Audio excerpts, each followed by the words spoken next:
Touchdown, Kansas City! And your home for Royals baseball. Fastball hit high in the air, deep left field, way gone into the bleachers. A two-run homer for Bobby Witt Jr. Watch The Drive by subscribing on our YouTube channel or listen on demand with the Odyssey app or wherever you get your podcasts. This show is always going to stand on principles. Dippin' Dots are incredible. Red Lobster is the best restaurant that America has to offer, and baked beans are trash. You're listening to Kansas City's FM sports station, 96.5 The Fan. Here's C-Dot.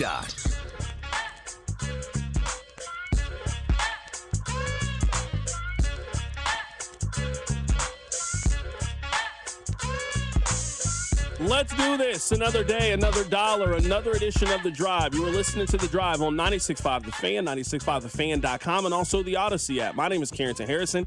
Excited to be here with you on this wonderful Monday as we are going to break down the brackets. I have the bracket right in front of me. We have 68 teams currently in the NCAA tournament.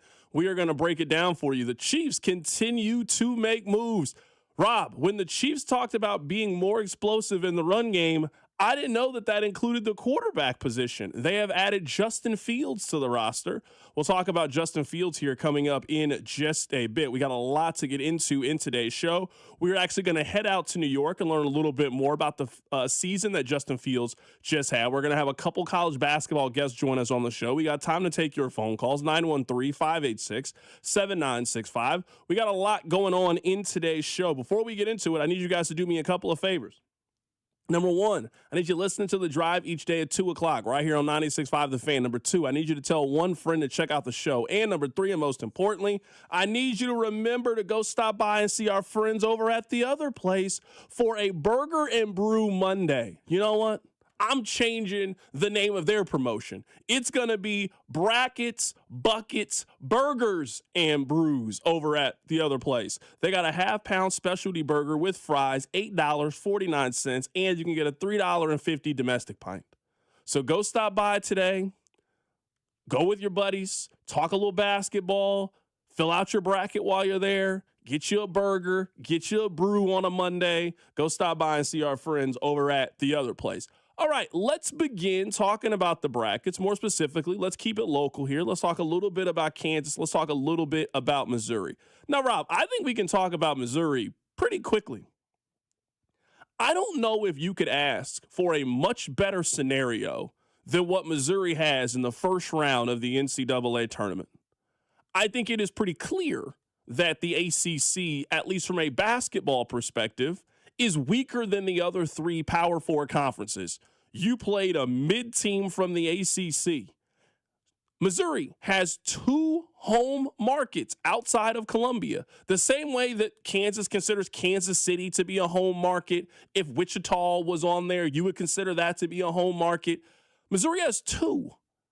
Kansas City and St. Louis. They've already played a game in this arena earlier this season. You were telling me that the NCAA tournament bracket gods have given Missouri a mid-team from the weakest Power Four conference in St. Louis, Missouri, which is, what, an hour and a half, 2 hours from campus, driving distance? I would guess, aside from Columbia, Missouri, St. Louis probably has the largest concentration of Missouri alums that live in the city. Maybe it's Kansas City. I'm sure that it's pretty close. You could not ask for much more for the NCAA tournament if you were going to be a 10 seed. If you are a 10 seed in the NCAA tournament, you cannot complain to me about your draw. You cannot complain to me about what team you got, especially if they put you down the street from the crib the way that they did. This is a driving distance. Missouri should outman Miami when we're talking about the crowd. It should be 8-2. It should be 9-1 if we are talking about home court support, fan support, attendance, etc. This is a game that you absolutely have to win if you are Missouri. In back-to-back NCAA tournaments, you have gotten a gift from the gods. Last year, you played in Wichita against a mid-major team. You got beat by double digits. This year, fast forward, you're playing an okay team from the ACC in St. Louis, Missouri. I don't care how good your recruiting class is next year if you are Dennis Gates. It will be a long offseason if you can't figure out a way to win this one. especially when you limp to the finish line. Missouri has lost 3 games in a row. You talk about losing 3 games in a row, then losing in the NCAA tournament after 4 years. They only have 1 win in March in their last 3 seasons. You had basically a home game against Miami, and you couldn't figure out a way to win. It will not be a fun offseason if you are Missouri, if you can't figure out a way to win this one. If you don't beat Purdue, then you don't beat Purdue. All right, it's a roll of the dice. They're a 2 seed anyway. They're better than you. You were supposed to lose. There is no reason for you to lose this coin flip basketball game against the University of Miami. We'll talk more about that as the show progresses. All right, Rob, let's talk about Kansas. Now, I'm not going to overreact to the poor shooting performance in the Big 12 championship. I'm not going to overreact to it. We know how tough Houston is defensively. Sometimes it's just one of those nights. I mean, in the second half, Kansas couldn't hit water if they fell out of a boat. Everything that could go wrong did go wrong for Kansas in the final 20 minutes of that game. So I'm not here to tell you that everything is lost because they got smoked in their last game. But I do have 2 questions about Kansas as we are heading into the NCAA tournament. The first question is this. If Kansas is going to be able to make a run, and they certainly have a chance to make a run, they are going to need a much better version of Darren Peterson than they've gotten. The entire packaging around Darren Peterson is that he was going to be special. You know, over the last couple of weeks, Darius Acuff has been special for Arkansas. AJ DeBansta for BYU has been special. I think Darren Peterson has been good. I'm not telling you he's been bad for Kansas, but if you're going to make one of those kind of runs as a 4 seed and pull off a couple of upsets and do something memorable, you just need Darren to do something memorable. And Rob, correct me if I'm wrong, I don't feel like we've really seen a special version of Darren Peterson since the first half against the BYU. I'm just trying to think. I thought he played pretty well against K-State. It was senior day at home. Kansas State is just simply playing out the string. But I'm just trying to think of the last time that we watched Darren Peterson, and the takeaway was, man, that guy's the number 1 overall pick. He was special tonight. That is clearly the version that I think they are going to need if they are going to make a deep run. Now, I'll make this a 1A with KU because it involves their second best player, maybe their second most important player behind Melvin Council.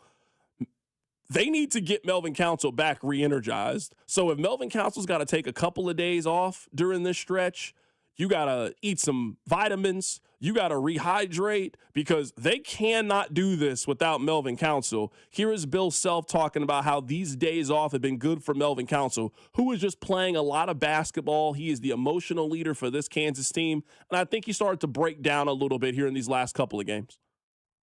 I actually think the extra day was good for us, especially for one player more than anybody else, Melvin. You guys could probably tell that his body's getting a little run down. We're only playing 39 minutes a game and asking him to basically do a lot of stuff. So I think even today I gave him the day off. So he got Saturday and Sunday when everybody else practiced. I mean, right now, with Kansas's lack of depth, they're using a lot of Melvin Council. In the last 5 games, played 35 minutes at Arizona, played 39 minutes on the road against Arizona State, 31 minutes on senior day against K-State, did not come off the floor in the TCU game, and also played 35 minutes in the loss to Houston. You got to get that dog back with Melvin Council. These couple of days off of just rest, kick your feet up, recover, rejuvenate your body.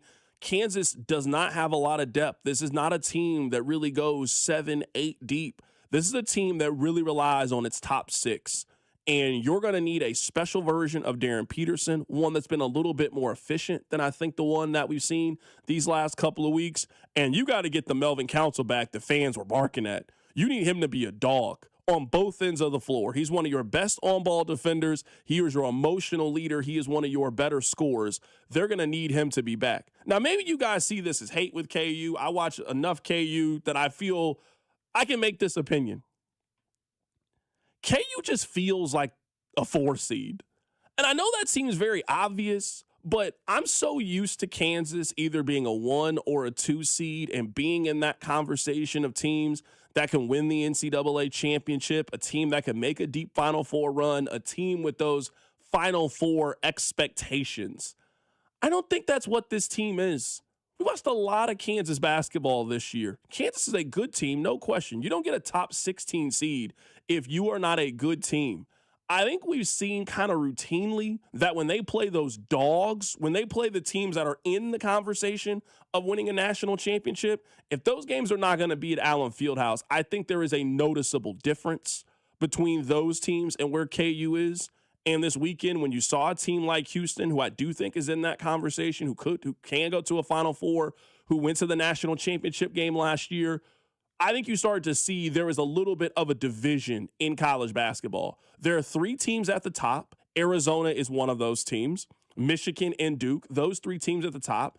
I think there is another group of about 5 or 6 teams I would put in that second tier, that second category. That's where UConn is, Florida is. You probably would put Iowa State in that category. There's about 5 to 6 teams in that range. And then I would say there's that group, that third group. I think Kansas is firmly in that third group. Could Kansas make a Final Four run? Sure. They got maybe the best coach in college basketball. You could have the best player in college basketball. You've got a future NBA big in Flory. Melvin Council bounces back. You would not be stunned if Kansas makes a run to the Final Four.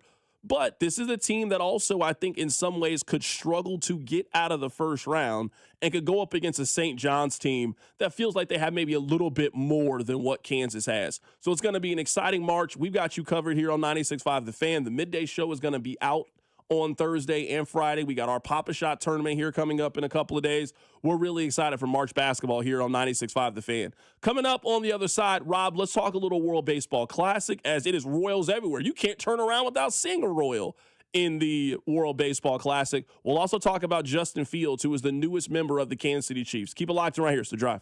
The Drive with Carrington Harrison on Kansas City's only FM sports station, 96.5 The Fan. We all hear the radio ads about the IRS. They tell you to be afraid, to be scared, and they try to frighten you into calling. I'm not here to do that. Tax Relief Advocates is different. TRA is here to tell you that if you owe money to the IRS, whether it's $5,000, $50,000, or $500,000, we have a solution. It doesn't matter if you're sitting in your car, at work, or with your kids. No matter where you are, call now. 800-575-9834. Don't lose hope. TRA can eliminate or reduce what you owe to the IRS. Generous programs are now available that can give you a fresh start. Our passion is taxes and helping individuals fix their IRS problems. We have over 1,000 5-star reviews on Google and an A+ with the Better Business Bureau. You don't need to be afraid of the IRS any longer. End your tax nightmare today by visiting us online at TRA.com or call 800-575-9834. That's 800-575-9834. Tax Relief Advocates. Real solutions for real people. Net big cash at Harrah's Kansas City. With 3 ways to win, you could score major prizes. 1. Each day through March 28th, earn to swipe your Caesars reward card at a Net Big Cash kiosk to instantly win up to $100,000 cash. 2. Collect letters to spell out winning words to score up to $1,000 free play. 3. Join us March 28th for drawings with a grand prize of $50,000 cash at Harrah's Kansas City. Visit our website for full details. 21 or older to gamble. Know when to stop before you start. Gambling problem? Call 1-800-GAMBLER. Wouldn't you like to take a vacation from your bills? Well, you can. With credit card balances at an all-time high and Golden Oak's 4.5% rate, you could be saving thousands of dollars after a simple phone call. Call today and get your cash in as little as 14 days and make no payments for 2 months. Call 913-890-GOLD. Golden Oak Lending, cured my blues.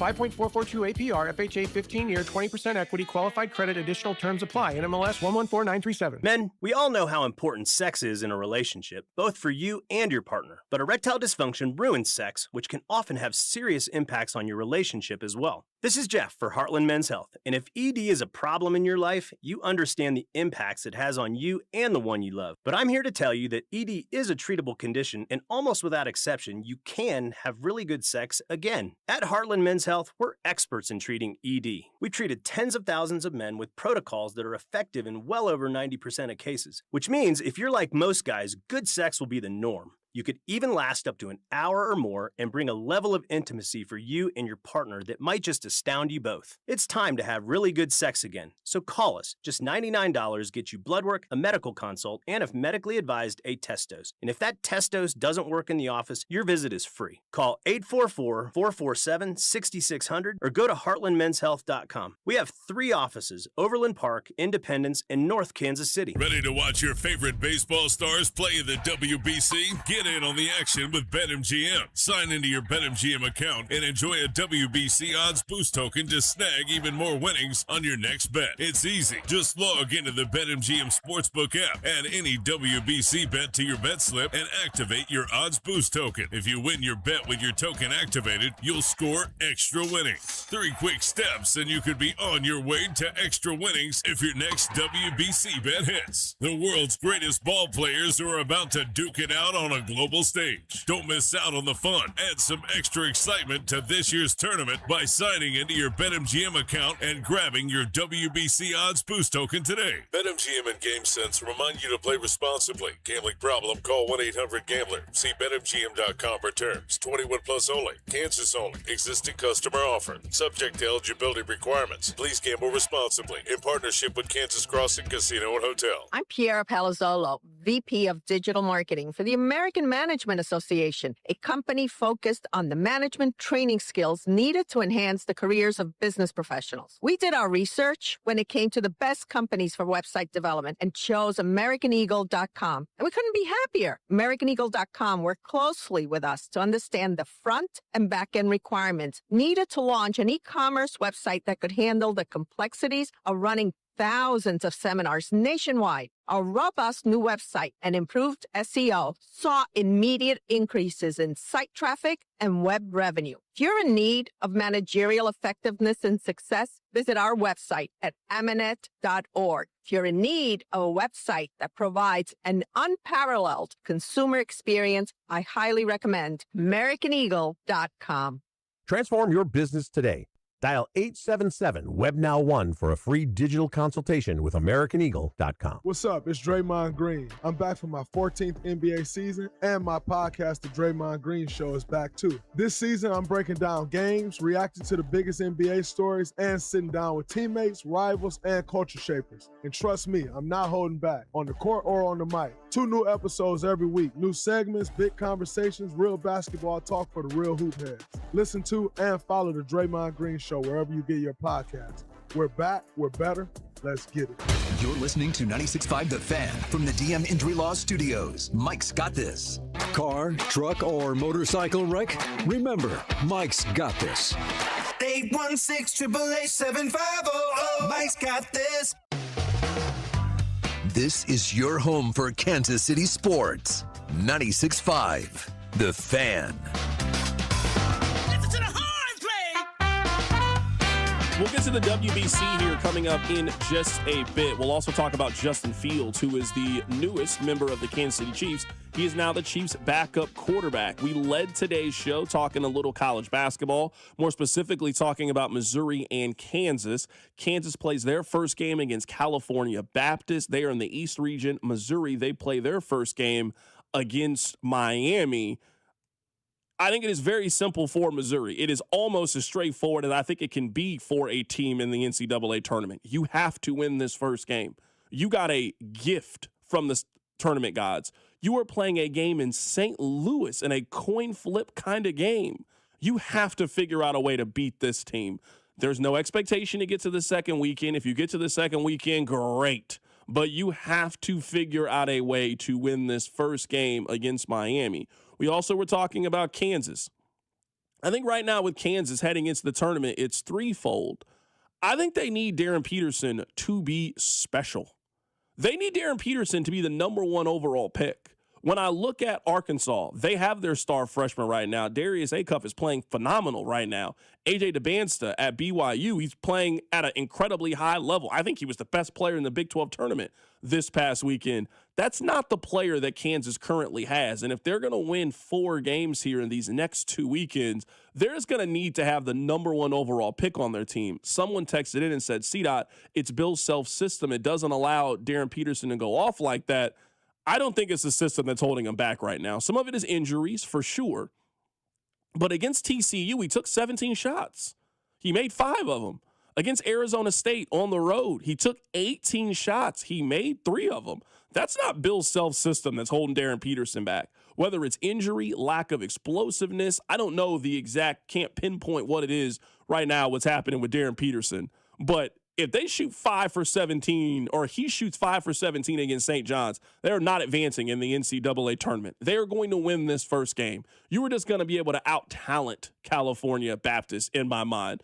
You got a top 5 pick, top 3 pick in the NBA draft. Flory was McDonald's All-American. You just got too many guys, I think, for California Baptist to be able to hold up with you over 40 minutes. That's a different conversation, I think, when you get to the second round, when I think you're going up against St. John's. This is the team that played UConn 3 times this year, beat them twice, blew them out a couple of times this year. This is a really, really good St. John's team that people have some Final Four aspirations about. They also they need a fresh Melvin Council heading into this NCAA tournament. So if Bill needs to give him an extra couple of days off, that's what they need to do. They cannot get to their goals without Melvin Council being fresh.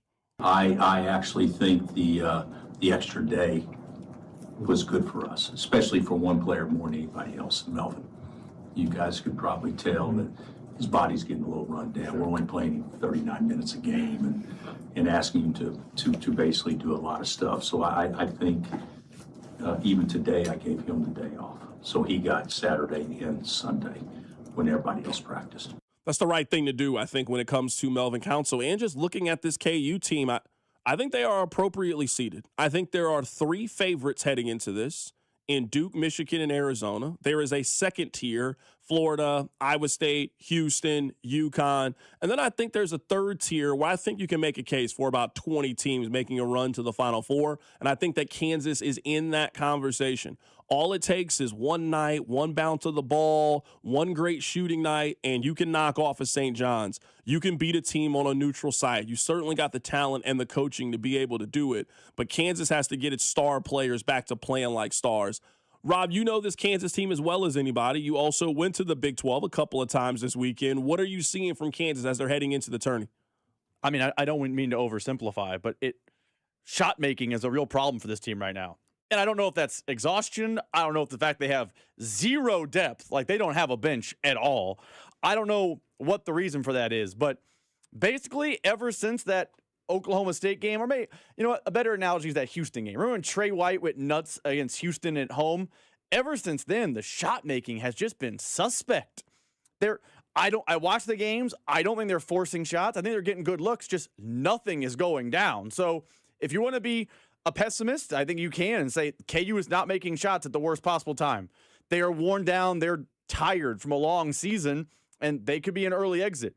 If you are a glass half full person, hey, there's too much talent on this team to continue to be a bad shot-making team. Eventually, they'll start making shots again. But right now, I mean, Houston was the ultimate example, but they are not making shots. Even in the TCU game in the Big 12 tournament, they won, but Trey White had 5 points and did not score I think he had 1 shot made from the field. Like, they're not making their shots right now, and that is the opposite of what you want to be doing in March if you're a team so reliant on their guards, which is how Kansas operates. Coming up in a little bit, we'll get to NFL free agency. We'll get to the trade. The Chiefs have a new backup quarterback. They go out and they make a pick swap with the New York Jets to go pick up Justin Fields. The Jets are eating a substantial amount of money. We'll get you the financial information to that deal here coming up in a bit. Rob, let's talk a little bit about the World Baseball Classic, because if you were looking at the numbers, Kansas City is as interested in this World Baseball Classic as any city in America has been. A lot of that is all of the stars from the Royals are playing in this thing. I mean, Bobby Witt Jr. is in this thing. Salvador Perez was in it. Vinny Pasquantino has been in it. And guys are having success. Bobby Witt Jr., we can go up and down the list. Most of the guys that you have heard of on the Kansas City Royals have made the decision to play in this, and those guys are having so much success. Now, Rob, I have heard people make this complaint that I think people want the baseball regular season to mirror the intensity and enthusiasm that I think the World Baseball Classic has. Is that the feeling that you are getting? Because I'm watching these games, and they are played with a playoff level of intensity. You are seeing some emotion for the guys. You are seeing some pride. You are seeing guys really go out there and compete. Guys are taking this seriously. I know it is an exhibition. It's not the Olympics. There's no gold medal. But guys are obviously playing for country. Guys are playing for pride. Guys are going out there and trying to win. They're trying to compete. And I think that's all you can ask for in a competition like this. You have gotten the stars to buy into it. And if you can get that, you can always have a very successful event. Are you getting the feeling that people want to see what we are seeing in the World Baseball Classic transfer over to the regular season? I can only speak for my social media, but the sentiment I get when these moments happen on social media is, look how much fun baseball can be. Why is it not this much fun for MLB games? You're seeing bat flips. You're seeing, I forget which game, and I apologize. I don't remember the game. I think it was Italy. They hit a big home run late. The entire dugout emptied out, and they were on the field celebrating. You see the stands, you see the teams, you see all the emotion. It looks like they are having the most fun ever playing the kids' game, and you don't get that in the Major League Baseball regular season. When the Royals play the Braves here in 2 weeks on opening day, I don't think you're going to see that level of enthusiasm and energy. I like what I'm seeing. I'm sad I never see that in a major league game. It seems unique to this event. Can I make an observation? Now, I don't know if some of you will be mad at this observation, but it's just an observation that I have. I think there is usually a group of players that want to play with this level of intensity. And any time that they do play with this level of intensity in the regular season, they are very quickly corrected and told, we don't do that here. Anytime a guy hits a home run, anytime a guy flips his bat, anytime a guy shows a little bit of personality, a little bit of flair, a little bit of enthusiasm in Major League Baseball, it is normally very quickly met with, no, you're not.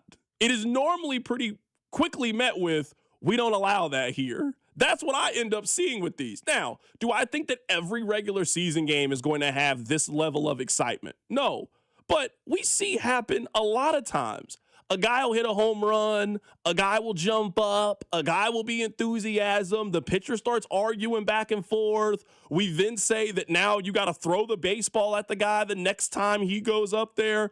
I think baseball does a lot to really suppress this level of emotion in the regular season. The postseason's a little bit different. The stakes are so much higher. Everybody can get up with, hey, one pitch, one hit, one thing can change the course of your season.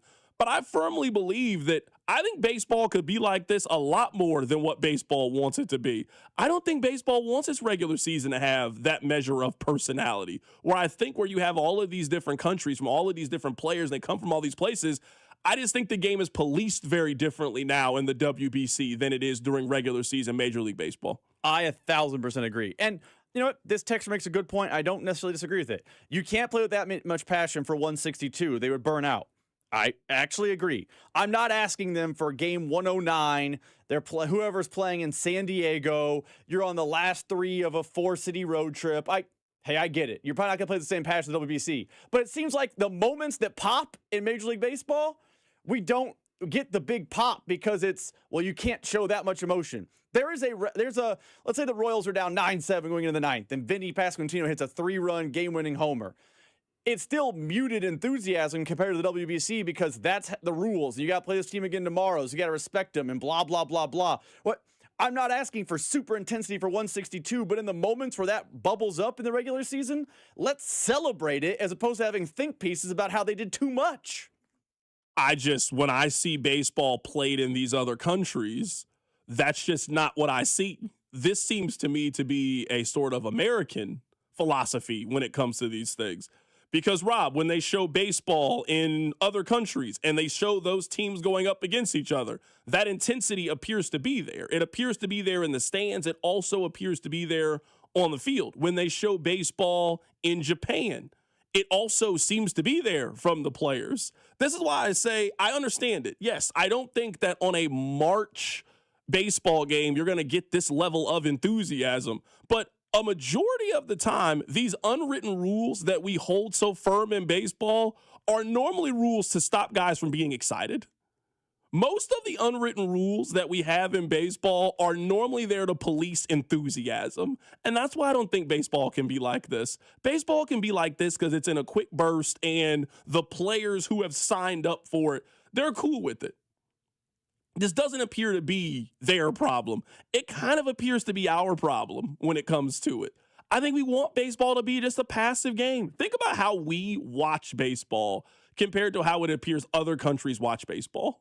It's a very laid back, passive. You take your family out there. They got a merry-go-round in the outfield, and you do all those things. Like, I think we want baseball to be a lot slower of a game, a lot more passive of a game. And I think that's reflected by the players and the product on the field.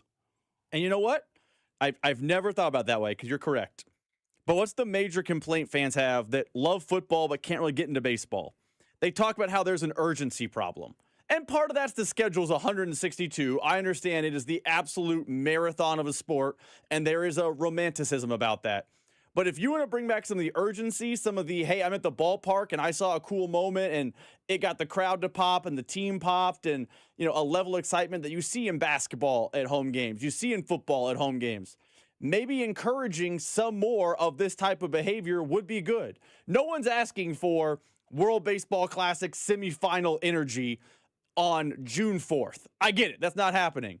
But if something cool happens, let's all celebrate as opposed to being like, hey, it's 1 of 162, stay muted. I think if you added all of this, it would be an improved urgency feeling in the ballpark, and people would like the individual games more.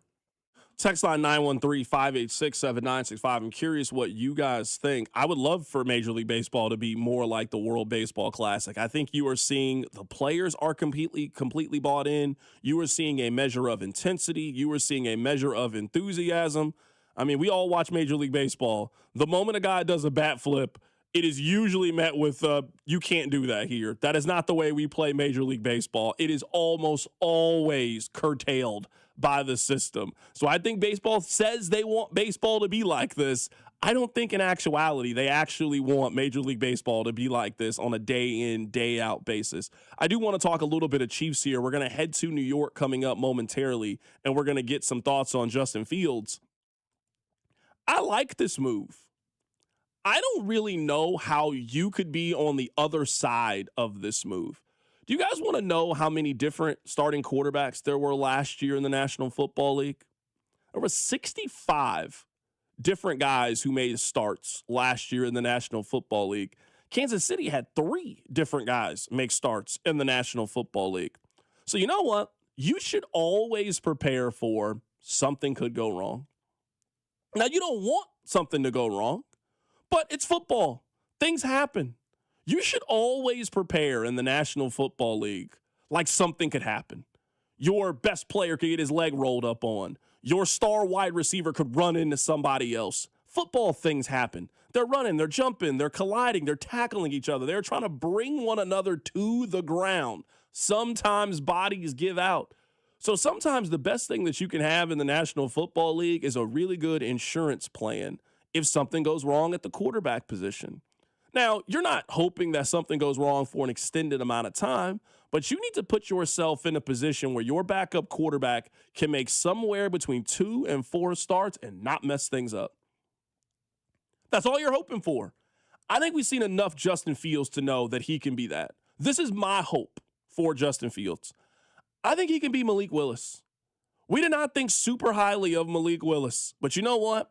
He got an opportunity to play a little bit this year. Some injuries happened. He got a little bit of an opportunity to play this past season. And you know what he did? He made the most of those opportunities, and now he got an opportunity to go on and be a starting quarterback in the National Football League. Malik Willis did not play a lot of football these last couple of years in Green Bay. He made 3 starts these last 2 seasons. He threw less than 90 passes these last 2 years. He's not a starting quarterback for the Miami Dolphins. I think that's what you are hoping to see if you can turn Justin Fields into. Justin Fields is still a relatively young player. We're talking about a guy that has played high-level football for some time now. He did so at college at 2 different places. He's played in the NFL. He's been a starting quarterback for multiple organizations. He is one of the more mobile threats in the National Football League from that position.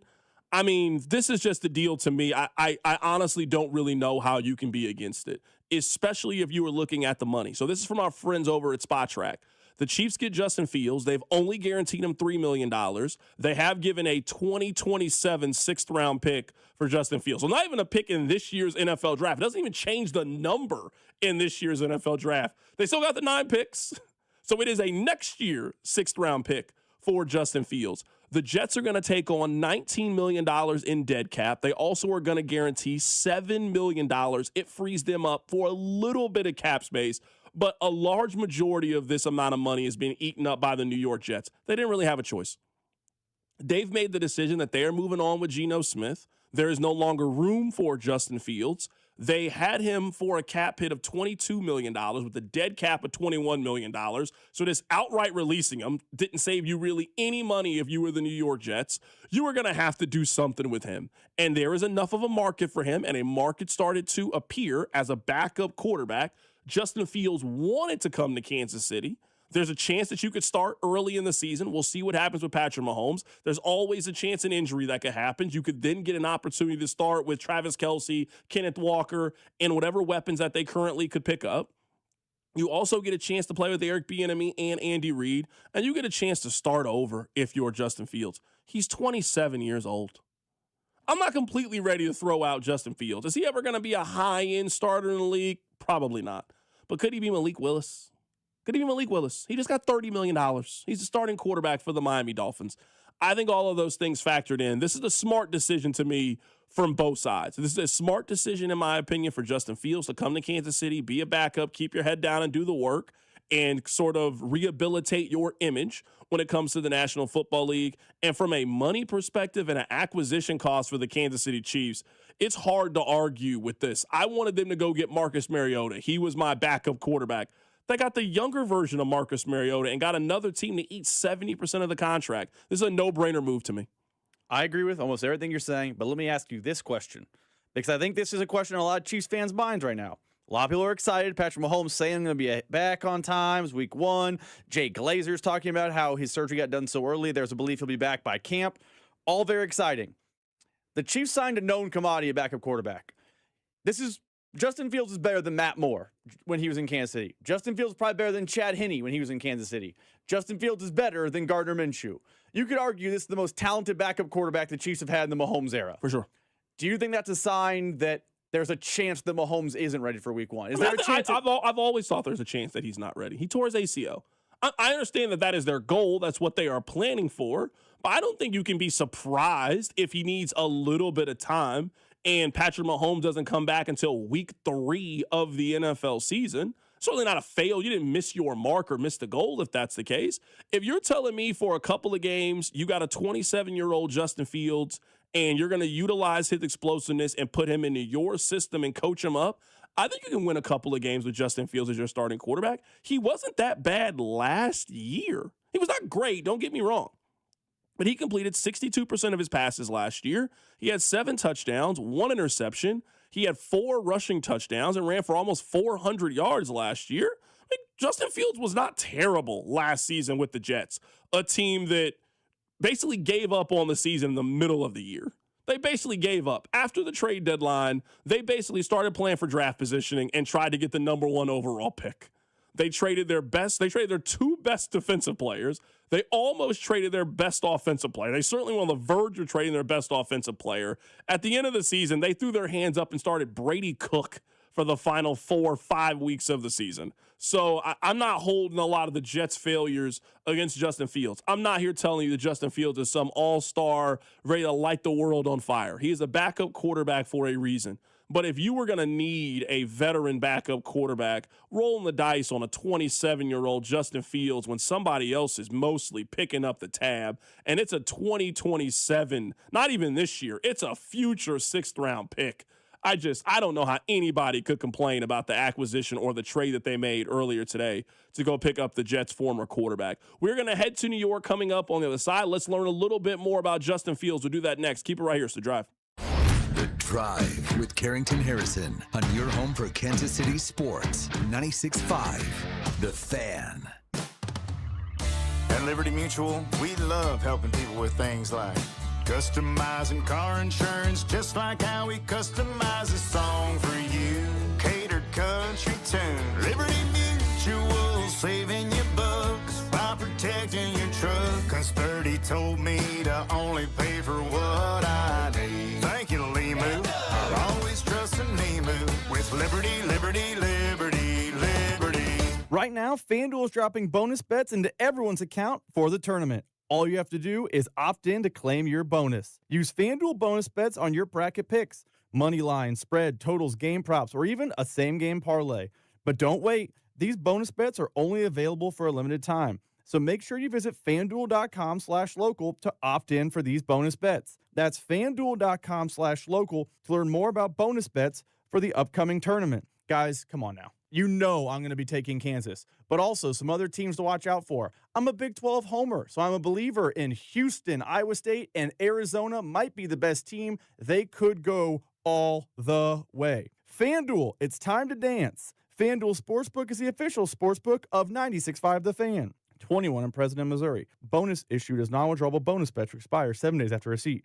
Max bonus $500 unless otherwise specified. Restrictions apply. See terms at sportsbook.fanduel.com. Gambling problem? Call 1-800-GAMBLER. March matchups are here, and now you can trade the tournament in all 50 states with Kalshi. On Kalshi, you're trading against peers in a live market. As the odds move, you can buy in and out of your position all tournament long. Download the Kalshi app. Use code FAN to get $10 when you trade 10. Kalshi. Kalshi. Trade on anything. Your reputation matters. That's why so many landscape professionals choose Gravely. You can save up to 20% on Gravely commercial mowers during the Gravely Mow the Distance sales event starting March 19th. Visit your local Gravely dealer today.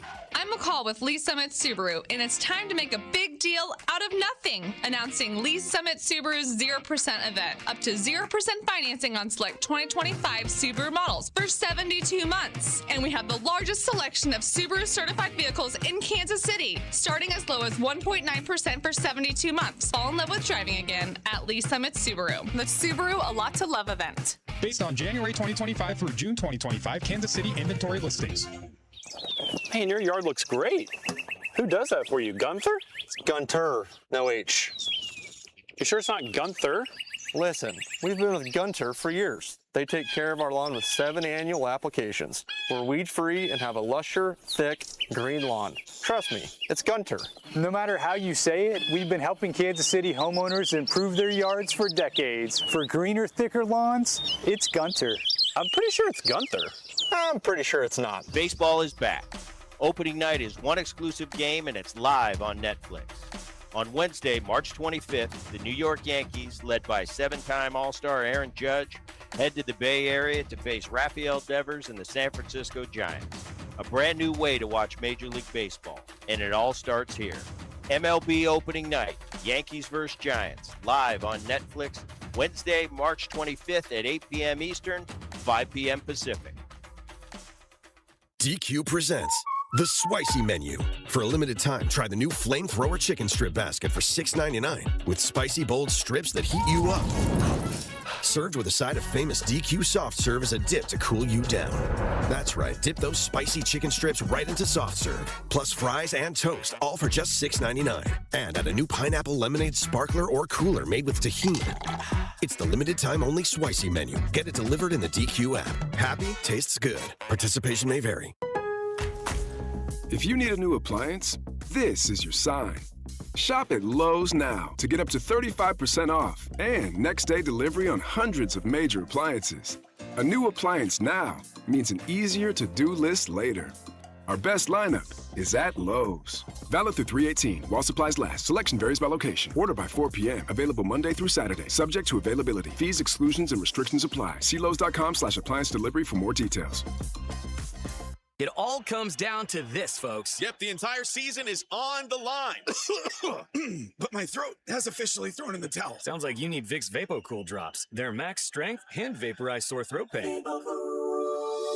Whoa! These VapoCool drops hit fast. Speaking of fast, did you just see that play? Yeah, he vaporized that ball. That pun should have come with a penalty. Vaporize sore throat pain with Vicks VapoCool drops. Use as directed.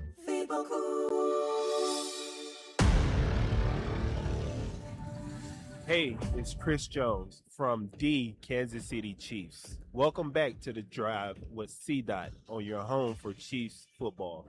96.5 The Fan. Let's head to the phone lines right now to learn a little bit more about Justin Fields with Zach Rosenblatt. I guess we can learn a little bit more about Zach Rosenblatt as well. How you doing, my man?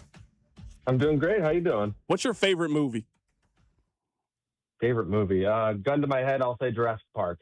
That's a good one. I wasn't expecting a Jurassic Park answer. When you see the dinosaurs for the first time, it's one of the coolest things in movies. Oh, yeah. And the irony is I used to have nightmares about dinosaurs as a kid because of the movie, but I still loved it. All right. That makes a lot of sense. So let's talk about Justin Fields here. The Chiefs make the trade today. This feels like a no-brainer to me, given the injury with Patrick Mahomes, given how much the Jets are picking up, given the draft pick compensation that the Chiefs are giving the Jets. This is a no-brainer move, in my opinion, but you watched far more Justin Fields than I did. How would you say his 2025 went? I mean, it went pretty terribly, to be honest with you. I would say the week one game he had against Pittsburgh was really tantalizing, and it was the best football he's played, and it made you think that, okay, maybe the Jets have something here. And then from then on, he kind of went back to the bad days of the Chicago tenure where he's scared to throw the ball. He's not processing. If his first read's not there, he's kind of, holding on to the ball a little too long. And he was so scared of making mistakes that he really wasn't really willing to throw the ball down the field. And so that's why when you look at like the touchdown interception ratio, it's pretty low in interceptions. He just was a little scared to throw interceptions. And so that really backtracked. And then, once he had all this pressure on him, all this criticism, I don't think he was ready for that moment. And I do think like he's a really good kid, and I do think he's an impressive athlete. And at his best, he can be a winning NFL quarterback. But there's also, you've seen more of that side of things where the processing, the accuracy, things like that, they kind of leave something to be desired if he's not in the right environment. Do you think he's a good backup quarterback? As a starter, it's a different conversation. That's not the need that Kansas City has. But as a backup quarterback, so let's say that Patrick Mahomes can't play for the first month of the season. He comes back in week 5. Do you feel like Justin Fields is a good backup quarterback? I think broadly, yeah. I think I like him as a backup quarterback for a few reasons. And the biggest one is I think he's so much different than most backup quarterbacks where, specifically with the Chiefs now, you have Mahomes, who is a mobile quarterback, but he's not known for like running the ball. Whereas I think, let's say Mahomes does play that first month and he gets hurt in week 5 or something like that, and Fields needs to come in. The team that's preparing for Patrick Mahomes is not going to be ready for a quarterback that's primarily a running quarterback. And so you're going to be able to catch some teams off guard and things like that. And if he's willing to be like a Taysom Hill type, I think that would be the best path for him for his career. I don't know if he's willing to do that. He didn't really seem like he was in New York. So, but yeah, broadly, I think he could be a really good backup quarterback because of his mobility, because in short spurts, you see the throwing talent. It's just when you have to play him for a long extended period, that's when all the warts tend to come out. He might have to beat Taysom Hill if he wants to keep cashing those league checks. It's kind of one of those things where if you can't work in Kansas City under Andy Reid and Eric Bieniemy and in this offense and this system, where can you work, Yeah, I think that's kind of my headspace too. Like if Andy Reid believes he can get the most out of him, then you generally tend to believe that Andy Reid can do it. And if it doesn't work here for Justin Fields, I mean, maybe this is the end of the line for him in the NFL. I don't know. But I do think Justin Fields, this is a good environment. It'll be the best environment he's been in. Every team that he's gone to since Chicago wants to tell you that this is the best group he's been with. The Chiefs are the best environment he's been in, especially in terms of the coaching side of things and the stability of that organization and all the veterans in that room, learning from Patrick Mahomes, Travis Kelce. Like, this is the best environment he'll ever have been in. And the question for me is more like, if he has to fill in for Patrick Mahomes, like you said, for like the first 4 games, like, can he handle that pressure? I don't know that he can, but I do believe in Andy Reid's ability to like simplify things, make it so he doesn't have to think that much when he's out there. And, just really to highlight the things that he's good at and avoid the things that he's bad at. Right now, we're talking to Zach Rosenblatt here for a couple of more minutes, just getting his thoughts on Justin Fields, who was just traded to the Kansas City Chiefs. I guess I'll get you out of here with this. Do you think that Justin Fields is savable? Because you mentioned Taysom Hill. The point that I made right before you came on is I think the best case scenario from him is to be Malik Willis. Malik Willis did not really play a whole lot these last couple of years in Green Bay, but showed just enough to get one team to believe in him, and he just got a chance to be a starting quarterback in the National Football League. Now, it could end up going poorly in Miami for them, but he at least got a chance to go be a starter for somebody. Do you think there's a chance that this could be a scenario in which it could turn Justin Fields' career around, and maybe he gets a chance to start for 1 year in a team in a year or two, and he could turn his career around? I don't see it as the Malik Willis thing, just because there's so much more evidence that Justin Fields is maybe not a starting quarterback in the NFL. I think his career record in 53 starts is 16-37. Like that's a lot of evidence already. I think more, if you want to say he could be a redemption story, you would think more in the line of like a Geno Smith or Sam Darnold and things like that. And I don't know that I necessarily see that from him, because if you think about it, like the Chiefs will now be the third team that's talking themselves into the idea that they can be the ones to turn him around, because he has this first round pedigree and mobility and arm talent, and it hasn't happened in 2 other stops. Maybe the Chiefs can be the one to make it work. I mean, they've made it work for other guys in the past, or they set them on the right path, as you're talking about, to work somewhere else. And so I wouldn't completely rule it out. Like he's not like he's old. He's only 27. So, there's still room for growth, but I just don't see, just based on what I saw last year, both, locker room, behind the scenes, and on the field, like I just don't think that he's ever going to be the guy in the NFL. Who do you think the Jets are going to draft with the number 2 overall pick? If I had to guess right now, I think they're getting Arvell Reese, but you're a lot closer to it than I am. Who do you think they get at number 2?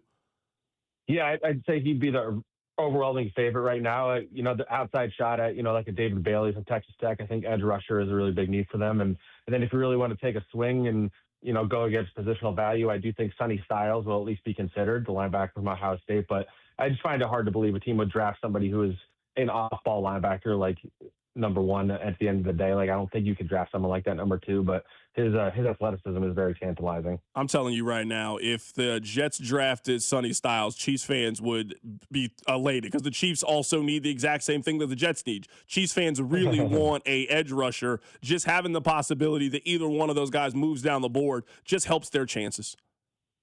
Yeah.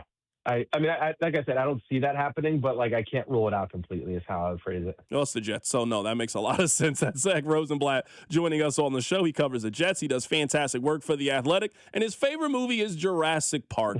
Zach, appreciate your time, man. Thanks for popping on today. Yeah, great talking to you, man. Absolutely. That is Zach Rosenblatt joining us on the show. Appreciate his time. Happy to have him pop on today. I like this move. I don't really know how you can be against it, to be completely honest with you about it. We're always going to have complaints about who the backup quarterback is. Your backup quarterback is going to be one of 2 people. It is either going to be a young guy who hasn't had a chance to disappoint you yet, or it's a guy who has disappointed but is still in the league and has shown if you need him to start, he can. I don't know if you can ever really love your backup quarterback unless it's the 11th overall pick and you're waiting on him to start. That's really the only time, Rob, that you love your backup quarterback. We're saying the same thing. If you love your backup quarterback, it means you hate your starting quarterback. That's like, Chiefs fans should never love Justin Fields. There's never be a time where they're clamoring for Justin Fields. You want to know why the Dolphins last year liked Quinn Ewers as the backup quarterback? They were done with Tua. They had moved on from Tua. You know why early in the season Saints fans wanted to see Tyler Shuck get some time? It's because he was that young guy, and they were done with the cavalcade of losers the Saints have been starting. So you either A, have one and no one knows his name, no one cares, he never plays, and everyone's happy, or fans are yelling about him getting more minutes, and if he's getting more minutes, it means that your starter stinks. That's how backup quarterback works, not only in the NFL, at any level. In college football, if your starter stinks, you love the redshirt guy who's been waiting behind him, but if your starter's good, you never talk about the guy behind him. Coming up at the top of the hour, we're going to get back to college basketball. The brackets are officially out. Kansas, they are the 4 seed in the East region. Missouri, they are the 10 seed in the West region. And Kansas State, they just hired a new head coach. We had Matt Norlander on the show last week. He likes the move. We'll play that for you in case you missed it. Matt Norlander, one of the top college basketball voices, really likes the hire for Kansas State. We'll reset things coming up at the top of the hour. We'll get back to talking about college basketball. I think there are 3 favorites heading into this thing. The national champion will likely be one of those 3 teams. We'll talk about it next. Keep it right here. It's The Drive. The Drive with Carrington Harrison on your home for Chiefs football. 96.5 The Fan. When severe weather hits, tune in to 98.1 KMBZ for Operation Stormwatch. Brought to you by Century Roofing. Proudly voted the #1 roofing company in all of Kansas City. CenturyRoofingKC.com. This afternoon, expect sunny conditions with a high of 30. Weather brought to you by Duke's Mayo. Welcome to Duke's Mayo Country, where the mayo is so smooth and creamy, it makes every bite better. Duke's Mayo. Look for the yellow lid. It's March, and that means there's no better time to start betting with Circa Sports. It doesn't matter how you're planning on betting the mayhem. Picking individual games, futures to make it through the bracket, props on your favorite players, or more. Circa Sports has you covered. Circa Sports isn't just sports betting, it's sports betting the way it should be. High betting limits, player-friendly pricing, and exceptional customer service. Download the Circa Sports app or visit circasports.com today. Must be 21 or older. Gambling problem? Call 1-800-GAMBLER.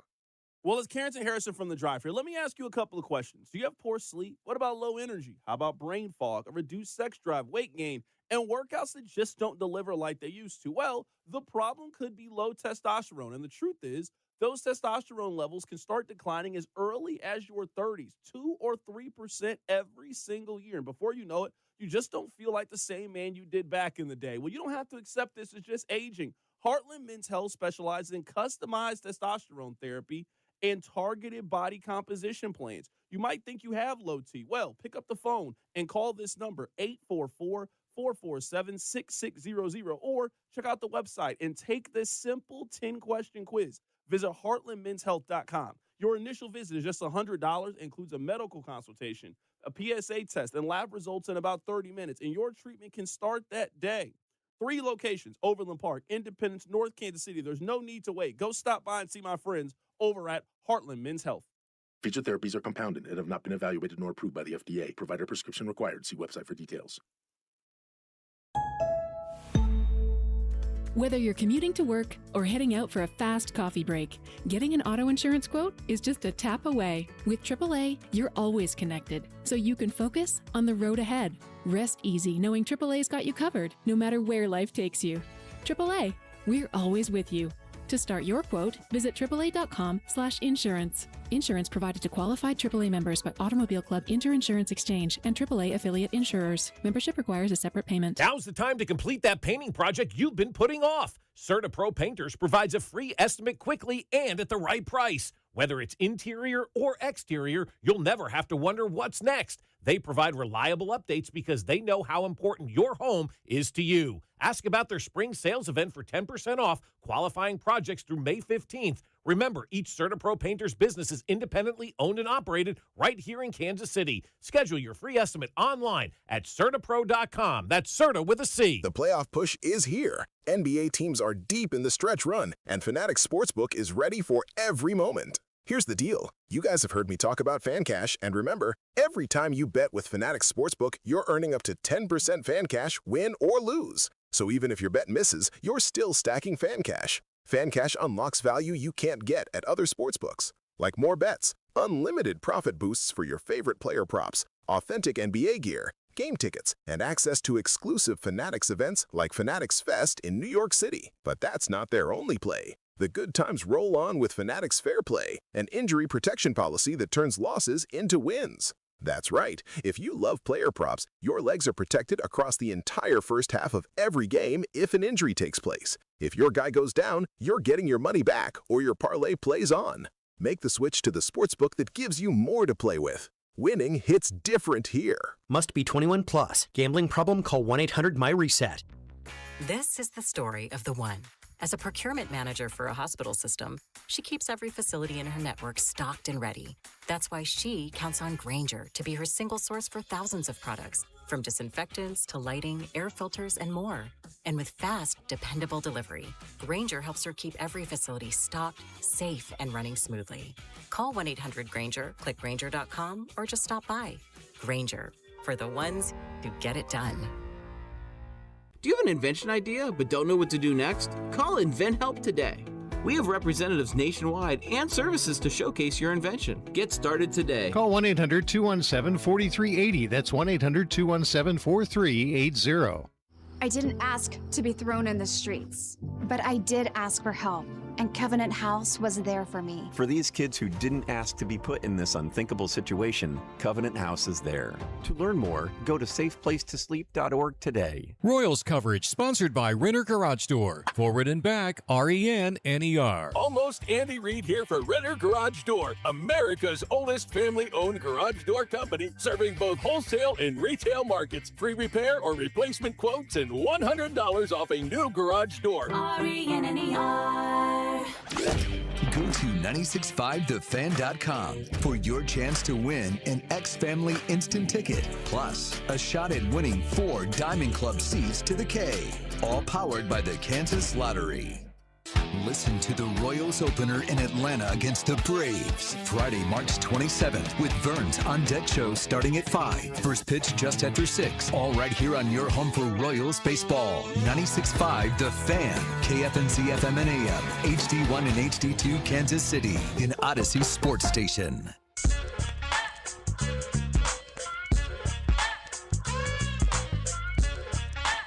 I, like many of you, watched a lot of college basketball this weekend. It's March. What else are you going to do?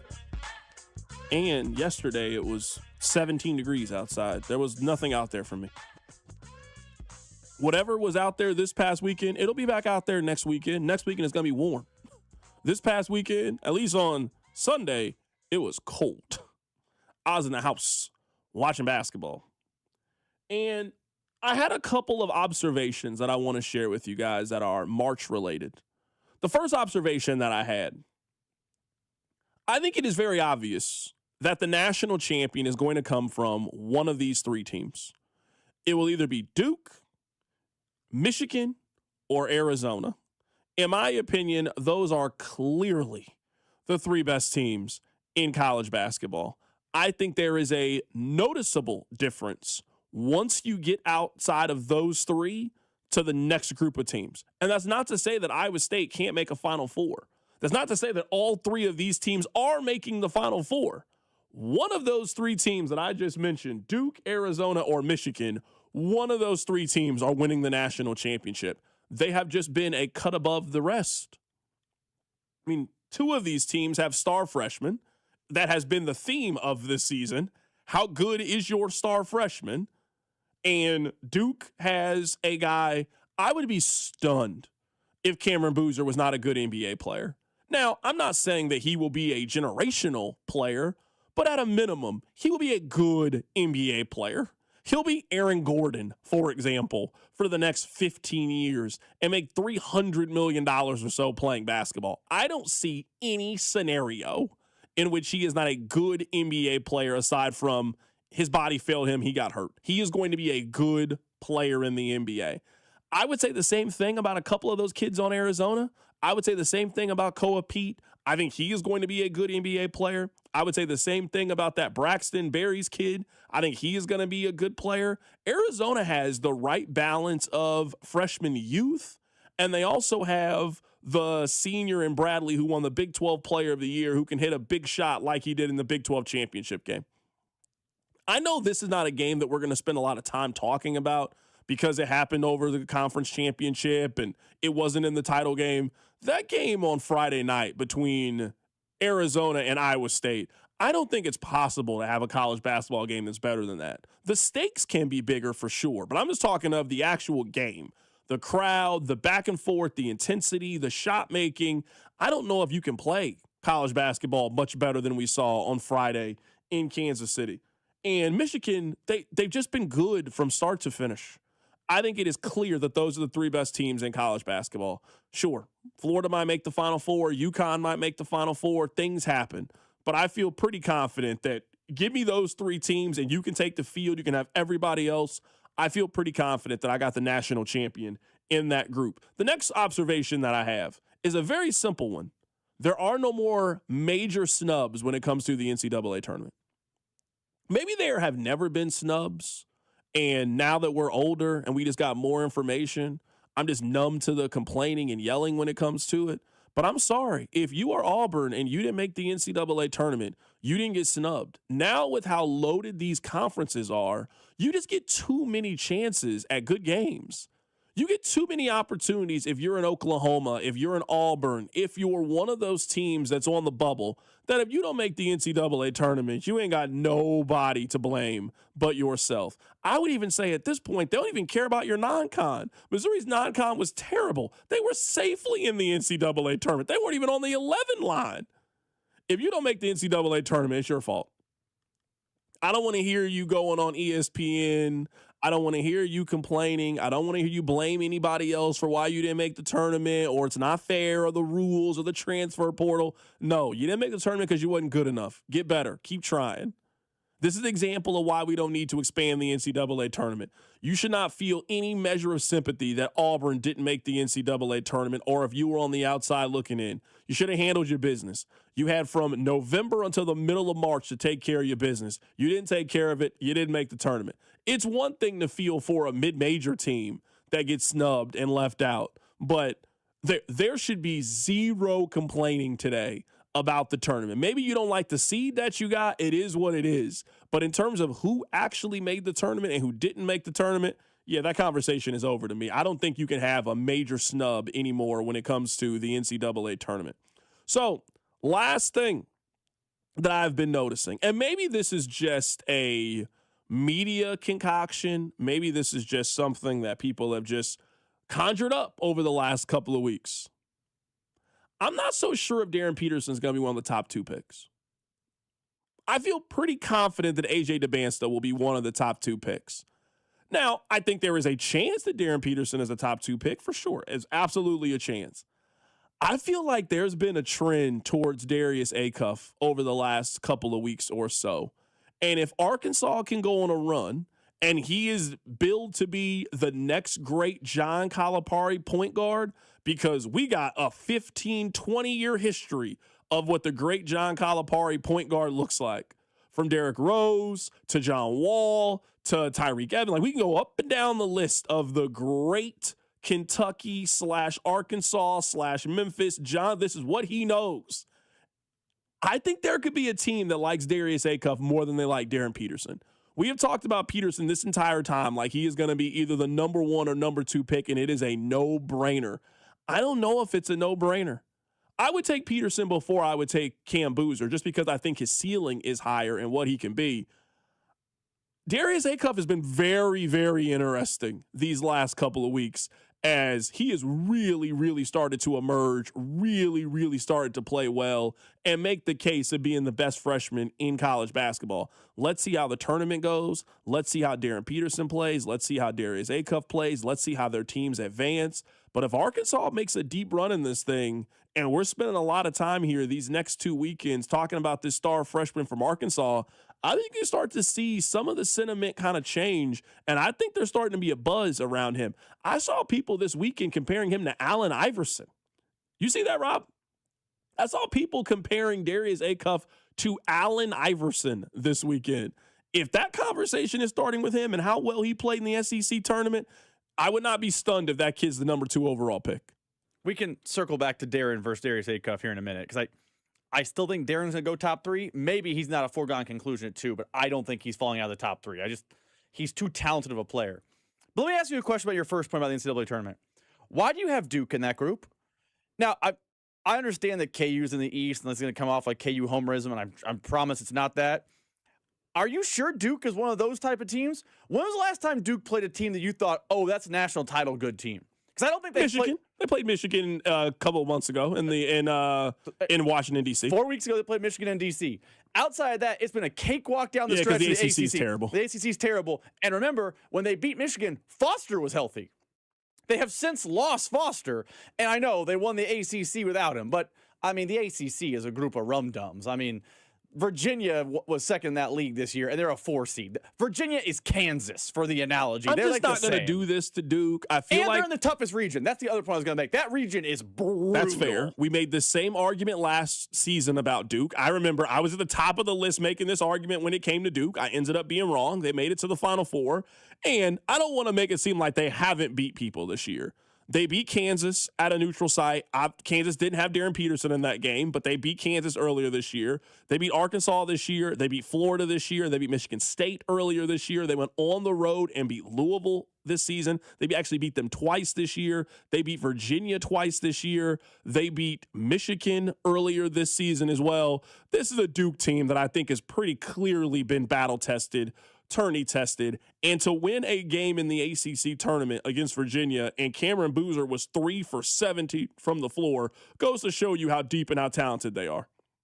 Duke deserves to be in this conversation. Now, again, I'm not saying that all three of these teams are going to make the Final Four. Upsets happen. Things happen. We know college basketball can happen.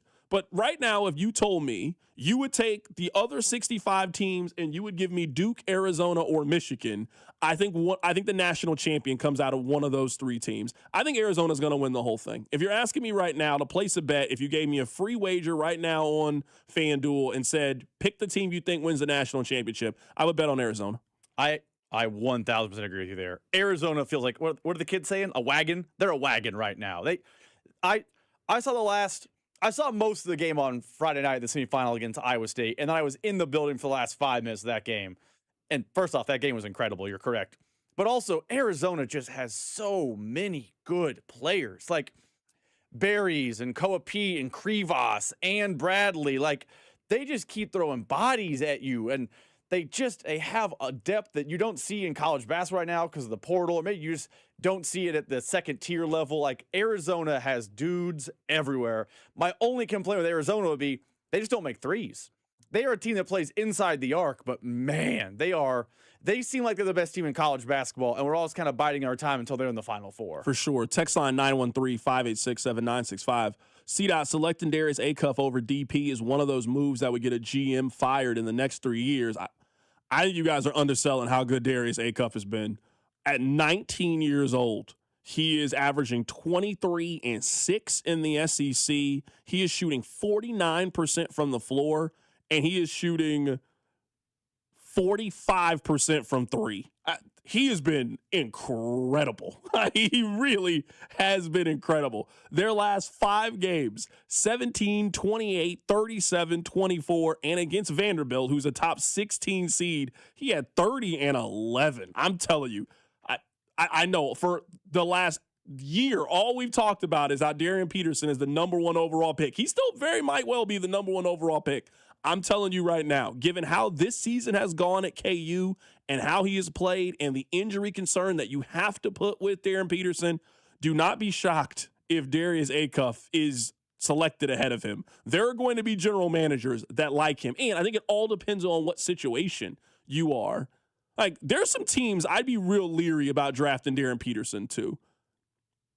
If you're Sacramento, for example, or Washington, and you're going to put all of the pressure on this kid to turn things around, I could just see that backfiring on you in a way that maybe it wouldn't with a couple of these other prospects. I think it's going to be a really interesting NBA draft just because, Acuff will be the number 1 overall pick in a lot of years. Darren Peterson will be the number 1 overall pick. DeBansta would be. Cam Boozer. There's like 6 guys that are going to be drafted in this draft that would be the number 1 overall pick in just about any other modern NBA draft. Coming up on the other side, we'll keep the college basketball conversation going. We're going to be joined by Dallin Cuff, who covers college basketball for SiriusXM College Sports Radio. That's coming up next. Keep it right here. It's The Drive. The Drive with Carrington Harrison and Rob Brenton. You losers is what you are. On your home for Kansas City sports. 96.5 The Fan. Right now, FanDuel is dropping bonus bets into everyone's account for the tournament. All you have to do is opt in to claim your bonus. Use FanDuel bonus bets on your bracket picks, money line, spread, totals, game props, or even a same-game parlay. But don't wait. These bonus bets are only available for a limited time. So make sure you visit FanDuel.com/local to opt in for these bonus bets. That's FanDuel.com/local to learn more about bonus bets for the upcoming tournament. Guys, come on now. You know I'm going to be taking Kansas, but also some other teams to watch out for. I'm a Big 12 homer, so I'm a believer in Houston, Iowa State, and Arizona might be the best team. They could go all the way. FanDuel, it's time to dance. FanDuel Sportsbook is the official sportsbook of 96.5 The Fan. 21 in President, Missouri. Bonus issued as non-withdrawable bonus bets expire 7 days after receipt. Max bonus $500 unless otherwise specified. Restrictions apply. See terms at sportsbook.fanduel.com. Gambling problem? Call 1-800-GAMBLER. JR and Company, the only roofing company offering a free lifetime warranty on workmanship and a free shingle upgrade that can save thousands in future insurance premiums. Locally owned, veteran owned, and family owned. Call JR today or visit jrstormcheck.com. In Kansas, truth is told in speed. Wide open, full bore, and no mercy. Season momentum earned 3 and 4 wide. Loud, intense, inches predicting outcomes. Blink and miss. They bang sideways. What just happened? Pure speed whipping across the plains. Hell yeah, boys! NASCAR weekend at Kansas Speedway, April 18th and 19th. Get your tickets now at kansasspeedway.com. In a field of thousands, one has emerged. Back from the brink, now poised to take its rightful place amongst the greatest lawns of all time. It's the birth of a true turf champion, and a story that will live on at summer barbecues and in neighborhood group chats for all time. Your lawn is back, baby, and it's Weedman for the win. Go to weedman.com, enter promo code GREEN, and get 1 free service. So, you're ready to propose, huh? Yeah, man. She's definitely the one. What are we thinking about the ring? I got my wife's at Hellsberg. I couldn't recommend a better jeweler. I could use some help with that. Man, go to Hellsberg. I had no idea how many details you need to consider. Did you know you can get a natural or lab-grown diamond? I didn't. Figure out what she wants. Trust me, they'll make it happen. Start your story with Hellsberg. Shop in store or at hellsberg.com.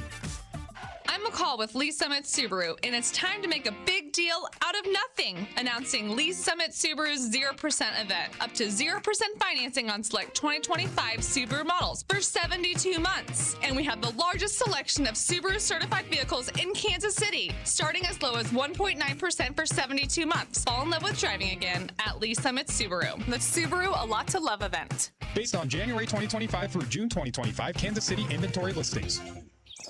Man, your yard looks great. Who does that for you, Gunther? It's Gunter, no H. You sure it's not Gunther? Listen, we've been with Gunter for years. They take care of our lawn with 7 annual applications. We're weed-free and have a lusher, thick, green lawn. Trust me, it's Gunter. No matter how you say it, we've been helping Kansas City homeowners improve their yards for decades. For greener, thicker lawns, it's Gunter. I'm pretty sure it's Gunther. I'm pretty sure it's not. Jake from State Farm. I'm winning. I finally cleaned my house, so I'm breaking out my new tropical room spray. Keep winning and create an affordable price just for you by bundling your home and auto with the State Farm Personal Price Plan. It's like your own personal paradise. Ooh, hey, grab me a coconut water. Bundling, just another way to save with a personal price plan. Like a good neighbor, State Farm is there. Prices are based on rating plans that vary by state. Coverage options are selected by the customer. Availability, amount of discounts and savings, and eligibility vary by state. Yo, Harvey, Zoe, group selfie. Ooh, nice new iPhone 17, Drewski. Let's do a triangle formation. I'm in front. With a center stage front camera, everyone fits in the shot. You got it at T-Mobile. But switching takes forever. Not anymore. Now you can switch to T-Mobile in just 15 minutes. Focus, people. Nail your pose. And you get a new iPhone 17 on them. No way. Yes way. No way. Yes way, guys. Switch to T-Mobile and get iPhone 17 on us. And right now, we'll pay off your old phone up to $800. I'm grabbing my phone and switching to T-Mobile right now. Get back, Harvey. We're taking a... let's go again, y'all. With 24 monthly bill credits, finance agreement, 256 gigabytes, $830, eligible trade-in, example iPhone 13, and new qualifying line, $60 plus per month plan with auto pay plus taxes and fees. For well-qualified customers, plus tax and $35 device connection charge. Credits end and balance due if you pay off early or cancel. Contact us. $800 via virtual prepaid card. Card typically takes 15 days after rebate submission, no cash access, and card expires in 6 months. Check out in 15 minutes per line. Visit T-Mobile.com. You're listening to 96.5 The Fan from the DM Injury Law Studios. Mike's got this. Car, truck, or motorcycle wreck? Remember, Mike's got this. 816-888-7500. Mike's got this. Here's your traffic report on 96.5 The Fan.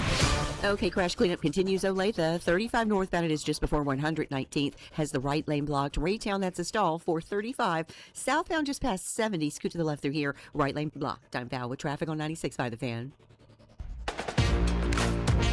Follow the station on Instagram at @thefan965 for giveaways and behind-the-scenes content. Let's keep the college basketball conversation going with Dallin Cuff. He is with TNT. He also is with SiriusXM covering college basketball. Dallin, how you doing today, my man?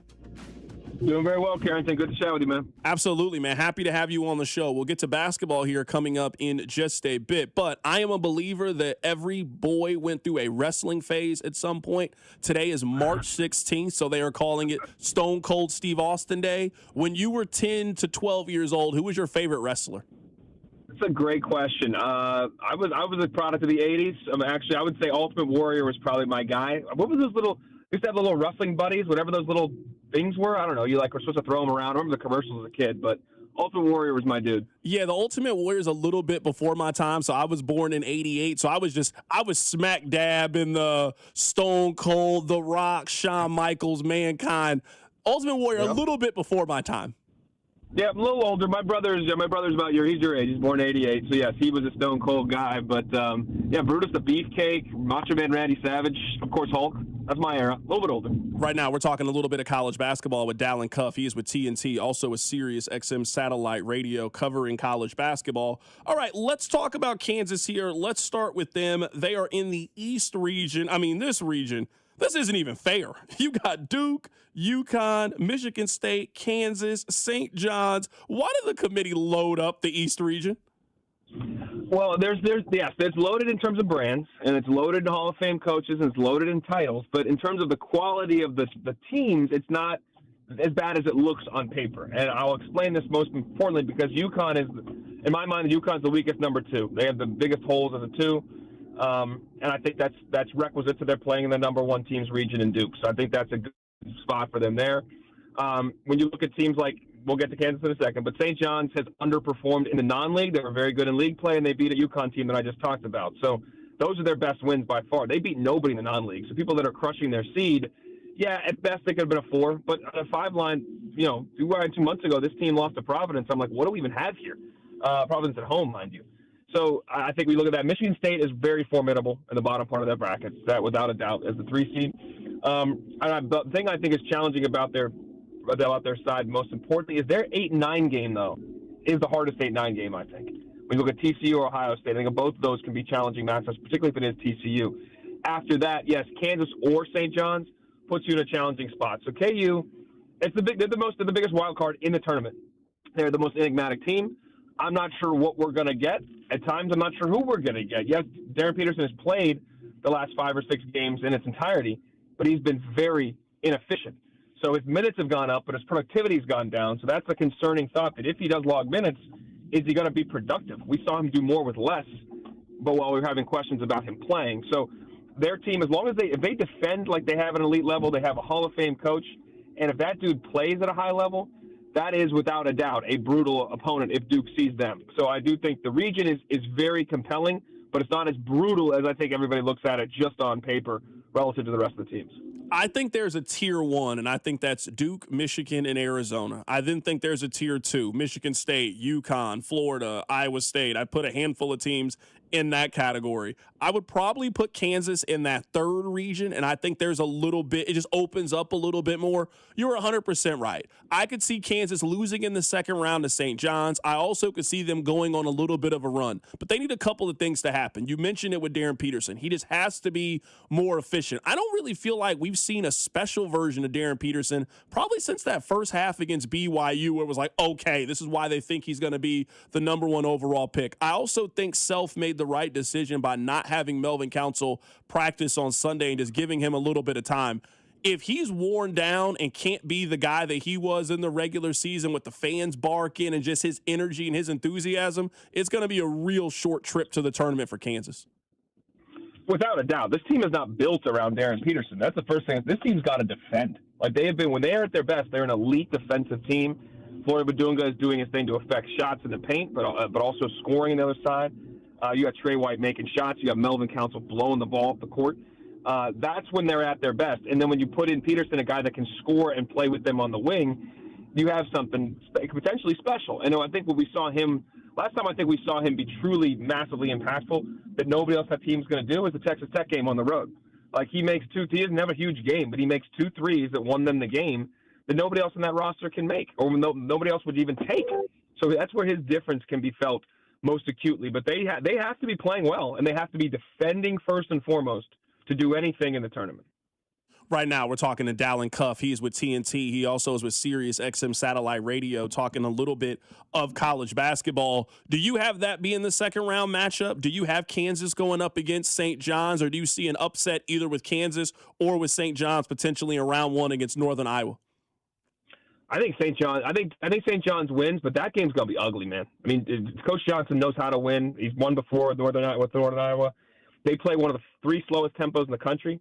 They have good guard play. They don't turn it over. They can make some shots. They're not a lethal shooting team, but they can make some shots. But they are going to be able to control the pace of that game. And if they can grind that into a half-court game and make St. John's out-execute them, I think that's hard for them to do. I did the numbers around 11.5 points in terms of a point spread. I really like Northern Iowa with the number.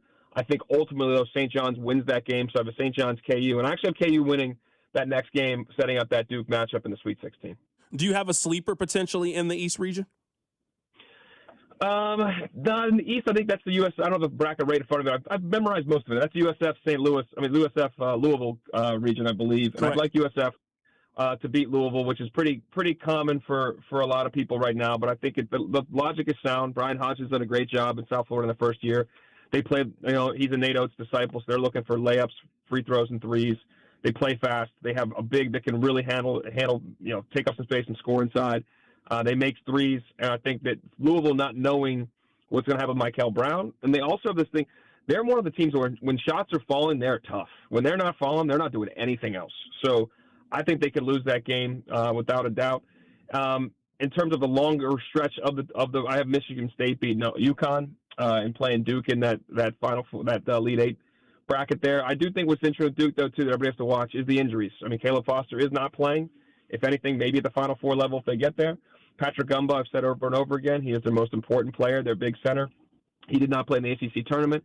He's supposed to be back, but he has had foot issues throughout his career. Before he got to college, in college, he's got them now.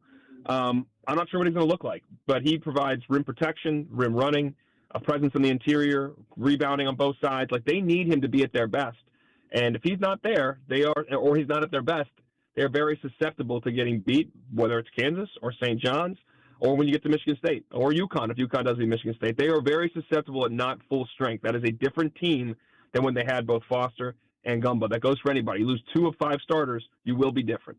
Let's head over to the West region where Missouri takes on Miami. That is the 7-10 matchup.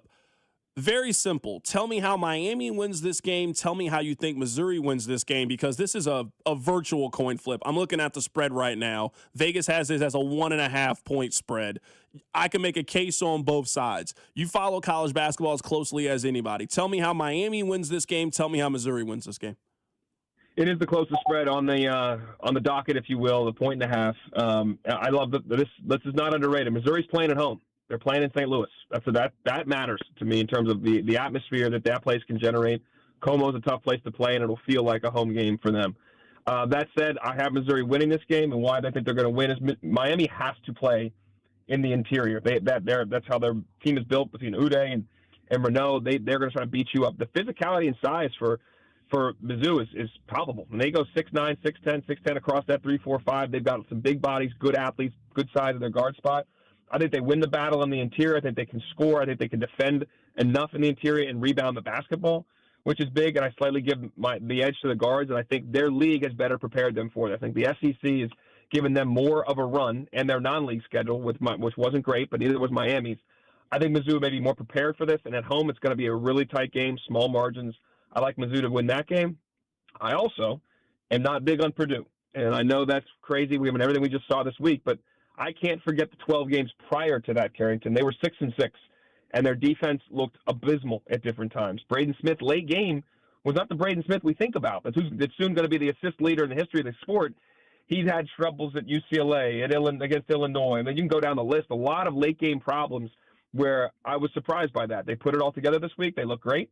But we have seen teams go on good runs in big conference tournaments and then come into the big dance and not perform at the same level and crap out early. I like Mizzou at home to win that, but win both those things. That's my one double-digit seed into the Sweet 16, partially because they are a power conference. They are battle-tested. I do think the physicality also against Purdue will help them as well. And the bigger guards, again, playing against Braden Smith. You know, that's one of the recipes that frustrate him is size and athleticism on him can be a problem defensively. It also can be a problem for him when he's on the defensive end. So I like Mizzou in a couple upsets there to get to the Sweet 16. It is just very rare that you can say a 10 seed kind of gets an ideal scenario. Missouri has two home markets, Kansas City and St. Louis. They get to play in one of those two markets. Also, and I'm saying this as somebody who cheers for Missouri, if you told me pick the 2 seed that you would like to go up against in the second round, I would have picked Purdue here. Now, getting to the second weekend, Missouri hasn't done that out in 15 years. I don't think that can be the expectation, but I do feel like you got to win this game if you're Missouri. Last year, you played in Wichita, and you lost by double digits to Drake. You lost to a mid-major. Now you've got a virtual home game in a 50-50 against Miami. Missouri has to find a way to at least win one game in this NCAA tournament. Yeah, and I think they will. But you're right. Like, there is no, I don't know how much. I don't think they're going to feel any pressure. It always helps when you're the lower-seeded team, and by perception, you are the underdog, but in a coin flip situation. But they need to come out and play for 40 minutes, and they need to be on it right away. I think that the home crowd will help with that a little bit. And like I said, I think that's a good matchup for them. And I think the betting odds reflect that, but also when you just look at the personnel, it reflects a good matchup, at least the first game. The second game is different, but I'm on board. But I really feel that they're going to beat Miami. Heading into the tournament, Dallin, give me 2 teams that you think are a little bit overvalued that you are fading. And I guess let's separate it. Give me 2 major teams. We'll get to mid-majors here in a bit. Everybody wants to cheer for a mid-major. Give me 2 high-major teams that you are cool on. It sounds like Purdue is one of those teams.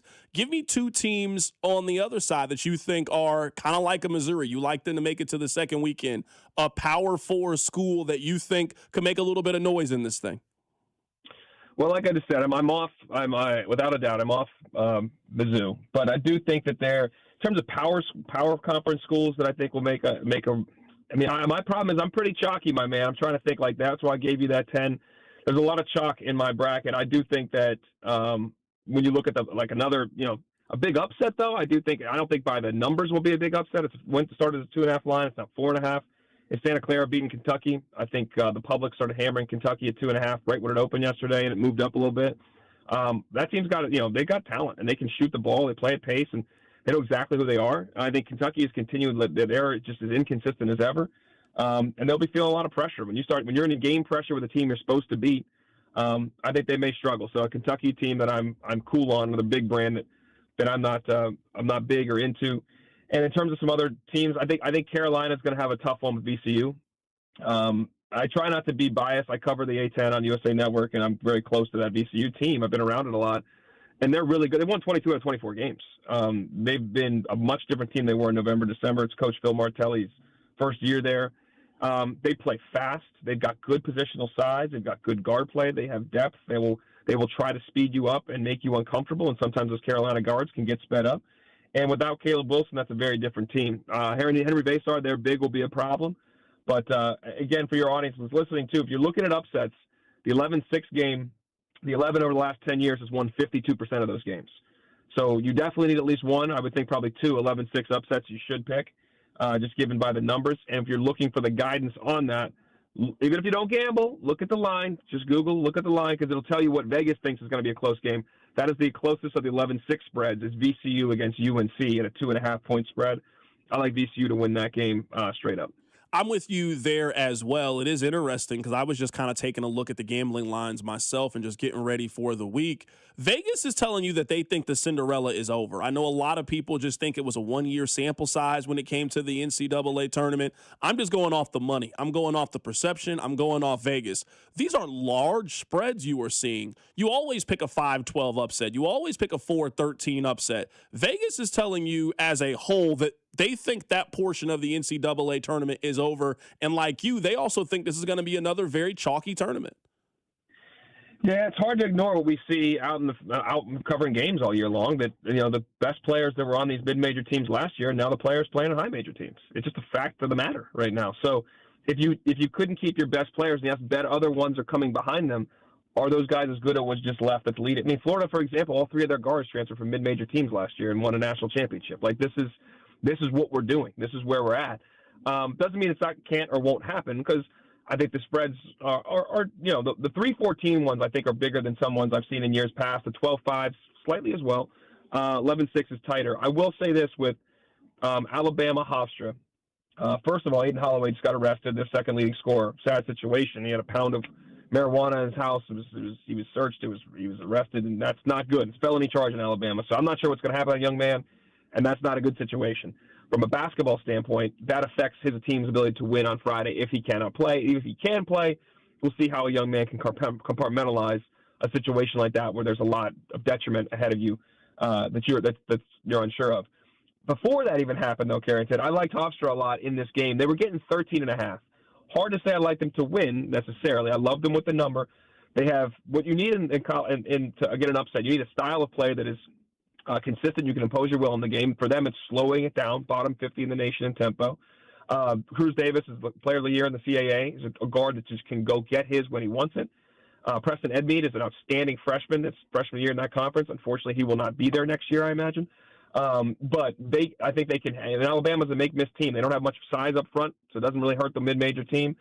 They're going to have to make their threes like always. If they're colder, they're in a problem. If they're out Holloway, they're in a real problem. So I think Hofstra is a live dog, but 13.5 I love.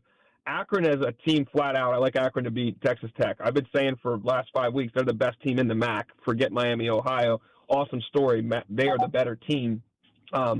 And I think that proves out. They can shoot the heck out of it. They space you. Johnson's an outstanding guard. They're really well coached by John Gross. It's the third straight year they've been in the tournament. They're playing a Texas Tech team that does not have JT Toppin, obviously. And your audience may have seen like Christian Anderson pull up lame last week at the Big 12 tournament. He is a future NBA player. We don't know what his situation is. He's supposed to come back. Supposed to be good. But we don't know. Those soft muscle issues can be tricky. So we'll see what he can do. But I like the Zips to win that game outright. I think the line is around 6.5 or around 10.5 right now. Dallin, I'll get you out of here with this last thing. I am afraid that Miami of Ohio is about to get the beats here coming up in a couple of days. I can just see it coming from a mile away. The public is absolutely loading up on Miami of Ohio, and I get it. Everybody wants to cheer for them. This is by far and away the best team that they will have played so far this season. I think they've been leaking oil for the last couple of weeks just because of all the conversation about them. I actually bumped the spread up. It was at 6.5. I went ahead and took it at 9.5. This just feels like a comfortable double-digit win to me by SMU. Tell me I'm wrong. I want to be wrong about Miami of Ohio. I just feel like this is where the journey ends. I'm right there with you, brother. I think SMU is going to handle it. SMU, man, is coming with a chip on their shoulder. They got, Bruce Pearl stopped taking shots at Miami, Ohio. He took shots at SMU yesterday. They feel like they belong in this tournament. They want to show that. B.J. Edwards was hurt the last 6 games. They lost 5 of them. He supposedly is coming back. He is an elite defender. He's a play creator. He will help their team. Boopy Miller is one of the best guards in the country, and he's fully healthy for SMU. I don't think Miami of Ohio has any answer for that dude. So I think this is a situation where SMU is going to impose their will on this game. I know Miami will spread you out and try to make a bunch of threes, and they're going to make it hard for you but they have a bunch of guys that can guard to make shots. But Yurtoglu is a big inside for the Mustangs that I don't think they have an answer for. I think Andy Enfield's team's going to win this thing going away. I saw the 7.5 right away. I was on SMU. I'm not surprised that it came down a little bit, but I wouldn't be surprised also if the real money comes in around Wednesday night and it's just hammering SMU in this situation because the public loves Miami University, but fading the public is always the right move in my mind. Yeah, you're 100% right. You got to always zig when the public is zagging. That's how you can make money in this thing. That is Dallin Cuff joining us on the show. He is with TNT. He is also a Sirius XM college sports radio covering college basketball. You heard him say that he covers the Atlantic 10 on the USA Network, knows a lot of college basketball, and this is certainly the time for it. Dallin, great stuff, man. We'll catch up with you down the line. All right, man. Be well. Absolutely. That is Dallin Cuff joining us on the show today to talk a little bit of college basketball. We'll come back to this. Let's put a pin in this conversation about the mid-majors and Cinderella because we could be wrong. That is what we love about March, that we go into it with one perception. That perception ends up being wrong, and we get the Loyola Chicago, we get that run, we get the St. Peter's. That is a part of NCAA tournament. That is part of March Madness. Vegas is telling you that's over. That is what the spread is telling you. And if you are somebody that subscribes to the Vegas knows, Vegas is telling you that these mid-majors are about to get pounded in the first round of the NCAA tournament. Now, they can be wrong, and teams can shoot threes, and let's see how the tournament plays itself out. But if you were just going off the perception, the money, what Vegas is telling you that there is a tremendously large gap right now between the haves and the have-nots in college basketball. And I think that Dallin just said it correctly. It used to didn't be the same freedom of movement that way. So if you were a mid-major team, you could keep a Melvin Council and put a couple of guys with them, and by the time he was a junior or a senior, you could have a team of 3 or 4 of those individuals.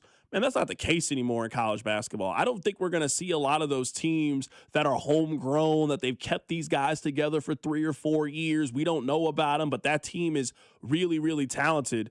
I mean, those guys just get snatched up so quickly in the transfer portal now. I think it makes it really, really difficult for the mid-major teams to be able to compete.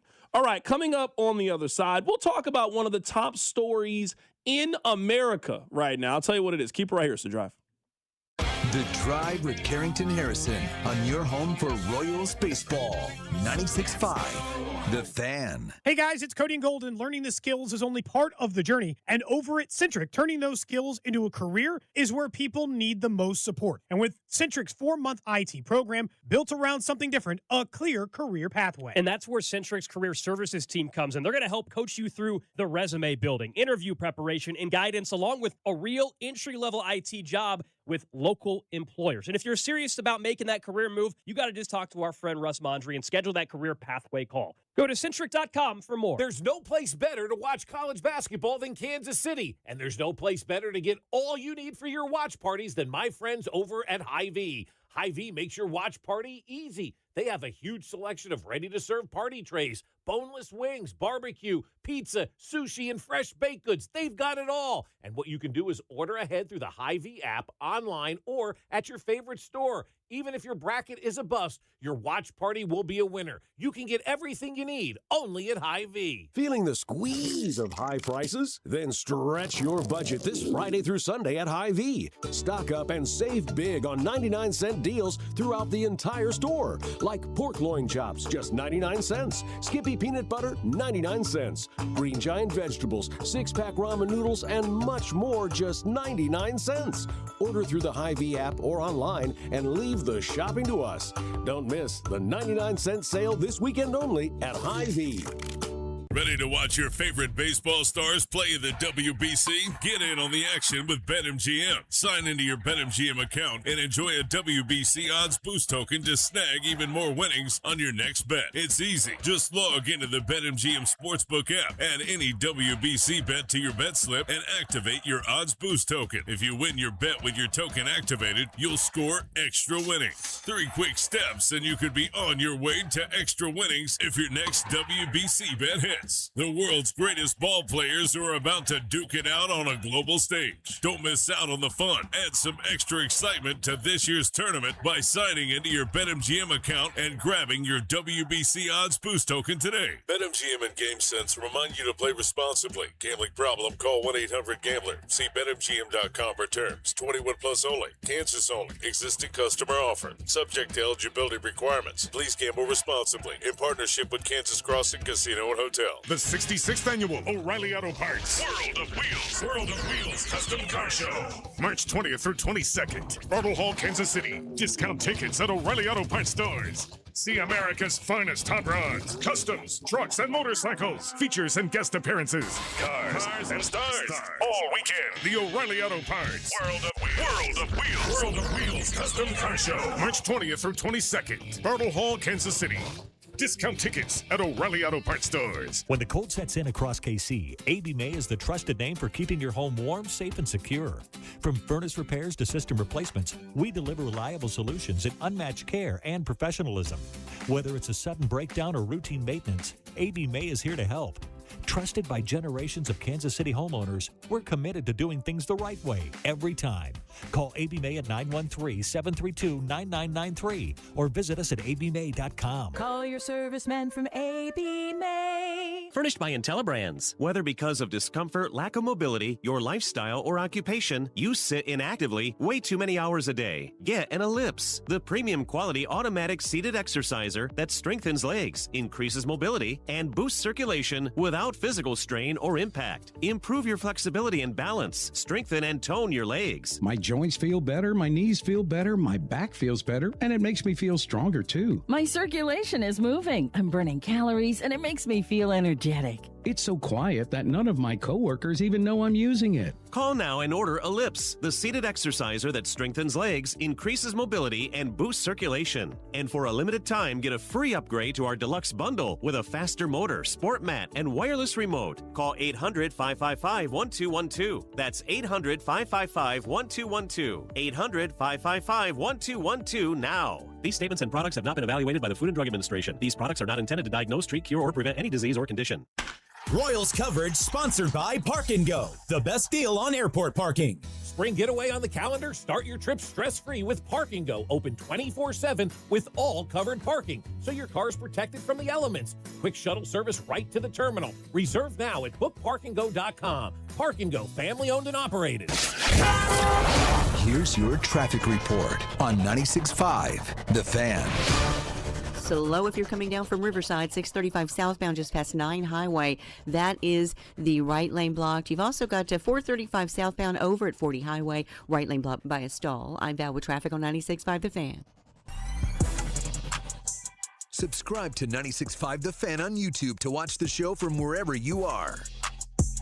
Rob, this has absolutely nothing to do with college basketball, but this seems really important to me. Do you and your wife like to have Taco Tuesdays at the crib? Does she make tacos at the house ever? I only bring that up, not to pry in your business. But do you know the Latiara taco shells? The ones that come in the white box? They got discontinued for a while, didn't they? They're coming back this week. Hey-o! They're coming back. I didn't know that this was a Kansas City-based store until it was out of here. Now, those are the only shells that I love. You guys know the ones that I'm talking about. They come in that white box, Latiara. I mean, I've tried some of the other taco shells, but I don't know. It doesn't have that proper crisp to it that I need. I'm so happy that the real is back.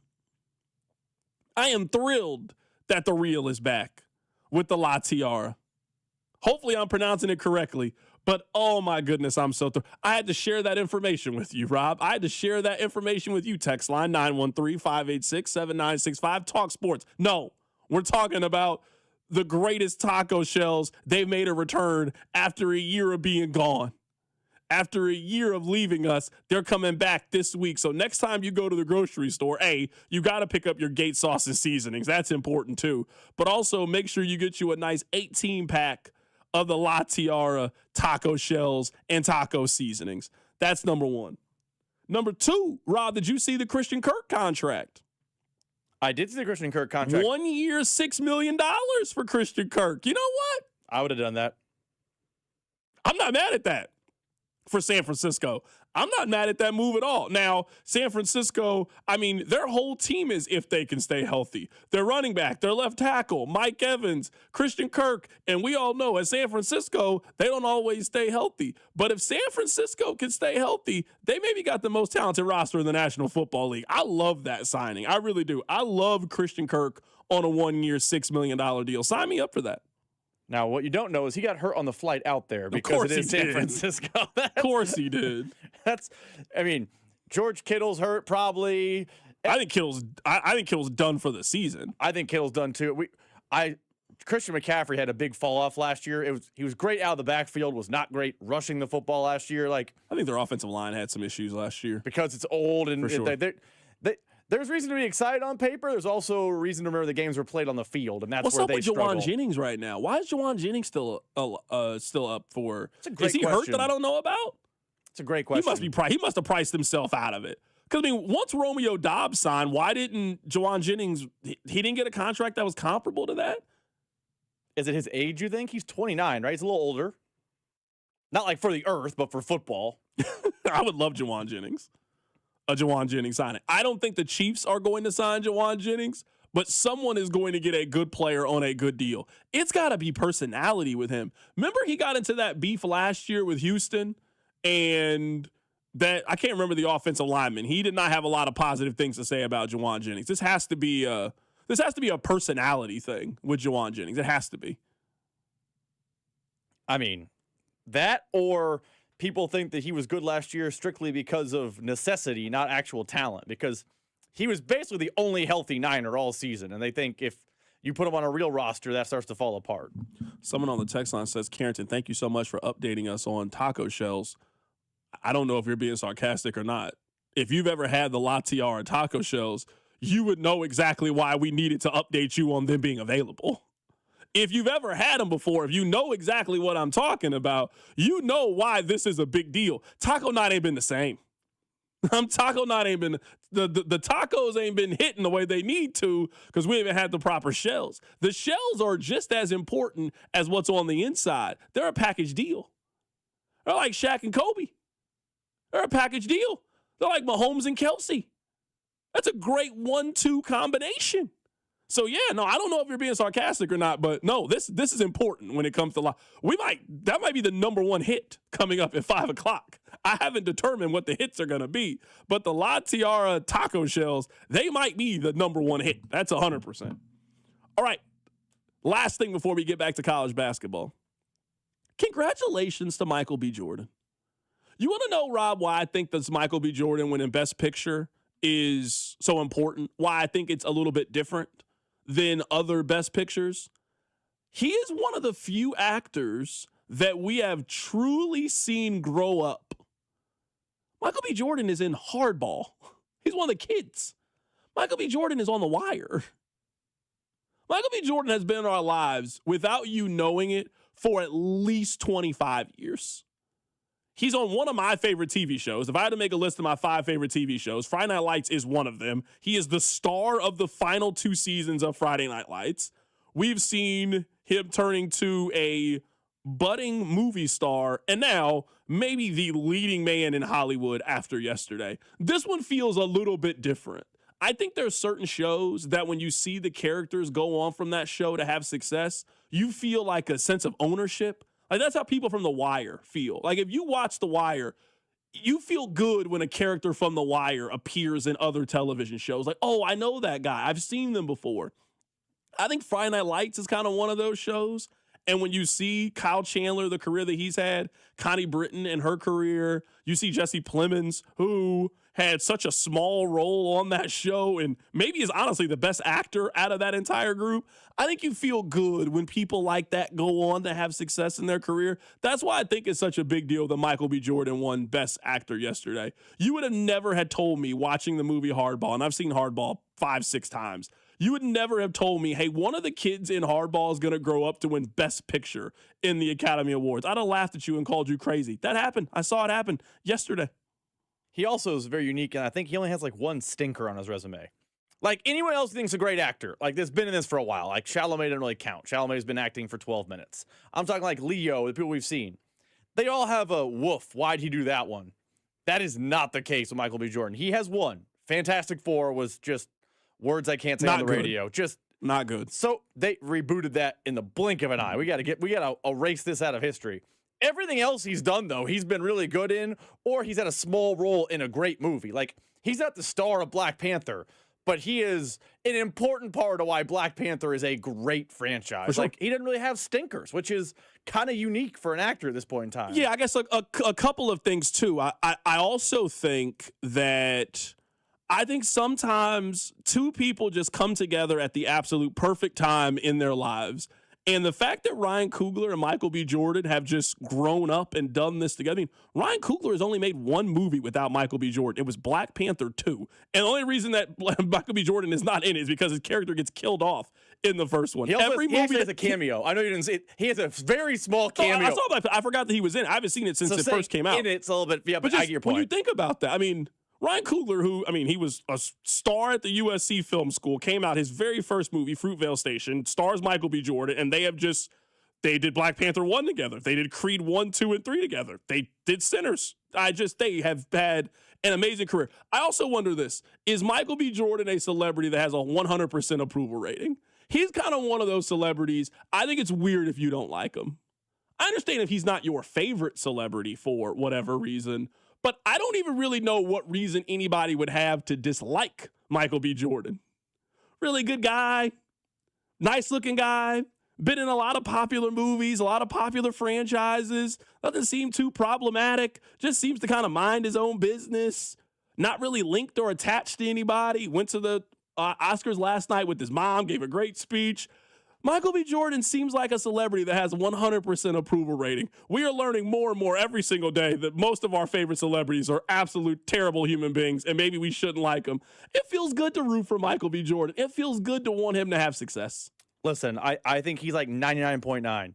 I think after seeing Sinners, maybe Josh Allen felt a little bit of a way after seeing his wife in that movie. But other than that, everyone else on board. Josh Allen probably feels just an iota of a way about Michael B. Jordan. Okay, I'm just saying, he just seems like one of those guys that just like, if we were talking about celebrities, like, I don't know, I don't like Michael B. Jordan. I would think something's wrong with you. Like, that's weird to not like him. What do you not like him in? He's been great. He's been great as Adonis Creed. He was great in Sinners. I don't know how you couldn't like Michael B. Jordan. Just seems like a swell guy. Definitely top 5. You would trade lives with him. That's 100%. Like, if you were making the list right now, I think Michael B. Jordan be high on that list. It seems like it's really, really good to be him. Coming up at the top of the hour, we'll get back to college basketball and continue to go through the brackets. We'll do that with Rocco Miller, a field of 68. That's coming up. Keep it right here. It's The Drive. The Drive with Carrington Harrison on your home for K-State athletics. 96.5, The Fan. Here's your traffic report on 96.5, The Fan. Slow if you're coming down from Riverside, 635 southbound just past 9 Highway. That is the right lane blocked. You've also got 435 southbound over at 40 Highway, right lane blocked by a stall. I'm Val with traffic on 96.5 The Fan.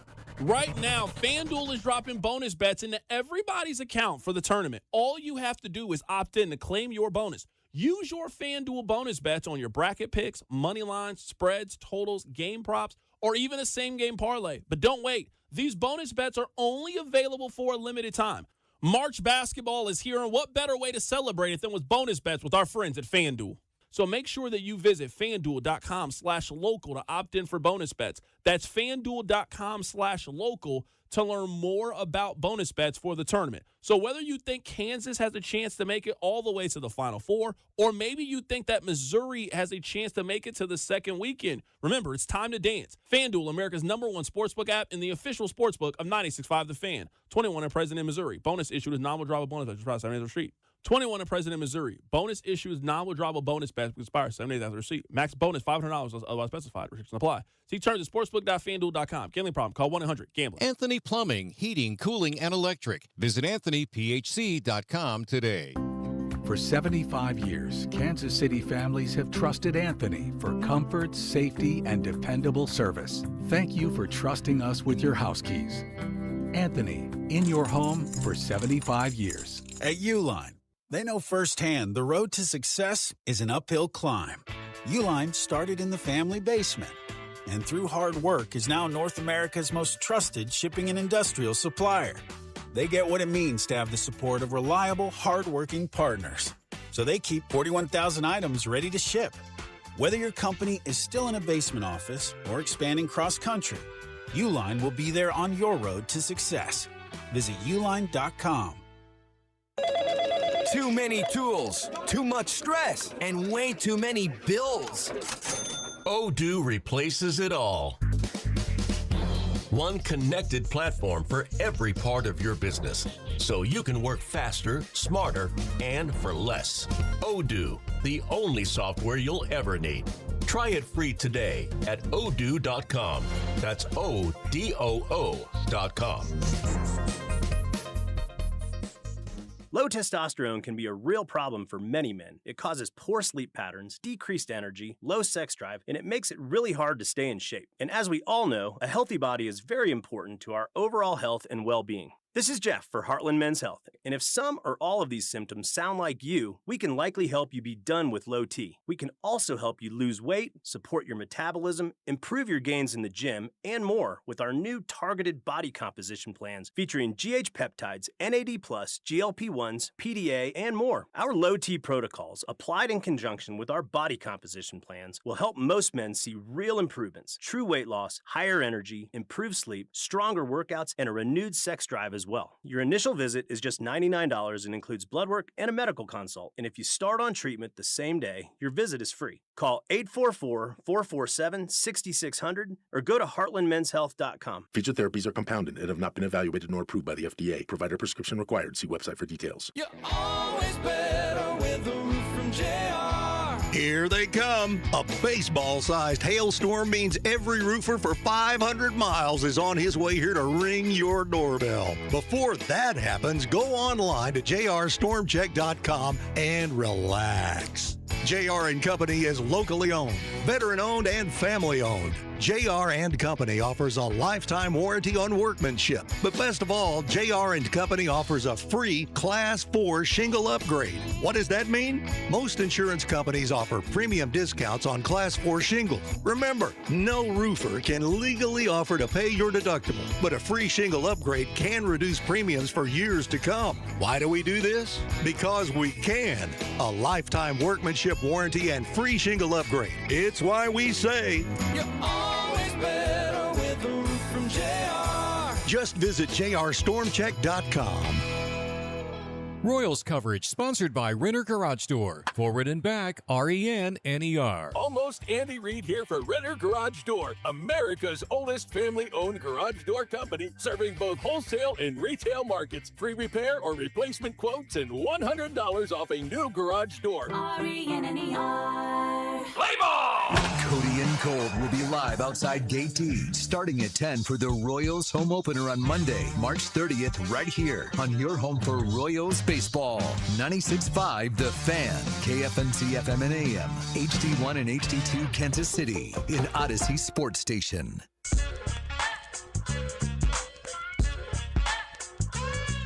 Let's keep talking college basketball with Rocco Miller. He is with Field of 68 Bracketology, joining us on the show today. Rocco, how you doing, my man? I'm doing good. Happy Monday to everybody. How Absolutely. you doing? A couple of questions here before we get to basketball. These are very, very important questions. Are you a hard shell taco guy or a soft shell taco guy? I like the double decker, so it's got both, right? You put you put the soft shell around the hard shell, and then you get best of both worlds. You're really changing the game with that one. I don't know anybody that does that like recreationally. I know you can go get that from Taco Bell. I didn't know people were doing that at home. No, I don't know if I can do that at home. I used to in the old days. You know, in the old days, the old like college roommate days, we'd get creative with it, throw some beans in between. It's actually really good, especially late night food. But yeah, I could go either way. I guess if I had to choose, you know, gun to my head type of thing, I would go soft taco.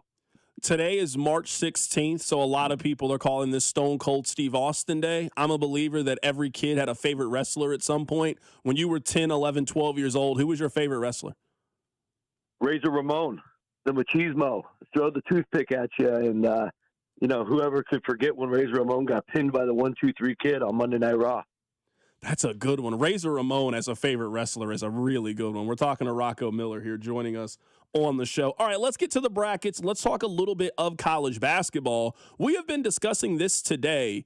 I think Vegas is telling you that the Cinderella is over. If you were looking at these spreads, there have never been bigger spreads between the 4 and 13s, the 5 and the 12s, even the 6s and 11s right now. Now, sure, a Cinderella can pop up. That's the beauty of March. But I think the Vegas, the odds makers, the books, they are telling you there has never been a bigger gap right now between the teams that we think are good and all the rest of the teams. Yeah, I mean, you could look directly at like a Ken Palm or a Bart Torvik, and you start to see the answers. You know, I have a colleague, Will Warren, does a great job, Basket Under Review, where I do weekly articles as well. Did a nice breakdown this morning. The 1 seeds have never been stronger in history. The 2 seeds have never been stronger in history. The 3 seeds have never been stronger in history, and then the 4 seeds have never been stronger in history per the Ken Pomeroy database, which of course goes back to 1997. So a pretty good amount of data for 3 decades, and it makes sense, right? When you're in the NIL era and these top 16 teams are able to go do a great job evaluating talent across the country, leverage the transfer portal, get older players and some of these elite freshmen in certain cases, and also get very, very deep so they can survive injuries, continue to dominate opponents. It's really, really tough for the 13 through 16 seed type schools from those leagues between maybe the 13th best league all the way down to the 31st best league. When a best player from one of those leagues can get enough money to feed his family and set up his future, even if he's like the 8th best player on a team like Michigan, in most cases, the players leaving that school and moving up to the higher levels of college basketball. We've seen that make a major impact on the competitive balance to the sport. And it actually started just a couple of years ago. We saw last year most of the first-round games were pretty lopsided, at least from a competitive standpoint. We did have a couple good ones with Robert Morris giving Alabama a scare all the way until about 2 minutes to go. And we also saw that with UNC Wilmington and Texas Tech. But yeah, and hopefully we'll get a couple more than that this year. I would certainly like to see better games than just 2 really good ones that are possible upsets. But it's going to take a perfect 40 minutes by these underdogs. And you know how college basketball goes. It's a segment-to-segment sport. We only have 10 segments a game, but it can be really, really difficult to hang in there for all 10 segments. So, yeah, it's going to take a really well-executed game plan by one of these underdogs, or hopefully multiple, to pull it off. I was really rooting for Miami of Ohio. I feel like everybody was rooting for Miami of Ohio. I absolutely felt like they deserved to be in the NCAA tournament. I hate the fact that they are going to Dayton, but now maybe this is just me trying to be a contrarian and just trying to go opposite the public. But I'm looking at the betting numbers, and the public is loading up on Miami of Ohio in this game. This just feels to me like they've been kind of leaking oil these last couple of weeks. This is by far and away the best team they have played so far this season in SMU. I kind of feel like Miami of Ohio gets blown out in the first 4. Do you agree, or do you see them keeping it close or possibly winning? I think they have a chance to win. I mean, I think the key here is SMU has been leaking even more oil for their standards than Miami, Ohio, finishing the year 1-5. Obviously not playing nearly as well without B.J. Edwards. We don't know if B.J. Edwards is really going to be back. Of course, the ACC, the SMU athletic department put out a statement that he would be, but I never saw a video. And we don't know, even if he is available, right? If they are full strength, SMU was not the most overwhelming team throughout the season. You know, there's a couple things that really concern me about the matchup. They do have the monsters in the middle, the 7'2" Samet Yigatuglo. A 7'2", 270, that's obviously somebody Miami, Ohio can't directly match up with. They'll have to come up with a good scheme to try to get him out of the rebound game. But outside of that, they also have Jermaine O'Neal Jr., who played a key role. Not nearly as tall as his dad. He's only 6'5", but he rebounds well, plays well around the rim. And then Jaden Toombs has been very good at 6'10". So for me, Miami, Ohio, we knew all year long size was going to be hard for them to deal with when they play a power school. So that will be the big question. However, when you look at what Miami, Ohio does well, they're very, very efficient in the way they space the floor and shoot the ball. And I think they can do very well in this matchup. You look at SMU's defense has been well below average throughout the year. Overall, just the 91st best defense in the country, far below what a tournament level defense should be. And they've really struggled defending the 3 and defending the 2. If you look at catch and shoot data, and Miami, Ohio is a heavy catch and shoot team, so they should get a lot of catch and shoot opportunities. That to me spells possible 12-0 runs, possible 10-0 runs. And if Miami, Ohio can get a couple runs like that throughout the game, they're either going to be able to pull back into it or extend a lead. And so I think we have a pretty good matchup on paper. Right now, we're talking to Rocco Miller. He is with Field of 68. He is their bracketologist, one of the top college football websites' information pieces out there in the sport. So, Rocco, for this question, let's remove the mid-majors. Let's remove some of the smaller schools. Give me a couple of the Power 4 schools that you are selling heading into the NCAA tournament. Maybe it's Purdue. Maybe it's Nebraska, for example. Give me a couple of teams that you think are undervalued that you think can make a little bit of a run in the tournament. So from the big boys, give me a couple of teams that you are fading. Give me a couple of teams that you like. Well, yeah, I know Kansas is near and dear to the area, but the Jayhawks down the stretch have, it's been tough to gauge if they're going to be able to make a run. I think they might be a little bit vulnerable out in San Diego. Obviously they've got the pod with California Baptist, an interesting decision there. California Baptist only 94 miles from the Viejas Arena. So, playing a local team with a lot of confidence, nothing to lose. Could be an interesting 4 versus 13 game, and we won't get that many of those. And then the way St. John's is playing right now, I know it's going to be on the other side of the country, but they're just playing with sheer will and toughness. If they can carry that forward into the tournament, I think it's a really tough draw for the Jayhawks. Just in terms of looking at that pod. I would also say Nebraska, you're spot on. I've been on in Alabama a bunch throughout the season. I have a weekly show down there. And they keep asking who Troy is going to play. And I'm like, well, Troy's best chance is if they draw Nebraska. Well, guess what? Troy got Nebraska in the bracket. So I've been waiting to see if this matchup would come to fruition because we saw Troy against San Diego State go down there and win in overtime. We saw them lose in triple overtime to USC. And, Nebraska doesn't necessarily fill in all the gaps on the perimeter from a defensive standpoint. They should control the glass and obviously be able to score without too much resistance. But I do think we'll get a really good shootout in that Nebraska-Troy game. And even if Nebraska gets past Troy, the way Vanderbilt looked this last week, I feel pretty good about Vanderbilt getting out of that pod. So those two would be the ones to circle for me. And I think maybe on the underdog side of things, Wisconsin's one where we'll see how they play, but I like the way that they went to Michigan and won earlier this year. Of course, down the stretch, they won at Purdue. They also they got a big win in the Big Ten tournament. They won at Illinois. They beat Illinois again in the Big Ten tournament. That's what I'm referring to. And so if anybody from like a 5 seed or above can get to an Elite 8 or even further, it might be the Badgers just because, I'm a big lover of Nick Boyd, what he did at Florida Atlantic, what he did for San Diego State, and now at Wisconsin. He's just the ultimate competitor. And Greg Gard is a very underrated coach, in my opinion. Just hasn't really broken through yet to those late rounds. This could be the year for the Badgers.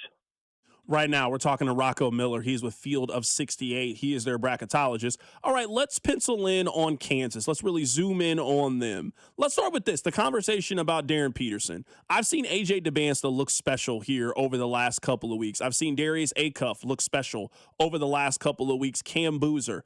I feel like for Kansas, in order to make that deep run, I'm talking about second weekend, potentially adding another Final Four to their storied history, they need the Darren Peterson that played in the first half against BYU. He's been good at times since then.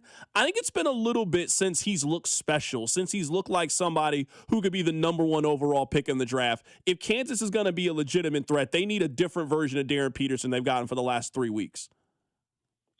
Yeah, he's going to have to really crank it up a notch. And you just don't know with freshmen, right? Because you're always one game away from them completely, especially an elite freshman like him, where you're one loss away from him moving on and getting ready for the draft combine and trying to position himself to be the number 1 pick in the draft. And in some cases, I'm not saying with Peterson directly, but in some cases, you see that become the focus more than the actual team success. So we'll see how Kansas can rebound, because I think in that game against Houston, and again, they played Houston, so it's not like they did it against an average team or anything. Houston's tremendous in a lot of ways, but nobody could finish around the rim in that game. Kansas goes 7 for 34 from 2-point land. I've never seen that I can remember, and especially in a big game, a team go that low of a percentage. It's around 20% from 2-point land in that game. So that was a matchup nightmare for the Jayhawks. Like I said, St. John's is in their pod. They're physical as hell. They just held UConn to 52. And I just think if you're going to try to get out of this San Diego pod and into the Sweet 16, you're going to have to do it with toughness, a lot of toughness. And, there's been times when Peterson's been out where I think Kansas is a little bit more organized, actually, and a little bit better defensively. So we'll see how much, Bill Self wants to ride Peterson if things aren't going well. That will be the big question for me. Is like, what happens at the first sign of trouble? Do you lean on him more, or do you go to your more defensive unit and play through Badunga and other guys? So that will be a big thing to look for early, especially if they are okay against Cal Baptist, and certainly in the St. John's game. It doesn't sound like you're very high on Kansas heading into the NCAA tournament. It doesn't sound like you have them making it to the Sweet 16.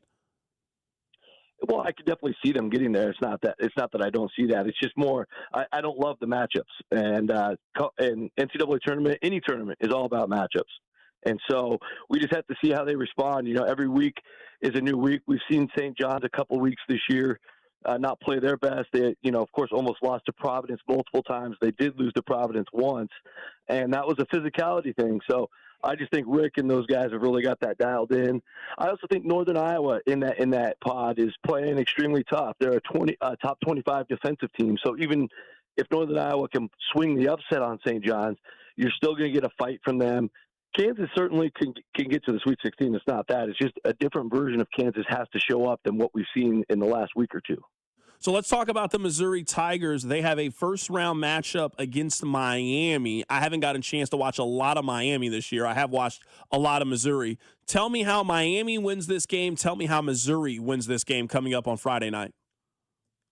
Well, yeah, Miami likes to play through, so Malik Renault has been big time. So has Trey Donaldson, and Shelton Henderson's a phenomenal freshman, and True Washington's there. So they have a great individual skill. They've learned in a lot of cases to play together, building that confidence, winning at SMU down the stretch, beating Louisville in the ACC tournament. So we'll see. I think they're really good at making good choices offensively with shot selection, knowing that they have these different high skill guys. Typically, when they've achieved their best results, it's when Donaldson's been the primary, so playing through him the most, and then leveraging Renew in the passing game. So that's where Missouri's going to have to lock in. But obviously, Missouri's got to be excited to play essentially in their backyard of St. Louis, and a little bit of home court advantage, of course. I think it's the late Friday night game. So we'll see how, Missouri's been up and down throughout the year. And for them, I think it's just going to have to start with good defense leading to good offense. If they can control the paint, control the rim, that will ultimately, I think, allow the Tigers to pull ahead and hold on for a win. But we'll see, because I think individual skill-wise, Miami's the more talented team. Yeah, I'm just looking at it for Missouri, and you're probably right when it comes to Miami. I just look at it. Last year, Missouri got sent to Wichita, and they lost to a mid-major team in Drake. That was a very talented team, but Drake beat them by double digits. I mean, if you're Missouri and you could pick two places to play the NCAA tournament, you would pick Kansas City or St. Louis. You got picked for one of those two places in a coin flip kind of game. This is the game, to me, if you're Dennis Gates, you got to figure out a way to win this game. It doesn't have to be pretty. You don't have to run away from this. There isn't even an expectation, I think, to get to the second weekend and beat Purdue, but you got to figure out a way to beat Miami essentially in a home game. I would agree with that, especially there locally. They're coming into the tournament on a 3-game losing streak, where they, of course, lost the finale at home to Arkansas in overtime and a tight one to Kentucky in the opener of the SEC tournament. So clearly, if these guys are motivated to try to right the ship and make something of what's left of the season here in the NCAA tournament, they really, really got to put a good game plan together and take advantage of that home court. Otherwise, it could be a very disappointing night and a little bit of a long off season for the fans. I don't think I'm on some limb with this opinion, but I think the national champion is either Duke, Arizona, or Michigan. If you gave me those three and I gave you the other 65 teams, I feel good. You could have them. There's some good teams in that range, don't get me wrong. But I feel like Duke, Arizona, and Michigan have pretty clearly separated themselves, and those are the three best teams in the country. Do you agree with that? Do you think the national champion comes from that grouping of teams? Well, I think there's obviously a great chance. I mean, those three have separated themselves throughout the season, just losing. Michigan took their third loss yesterday, but the other two getting into the clubhouse with 2 losses or less is extremely tremendous. The fact that Duke beat Michigan head-to-head. Yeah, you've got really good chances with those three for sure. I would just say, with Florida, I know they lost to Vanderbilt, in the semis, but I think the way they played for the last 2 months, minus that one performance, they've really figured out their guards and using their guards in the screen game and getting them to the 10 on back cuts and different ways to to score at the rim besides just with the front court. We know the Florida front court is overwhelming, and so they could use that loss as extra motivation to destroy teams. They're built to destroy teams, as you saw throughout most of the SEC season. So I'm just curious what Florida ends up doing, because I think they're the team that's good enough to derail any of the top three. Now, Houston's obviously close. They just have with Kingston Flemings being the primary as a freshman, will he have the maturity to get 6 wins in the month of March into April? We shall see. Obviously, great talent there, great toughness always. But I just think if they were a little older, I'd probably be a little more risky with Houston. I think Florida, though, for me, is the team that can really do it. Last question, Rocco. We appreciate your time. When you hear college basketball, like, for example, when you hear the NFL, you hear Monday Night Football, you hear Sunday Night Football, the Masters has its own sound to it. When you hear college basketball, do you hear one shining moment, or do you hear the generic CBS comeback from commercial song? I hear that opening music when the game starts. Da, da, da, da, da, da, da. Okay, all right. I was just wondering, because I was going back and I was on YouTube this weekend, and I was getting excited about the tournament, and I just was randomly watching One Shining Moments, and it's perfect. Like, it is absolutely perfect to end a season. That song, the highlights from the NCAA tournament, whoever wins, it's so perfect. You're not wrong, and it's really frustrating when they don't get the highlight package right. Like, if they forget a moment or two. I think last year, the year before, there was a few they missed on, but it's so beautiful to watch that. I used to love that growing up when Luther Vandross was involved, and they would show him playing the piano during the video. And I love how on YouTube you can go back and look up any of those years and just get the nostalgia going at any time. It's always a beautiful thing. That is Rocco Miller joining us on the show. He is with Field of 68. He is the bracketologist. Rocco, we'll do this closer to the Final Four, man. We appreciate you. Looking forward to it anytime, guys. Thank you. Absolutely. That's Rocco Miller joining us on the show with Field of 68. You guys know the rules. I don't block people. I really don't block people on the text line. You can ask Rob. People are mean to me on the text line, but as long as you stay within the lines, I'm not going to block you. There's no reason to block you. One Shining Moment is so overrated. The song is overrated, not the moment. What? Rob, come on now. This can't be a real opinion. There are people out there that don't believe in the power of one shining moment. It's okay for all of us to like the same thing. One Shining Moment is one of those things. It's an incredible song that perfectly... it sets up the season's over. We've been watching college basketball now for 5 months. We've been locked into college basketball since before Thanksgiving. We've been here. From late night at the Fog until One Shining Moment. Rob, you've been there. There's no perfect end to a season than One Shining Moment. It's incredible. I don't know how you can love basketball and then call One Shining Moment overrated. That really hurts my feelings. That could be a blockable offense. It's near blockable. Now, maybe this is a bad take by me, but whatever. I sometimes, because those Monday night tip-offs are like at 8:15, and so the game's not over till 11, I will watch it on my phone in bed. CBS puts it on social media. I'm not staying up for the broadcast every time to watch it, but it is... I don't go to bed on the Monday night of the national title game until I have seen One Shining Moment. It might not be on the broadcast that I've actually seen it. Okay. It's an incredible song. But did you hear that over the da da da da da da? No, I hear that song. I think that's the what's a baseball's song? Like, when you hear baseball, what do you hear? I don't think baseball has a song. Because when I hear baseball... I actually do think baseball has a song. I think it's different than the other ones. I think when you hear baseball, you hear that, put me in, coach. That's what baseball sounds like to me. See, I just think it's like the organ at games. I think it's like the sound of being at a game. That's a good one. But the Let's Go Royals organ thing is not like an iconic... That's every single stadium has. Correct. Let's Go Giants or whatever. No, that makes sense. That little... dun, dun, dun, dun, is what I hear when I hear baseball. It's not a song per se, but that's what rings in my head. Yeah, baseball doesn't have, I mean, I guess they used to with ESPN Sunday Night Baseball. They used to kind of have that with Web Gyms.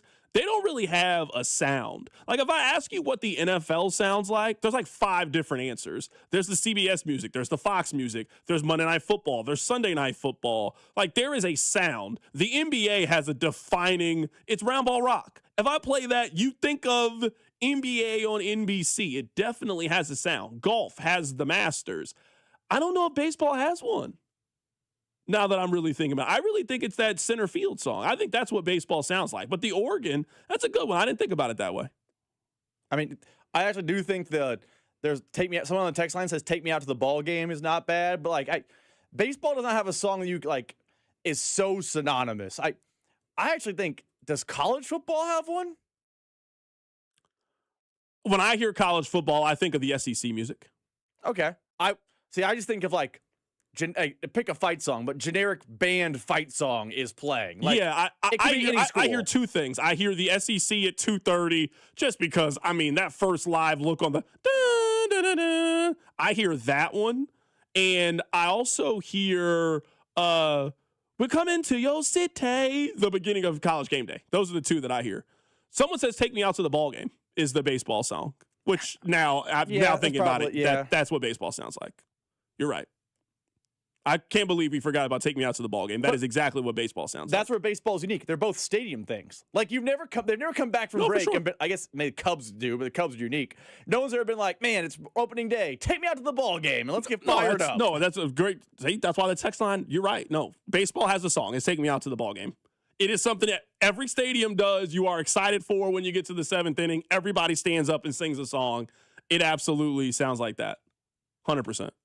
You know, I'll give you another one. I also think "God Bless America" is high up on the list too for baseball.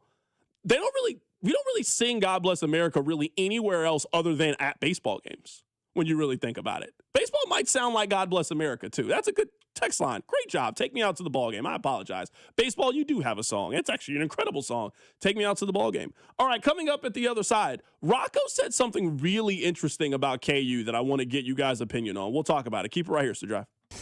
You're listening to The Drive with Carrington Harrison. I mean, come on, guys. What are we doing here? On your home for Chiefs football, 96.5, The Fan. New Game Plus with Oxy makes your laundry smell incredible and fights stubborn smells, like the ones your dog Biscuit brought into your freshly made bed last night. But you washed that all away with Game, and now you're drifting asleep to the scent and sound of waves.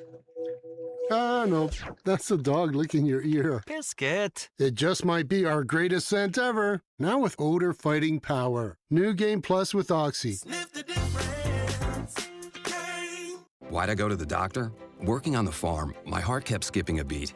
I didn't think much of it, but my daughters made me get checked out. Turns out I have atrial fibrillation, which increases the risk of stroke about 5 times. Symptoms like irregular heartbeat, heart racing, chest pain, shortness of breath, fatigue, or lightheadedness can come and go. But if it's AFib, the risk of stroke remains. If you have symptoms, contact a doctor. I'm so glad I did. Visit notimetowait.com. Sponsored by Bristol-Myers Squibb and Pfizer. I'm McCall with Lee Summit Subaru, and it's time to make a big deal out of nothing. Announcing Lee Summit Subaru's 0% event. Up to 0% financing on select 2025 Subaru models for 72 months. And we have the largest selection of Subaru certified vehicles in Kansas City, starting as low as 1.9% for 72 months. Fall in love with driving again at Lee Summit Subaru. The Subaru A Lot to Love event. Based on January 2025 through June 2025 Kansas City inventory listings. Man, your yard looks great. Who does that for you, Gunther? It's Gunter, no H. You sure it's not Gunther? Listen, we've been with Gunter for years. They take care of our lawn with 7 annual applications. We're weed-free and have a lusher, thick, green lawn. Trust me, it's Gunter. No matter how you say it, we've been helping Kansas City homeowners improve their yards for decades. For greener, thicker lawns, it's Gunter. I'm pretty sure it's Gunther. I'm pretty sure it's not. This is Kevin Harlan, and if I sound a little tired, it's because it's Ford Truck Month at Rob's Side Ford. You and me both, Kevin. It's been nonstop. Well, Rob, remind me again why. Because Rob's Site Ford is offering brand new F-150s up to $16,000 off, 0% financing for 60 months, and 0 payments for 90 days.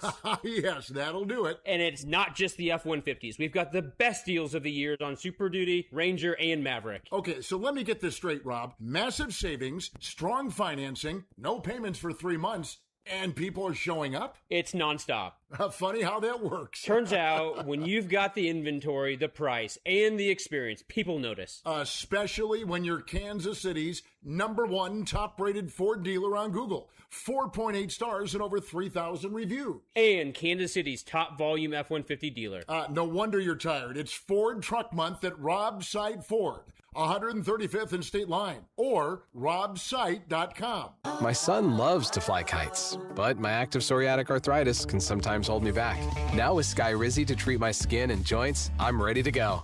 Skyrizi, risankizumab Riza, a prescription-only 150 milligram injection for adults, helps with less joint pain, stiffness, swelling, and fatigue. For those who also have plaque psoriasis, 90% clearer skin is possible with just 4 doses a year after 2 starter doses.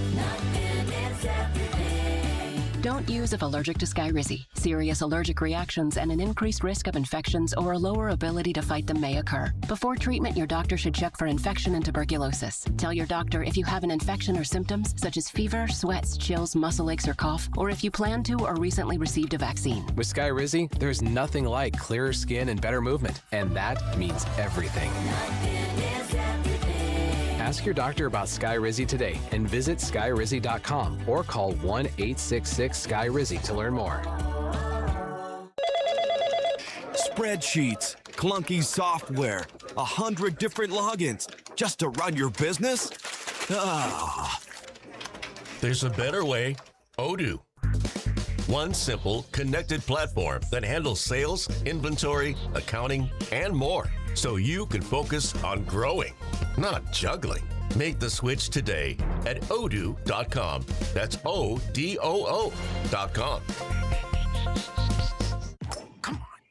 No! It's just a golf lesson, champ. Loosen up. I can't. See that Hyundai Santa Fe? Yeah. I only paid.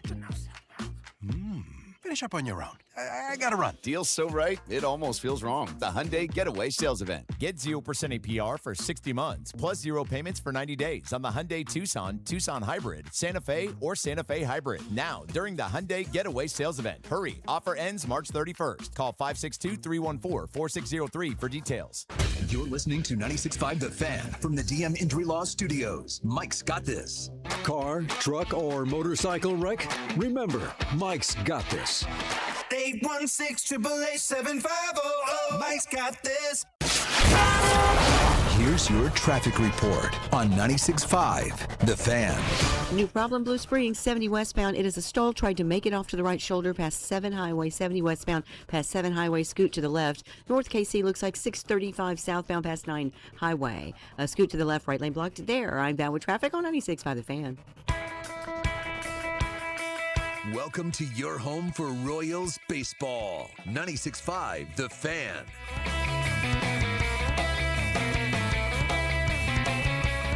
Rob, do you think Kansas is tough enough?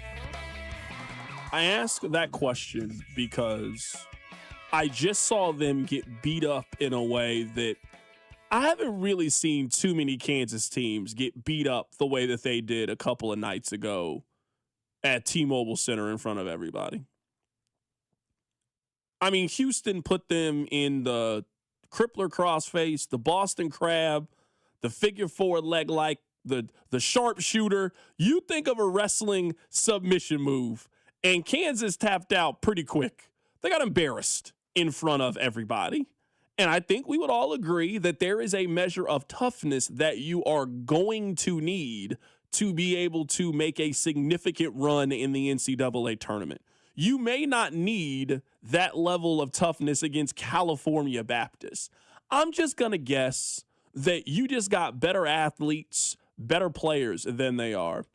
One of my friends retweeted this, and he was talking about one of the players on Cal Baptist. His name is Dominique Daniels. He's a senior. He's 5'10". He's from Compton. Sure, the kid can play.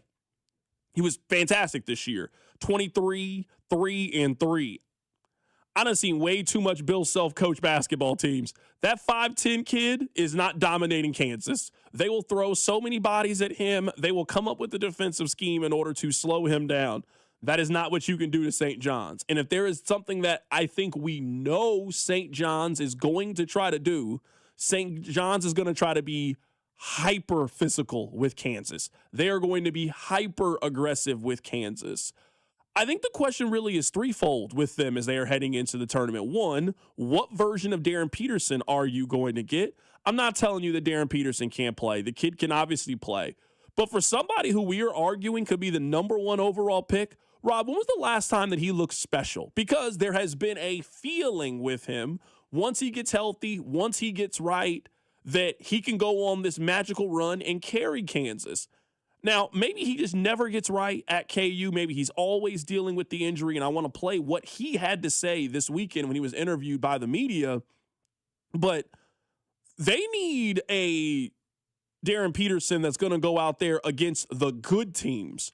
I'm not talking about dominating K-State where you were 10 of 15 from the floor. I'm talking about against the St. John's, against the Dukes, against those kinds of teams. Kansas needs Darren Peterson to play 30 minutes and be well and be in the conversation of being the best player on the floor. That is not what you got in the Arizona State game when they got dominated. That is not what you got in the Houston game. He was 3 of 11 in the Houston game. He was 3 of 11. They put a padlock on him. They put a padlock on Melvin Council. I mean, that's how you get beat by 20 the way that they did. Do you think Kansas is tough enough to advance in this tournament? It's a really fair question to ask. And the answer is, I don't know. Because recently the answer is no. They were not tough enough against Houston. They broke down. I can point to games down toward the end of the season where I felt like they just got physically beat up and they did not respond well at all. Like that definitely happened down the stretch. I think that happened in Arizona when they played Arizona State. I think early going, the game was a little more physical than they probably wanted it to be. They were upset with the officiating because of it, and they were down 20 to a bad Arizona State team that fired their coach. Like, I think down the stretch, it's fair to question their toughness. But I've also seen this team a couple times earlier this year really show a grit and a toughness. When they were at NC State, that's a game where they showed toughness. That's a tournament team. Now, they're first 4, but they're a tournament team. I know they lost, but playing at Madison Square Garden with your hand tied behind your back against the best team in the country in Duke, they showed a toughness to be in that game down the stretch. Like, without Darren Peterson, Big Monday, Arizona. I know it's at Allen, but even considering that, 100%. Arizona got a lead on them at one point. They battled back. So I would say I don't know because I've seen it. I've just seen it so sparingly. I don't know they can go get that grit and toughness back. I want to play this audio for you guys. Now, I always tell you guys that one day they're going to fire me from this job. Like one day I'm going to show up here and they're going to be like, you know what? This arrangement isn't working for us anymore. That's just kind of how radio goes. And whenever this happens, grab all my stuff, and I'm going to go work for a PR firm. Because in doing this job and being around teams and being around enough athletes, I think most of the people that we cover and most of the teams that we follow are, in fact, really bad at PR. I want to play this audio for you from Darren Peterson. You maybe haven't heard this. This was after the game. He was sitting there in the locker room. The media goes up to him and asks him questions, and he talks about the cramps that he was dealing with in October. Now, I want you to listen to this with this in mind. Why did Kansas not schedule this earlier in the season? Why did Darren Peterson's handlers not schedule this earlier in the season? I have been saying this now for months. You know what Darren Peterson should have done? And you know what would have helped him tremendously? What I think would have helped Kansas? What would have helped Self? What would have helped the coaching staff? He should have sat down and did the Taylor Rooks interview. He should have sat down and did the Malika Andrews interview. He should have hit up Stephen A. Smith, had Stephen A. Smith come to Lawrence, Kansas to interview him to talk about potentially being the number 1 overall pick and the injuries that he has been dealing with. If Darren Peterson had communicated what he said on Friday night, if he had said this in October, I think the entire tone around Kansas basketball season is drastically different. Definitely. As much as I want to say I wasn't, it was traumatic for me. So yeah, I thought about it a little bit. Yeah, did that make it hard? Did that play? I mean, what kind of factor did that play as you would when it would come in on the games? Yeah, huge factor. Like I said, it was traumatic for me. So as much as I tried to fight it and tell myself I was good, I kind of couldn't. The mind is the joystick. My dad tells me you can't beat your mind. How would you describe what you went through that first time? Full body cramp. My whole body was cramp. Had to go to the hospital, get an IV. Had you ever been through anything like that in your life? Nah. I think that was just my body adjusting to college. We had the previous week we had boot camp, which is where we are just running, no basketballs. So what were you doing that day that happened? I think that we had no day practice, but I think I don't know, the previous week caught up to me. My body just locked up on me, I guess. How long were you in the hospital? I don't know. This was in like October. Yeah, it was a while back, but I don't know. I just got like 2 bags of IV and went home. Nothing really crazy. I wish we could go back in time. I understand that some of you will never feel compassion for Darren Peterson. He is going to make a lot of money playing basketball, and I don't think that he has handled this perfectly. I told you guys, I think he quit on the Arizona game. I don't think he tried hard enough to play. The optics of him checking out of the Oklahoma State game, it's bad. It's really, really bad, and something you usually don't see a basketball player do. The advice that Darren Peterson has been given this entire time has been so bad, in my opinion. The way that it has been communicated by Kansas, the way that it has been communicated by Bill Self has been so bad this season. He talked about his entire body cramping up. He had to go to the hospital. He needed multiple IVs to rehydrate himself. If this had been communicated on October 16th, what he had been dealing with and the challenges I think it would have softened everybody's tone. Yes, some people will only see the money. He is somebody who has been given incredible wealth to go out and play basketball. He's still 19 years old. He's still a kid. He's still a person. And if they could have communicated this from the very, very beginning, I think it would have de-weaponized and de-armed a lot of people when it came to him, especially in-house. Maybe the calls would have been loud from the outside. I think there would have been more compassion from KU fans and kind of wrapping their arms around him this year if they had just had a better understanding of what was going on and what he was dealing with. There's no way to go back now, and the best way to undo all of it is to go out there, ball out, hoop, and make a deep run in the NCAA tournament. But for the life of me, I will never understand why Darren Peterson and his people just didn't sit down and do an interview. This happened with a cell phone camera in the locker room at the end of the season in the Big 12. No, he should have done this right at center court at Allen Fieldhouse, big production, highly edited. We need to get our message across about what is going on with the potential #1 overall pick. It will never make any sense to me why they handled it this way throughout the course of the season. You're listening to The Drive on 96.5 The Fan. We'll continue to get you ready for March Madness. The brackets are here. Keep it right here. It's The Drive. The Drive with Carrington Harrison on Kansas City's only FM sports station, 96.5 The Fan. Right now, FanDuel is dropping bonus bets into everybody's account for the tournament. All you have to do is opt in to claim your bonus. Use your FanDuel bonus bets on your bracket picks, money lines, spreads, totals, game props, or even a same-game parlay. But don't wait. These bonus bets are only available for a limited time. March basketball is here, and what better way to celebrate it than with bonus bets with our friends at FanDuel? So make sure that you visit FanDuel.com/local to opt in for bonus bets. That's FanDuel.com/local to learn more about bonus bets for the tournament. So whether you think Kansas has a chance to make it all the way to the Final Four, or maybe you think that Missouri has a chance to make it to the second weekend, remember, it's time to dance. FanDuel, America's #1 sportsbook app and the official sportsbook of 96.5 The Fan. 21 and present in Missouri. Bonus issued as nominal driver bonus. Just price on the street. 21 and present in Missouri. Bonus issues non-withdrawable bonus bet expires 7 days after receipt. Max bonus $500 otherwise specified. Restrictions apply. See terms at sportsbook.fanduel.com. Gambling problem? Call 1-800-GAMBLER. Net big cash at Harrah's Kansas City. With 3 ways to win, you could score major prizes. 1. Each day through March 28th, earn to swipe your Caesars reward card at a Net Big Cash kiosk to instantly win up to $100,000 cash. 2. Collect letters to spell out winning words to score up to $1,000 free play. 3. Join us March 28th for drawings with a grand prize of $50,000 cash at Harrah's Kansas City. Visit our website for full details. 21 or older to gamble. Know when to stop before you start. Gambling problem? Call 1-800-GAMBLER. Over time, your home's exterior takes a beating. You might notice faded colors or peeling paint. You need to call my friends at CertaPro Painters, whether you're thinking about the inside or outside of your home. Their free estimates are detailed and easy to understand, and you'll get a quote right away. Ask about their spring sales event for 10% off qualifying projects through May 15th. And remember, each CertaPro Painters business is independently owned and operated right here in KC. Schedule your free estimate at CertaPro.com. That's Certa with a C. Ready to watch your favorite baseball stars play in the WBC?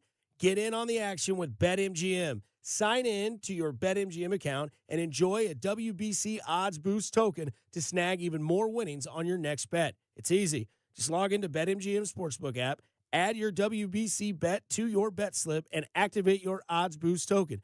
If you win your bet with your token activated, you'll score extra winnings.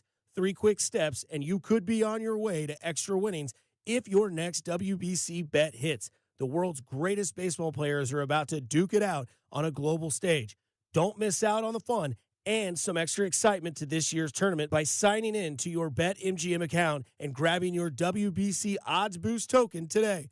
BetMGM and GameSense remind you to play responsibly. Gambling problem? Call 1-800-GAMBLER. See BetMGM.com for terms.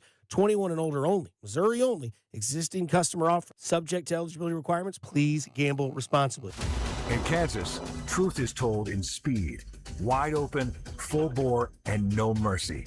Season momentum earned 3 and 4 wide. Loud, intense, inches predicting outcomes. Blink and miss. They bang sideways. What just happened? Pure speed whipping across the plains. Hell yeah, boys!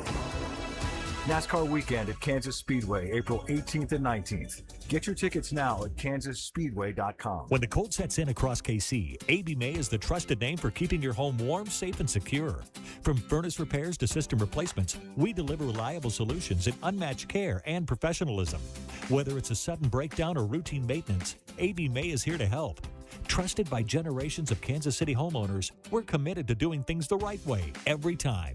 Call AB May at 913-732-9993 or visit us at abmay.com. Call your serviceman from AB May. Furnished by IntelliBrands. Have you ever felt leg pain, restlessness, cramps, tingling, swelling, numbness, itchiness, or coldness? Then you need the new patented Legsercise Pro, the natural circulation booster that uses continuous automatic leg movement to soothe pain and promote healthy circulation the natural, drug-free way. Using Legsercise made walking painless again. Legsercise Pro's patented walking simulator propulsion technology moves your feet back and forth along its concave track, creating constant movement and flex at both the knee and ankle joints. It's like having a physical therapist right in your own home. I have much less swelling and no more tingling. Call right now and order your very own Legsercise Pro, the new proven automatic leg mover that soothes pain and naturally promotes healthy circulation. Call 800-555-1212. That's 800-555-1212. 800-555-1212 now. These statements and products have not been evaluated by the Food and Drug Administration. These products are not intended to diagnose, treat, cure, or prevent any disease or condition.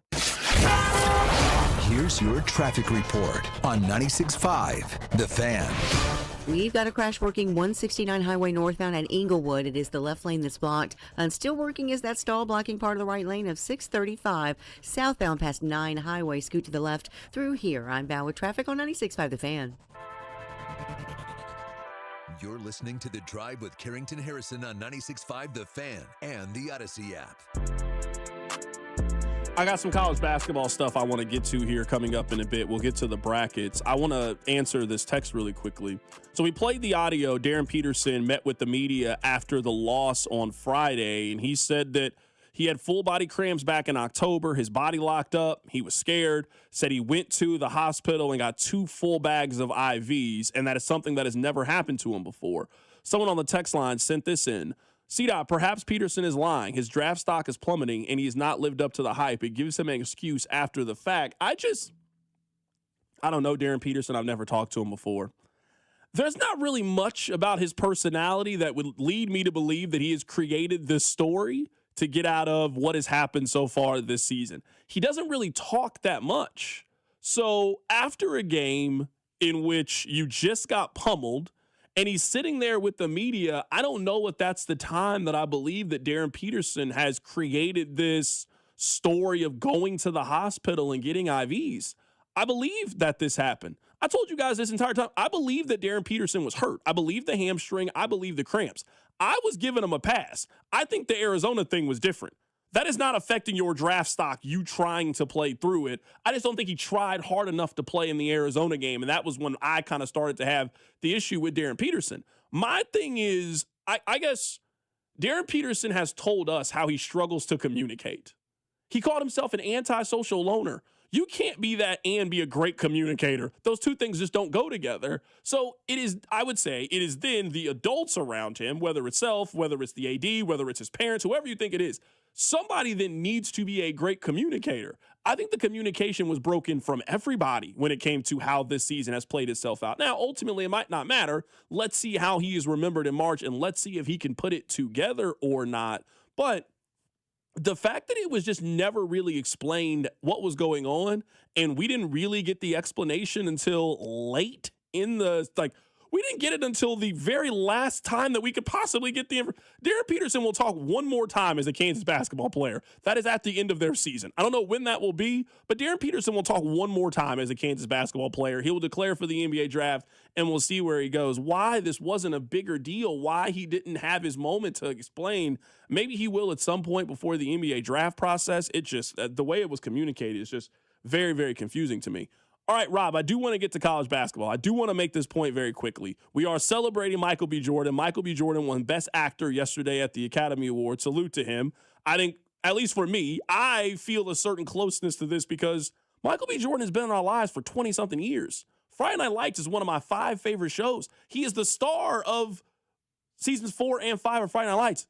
The Wire is one of my 5 favorite shows. He is in season 1 of The Wire. I would say that I don't want to give away the entire plot of season 1 of The Wire. He is one of the most important characters in season 1 of The Wire. So to see that person now go on to win Best Actor at the Academy Award over Leonardo DiCaprio and some of the other great actors in the category, I am thrilled for Michael B. Jordan. Congratulations. They're talking about remaking Miami Vice, and that last one was terrible. I am here for a Miami Vice remake with Michael B. Jordan. I can't think of a worse way to celebrate the greatest accomplishment of your life than going to In-N-Out. Think about this. You just did something that very few people have accomplished. You got the highest honor that you can get in your profession. And how you chose to celebrate it was to go get the 19th best fast food burger that's out there. You guys know my feelings on In-N-Out. You want to know why In-N-Out works? Because you only eat In-N-Out in cool places. If In-N-Out was in Iowa, people wouldn't feel the way they feel about In-N-Out. They look at it like it was Sonic. It's just readily available. No one has great memories and feelings about Sonic. It's just everywhere. It's one right around the corner from where we work, Rob. You don't feel like, oh, man, I got to go to Sonic. Nobody's lining up for Sonic. You only eat In-N-Out in cool, warm places. You're in L.A. You're in Phoenix. You're in Vegas. You're just in a cool place when you eat In-N-Out. That food is so incredibly average. I don't trust any burger place with trash fries. You don't got to have McDonald's level fries. You don't got to have Chick-fil-A. I mean, right when they come out of the grease, those waffle. You don't got to have that. I don't trust any burger place with trash fries. The only thing good about In-N-Out is the location and the price. You want to know why they charging you that? Because they can't charge you much more. You want to know why Shake Shack is charging what they're charging? Because the food's worth it. You want to know why Five Guys is charging what they're charging? Because Five Guys is amazing. That's why they can get away with it. In-N-Out, it's terrible. Just mediocre meats is what they're serving over there at In-N-Out. Terrible. So disappointed in my guy. You could have went to Roscoe's Chicken and Waffles. You're out in L.A. Terrible. I'm telling you, In-N-Out. It's the most overrated thing in our society. Most overrated thing in our generation is In-N-Out. That's where he went to celebrate yesterday. He had the trophy all In-N-Out, celebrating it, taking pictures with people. Good for him. You could have went to Whataburger.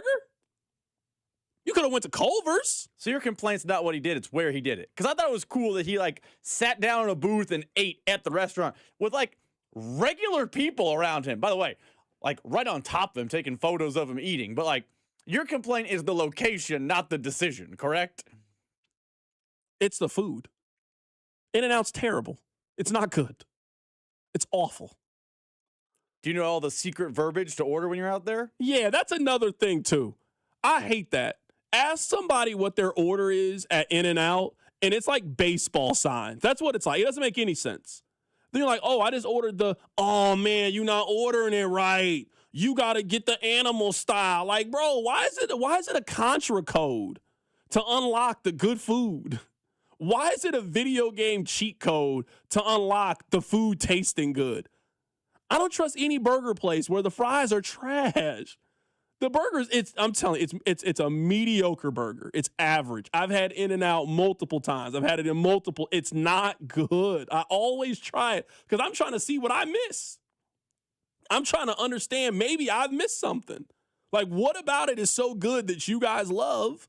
It's terrible. It's bad. It's really bad to me. Please don't go there, Michael B. Jordan. Please don't do that again. Go to Randy's Donuts. I'm sure they got some great taco places out in Los Angeles. Please don't do this. I mean, I've had In-N-Out twice. I think it's terrible. I think it's good. It does not live up to the hype even a little bit. People out in L.A. talk about it like they've discovered water. Yeah, because they're in L.A., for sure. I'm telling you, if that same burger was in a diner in rural Kansas, that restaurant would have shut down 2 years into operating. It would have been a failed small business had it happened. A lot of blockable opinions today. CDOT, McDonald's fries are like Chris Jones, overhyped and living off past accomplishments. We're not doing that with McDonald's fries. We're not doing that with Mickey D's fries, no. Mickey D's fries, now, you got to catch them at the right time. I'm not telling you they give consistent effort all the time. But when you get the hot, right out of the grease McDonald's fries, still the king. Still number one on my list. Still the best. Now, you can go and you can get some bad McDonald's fries. Don't get me wrong. We've all have had some bad McDonald's fries. But I'm talking about when they do it right. They've had some 3 for 17 shooting nights. But, when they cooking, oh, my goodness. McDonald's fries still second to none. A McDonald's fries and a Sprite, oh, my goodness. Sign me up. We're not disrespecting McDonald's fries on this show. No, we're not. We're not doing that. Someone said, C-Dot, what about Freddy's? Freddy's is cool. I don't got no beef with Freddy's. Freddy's is better than In-N-Out. I'm going to say Freddy's is just Midwest In-N-Out. Nah, Freddy's is better than In-N-Out. Yeah, but it's very similar stylistically. Yeah, I don't mind Freddy's. I really think Culver's is a little underrated and underappreciated. I don't think Culver's get nearly enough love. I just think because Culver's, it takes so long. You never gotten your food quick at Culver's. You always got to sit and wait, and it's too much. It's too much. It's expensive and it takes too long for me. I can't do it. Who's got the best burger? Best chain burger? Not like a local. You're going to tell me, oh, this place on 100, and I'm sure it's a great burger. It's a great question. There's only 2 heavyweight contenders. It's either Shake Shack or Five Guys. Those are the only 2 in this conversation of best burger. I was going to say Five Guys, but I mean, Five Guys, talk about expensive. You got to take out a student loan to order at Five Guys. I had to make a decision. My mortgage or Five Guys? Yeah, you got to make a life and death decision. You got to determine if you want a home for the next month.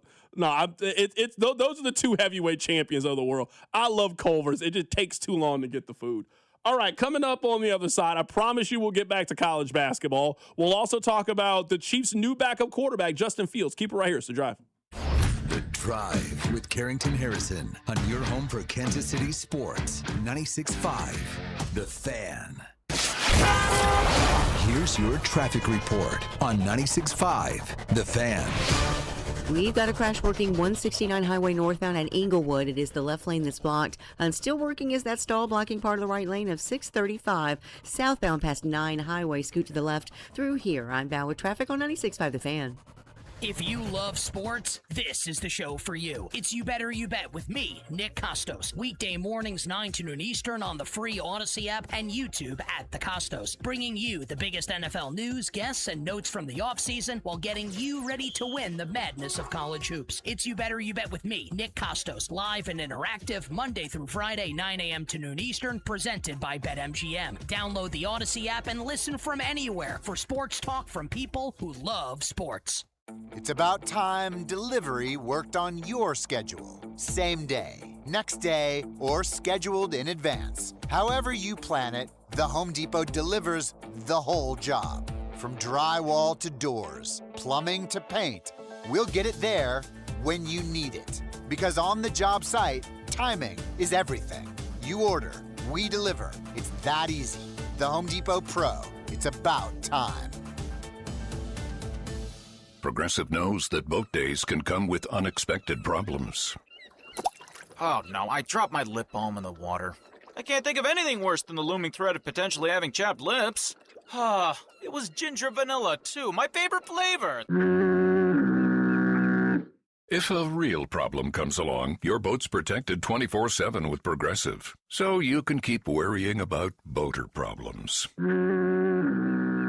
Progressive Casualty Insurance Company and Affiliates, not available in D.C. Shopping with your parents can be embarrassing. Why would they sell jeans with holes in them? I'm going to speak to the manager. Mom! That hoodie is giving. You should get it. YOLO. Thanks to the Chase mobile app, your kid can shop independently while you keep an eye on their spending. So you can go from... We can be twinsies. ...to... How was shopping? Saw you stayed on budget. Thanks, Mom. Freedom for kids, control for parents. That's family banking from Chase. Account subject to approval. Chase mobile app is available for select mobile devices. Message and data rates may apply. JP Morgan Chase Bank N.A. member FDIC.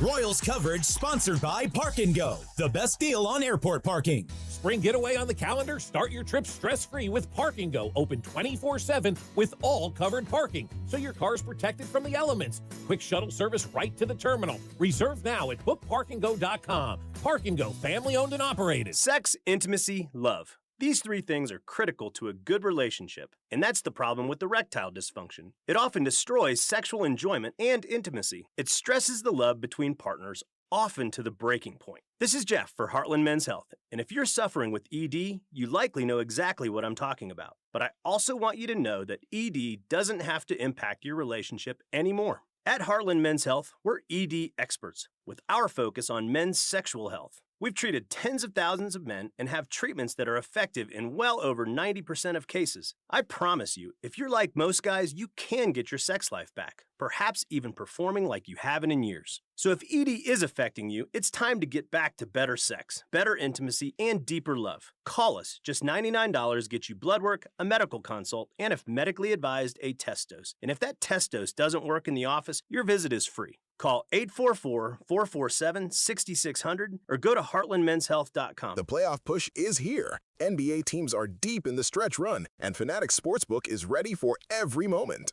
Here's the deal. You guys have heard me talk about Fan Cash, and remember, every time you bet with Fanatics Sportsbook, you're earning up to 10% Fan Cash, win or lose. So even if your bet misses, you're still stacking Fan Cash. Fan Cash unlocks value you can't get at other sportsbooks, like more bets, unlimited profit boosts for your favorite player props, authentic NBA gear, game tickets, and access to exclusive Fanatics events like Fanatics Fest in New York City. But that's not their only play. The good times roll on with Fanatics Fair Play, an injury protection policy that turns losses into wins. That's right. If you love player props, your legs are protected across the entire first half of every game if an injury takes place. If your guy goes down, you're getting your money back or your parlay plays on. Make the switch to the sportsbook that gives you more to play with. Winning hits different here. Must be 21 plus. Gambling problem? Call 1-800-MY-RESET. Xfinity Tech Support, Matthew speaking. Hi, I live in a pretty remote place, like Jurassic Park remote. No! Wow. Will Xfinity Mobile work out here? Yep, the combination of reliable Wi-Fi and 5G makes it so that you can stay connected in all kinds of places. Plus, you get access to ultra-fast speeds and coverage, whether you're poolside or out live streaming with a T-Rex. Hold still, you're about to go viral.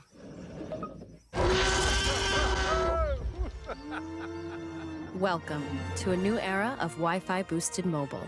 Cut your mobile bill in half with 2 lines of unlimited. Learn more at xfinitymobile.com. Xfinity. Imagine that. Watch Jurassic Park with Xfinity. Restrictions apply. Xfinity Internet required. Savings comparison based on promotional rate for 2 lines of Xfinity Mobile Unlimited versus 2 lines of T-Mobile Experience More, Verizon Unlimited Plus, and AT&T Starter as of February 10th, 2026. Taxes, fees, extra. Royals coverage sponsored by Renner Garage Door. Forward and back, RENNER. Almost Andy Reid here for Renner Garage Door, America's oldest family-owned garage door company, serving both wholesale and retail markets. Free repair or replacement quotes and $100 off a new garage door. RENNER. Vern's On Deck show for the Royals home opener against the Twins on March 30th starts at 2. First pitch just after 3. All right here on your home for Royals baseball. 96.5 The Fan, KFNZ FM and AM, HD1 and HD2 Kansas City in Odyssey Sports Station. Congratulations on getting through your 9 to 5. We were late because of me, and we were talking about cheeseburgers, and that's my fault. I take responsibility for that, Rob. It was an important conversation. We might as well just keep with the food theme here for a little bit, and this will be the last food-related thing that we bring up. For those of you that love tacos, you might remember the Latiara. So I did not know this before it got shut down, but that was based right here in Kansas City. It was actually in Gladstone. The little white box of taco shells, they usually came in 18. Maybe you could get a 12-pack of the Latiara. They also had some taco seasoning, and Rob, they went away. Well, you know what? General Mills actually bought Latiara. They bought the shells. They bought the taco seasoning. They're coming back next month. They officially announced it today. Oh, my goodness, I was so thrilled when we got this information. I know it's not sports, but there's no news or no thing we will talk about that is more important than the Latiara taco shells and taco seasoning coming back. I don't know about you guys. I love a taco night. Who doesn't love a taco night? A good Taco Tuesday at the crib, maybe a little margarita. I love a taco night. They haven't been the same since we lost those taco shells. It's been difficult. But you know what? General Mills came in to save us. Now, hopefully don't touch anything. Keep the recipe just the way that it is, because those taco shells, let me tell you, they were perfection. The taco season, chef's kiss. Don't touch it. Leave it the way that it is. But the Latiara taco shells and taco seasoning, Rob, I'm happy to report to you, they have announced that they are coming back. They will be available starting in April. They're going to be back in your favorite grocery store. So this is a great day. I don't care about anything related to the NCAA tournament more than I care about that. So that's the number one story on this show. I'm sure Kansas will win. They're playing California Baptist in the first round of the NCAA tournament. I'm sure Missouri will disappoint. It's March. Of course they will. There is nothing more important than those Latiara taco shells and taco seasonings back on the streets. I am very happy that my long waking national nightmare is over. No disrespect to Pace, but I had to go to Pace taco shells? No. It wasn't the same. No, I'm telling you, it wasn't the same. It absolutely wasn't the same. So that is hit number 1. All right, Rob, let's do this. I'll give you some Missouri thoughts. I'll give you some Kansas thoughts. And we'll also go through Justin Fields, who was the new backup quarterback for the Kansas City Chiefs. We'll do all that in the hits. Your workday is over. Oh, yeah. You're headed home, and now you're stuck in traffic. Time to get caught up on the biggest stories in Kansas City and around the country with CDOT and Rob. It's time for the hits. Number 1. Carrying the hits are brought to you by the Salvation Army. Get your tickets today at kickhungerkc.com for the Salvation Army's Civic Lunch, which will take place on May 7th. All right, so this is where I would like to start the 5 o'clock hour. This is how I would like to start the hits. Let's start with Kansas. You play California Baptist in the first round. Now, I know people are trying to sell me that an upset is going to happen. We had Rocco Miller on the show, and Rocco Miller says that he's worried about Kansas. Kansas is near and dear to the area, but the Jayhawks down the stretch have not, it's been tough to gauge if they're going to be able to make a run. I think they might be a little bit vulnerable out in San Diego. Obviously they've got the pod with California Baptist, an interesting decision there. California Baptist only 94 miles from the Viejas arena. So, playing a local team with a lot of confidence, nothing to lose, could be an interesting 4 versus 13 game, and we won't get that many of those. And then the way St. John's is playing right now, I know it's going to be on the other side of the country, but they're just playing with sheer will and toughness. If they can carry that forward into the tournament, I think it's a really tough draw for the Jayhawks, just in terms of looking at that pod. I mean, I would love to come on here and hate on Kansas. I really would. Nothing would make me happier other than the Latiara taco shells, and nothing would make me happier. Bill Self is not losing to California Baptist in the first round of the NCAA tournament. Bill Self and Curtis Townsend are going to go down in the basement. They're going to watch all the film on California Baptist, and they are going to come up with a game plan that is going to put the absolute clamps on whatever they want to do offensively, because we get Kansas athletes and you get California Baptist athletes. So I'm not worried about them in the first round. Now, I asked Rob this question, and I don't have the answer to this.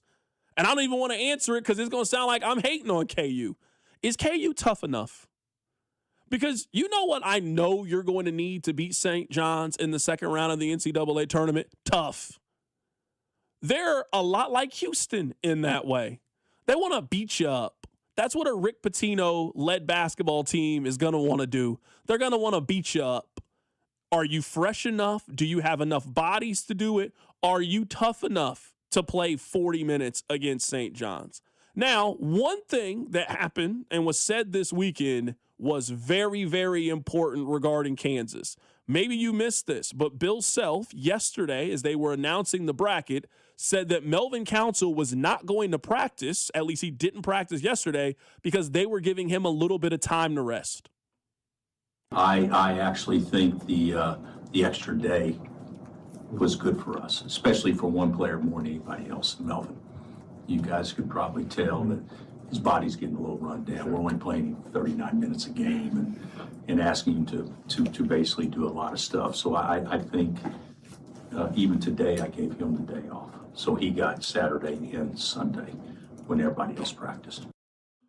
Rob, Melvin Council has played at least 31 games in every game that they've had in 2026.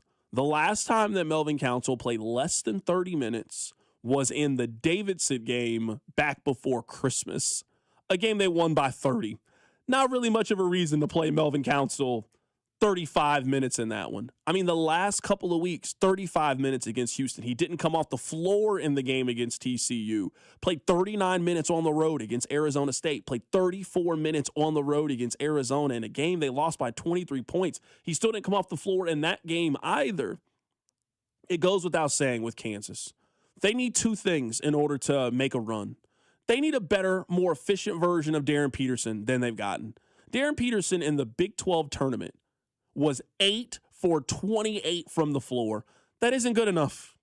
And if that's the kind of shooting you were going to get from Darren Peterson, you are not beating St. John's if that's the case. Your best player can't shoot that poorly from the field, and you think that you are going to advance in the NCAA tournament against teams that you were going to play here coming up on the weekend. That's number one. Number two also goes without saying, they really, really need Melvin Council.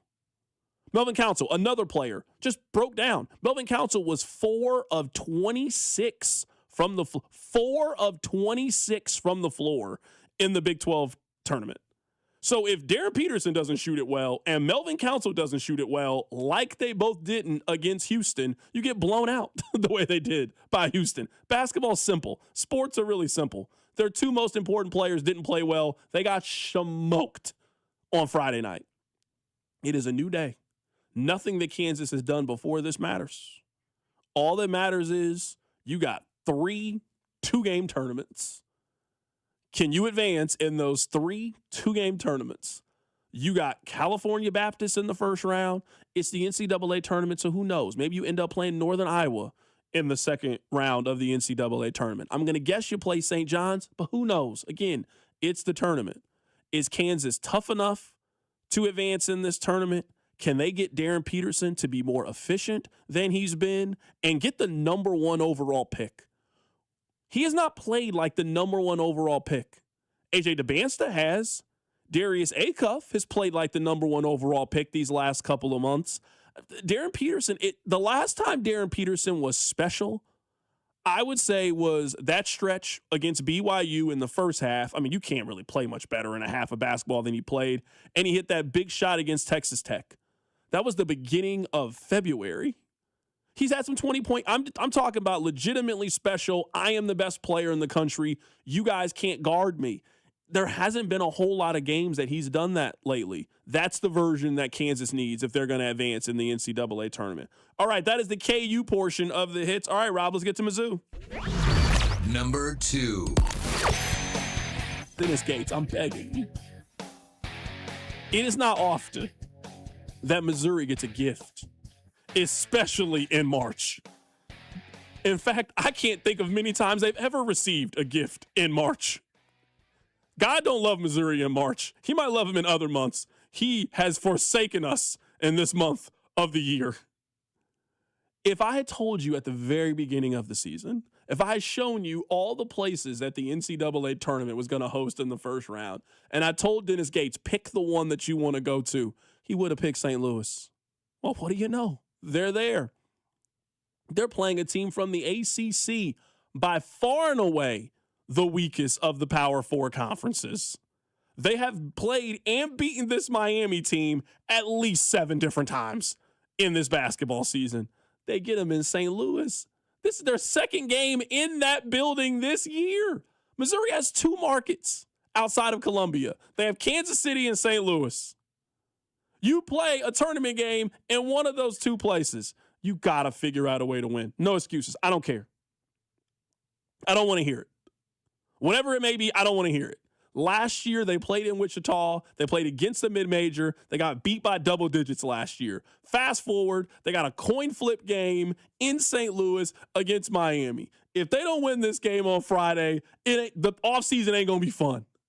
Now, they're not going to fire them, but you got to figure out a way. You got 1 tournament win in your first 4 years. Pick up another one. Pick up another one. 2 tournament wins in your first 4 years. Best finish they've had since they've been in the SEC.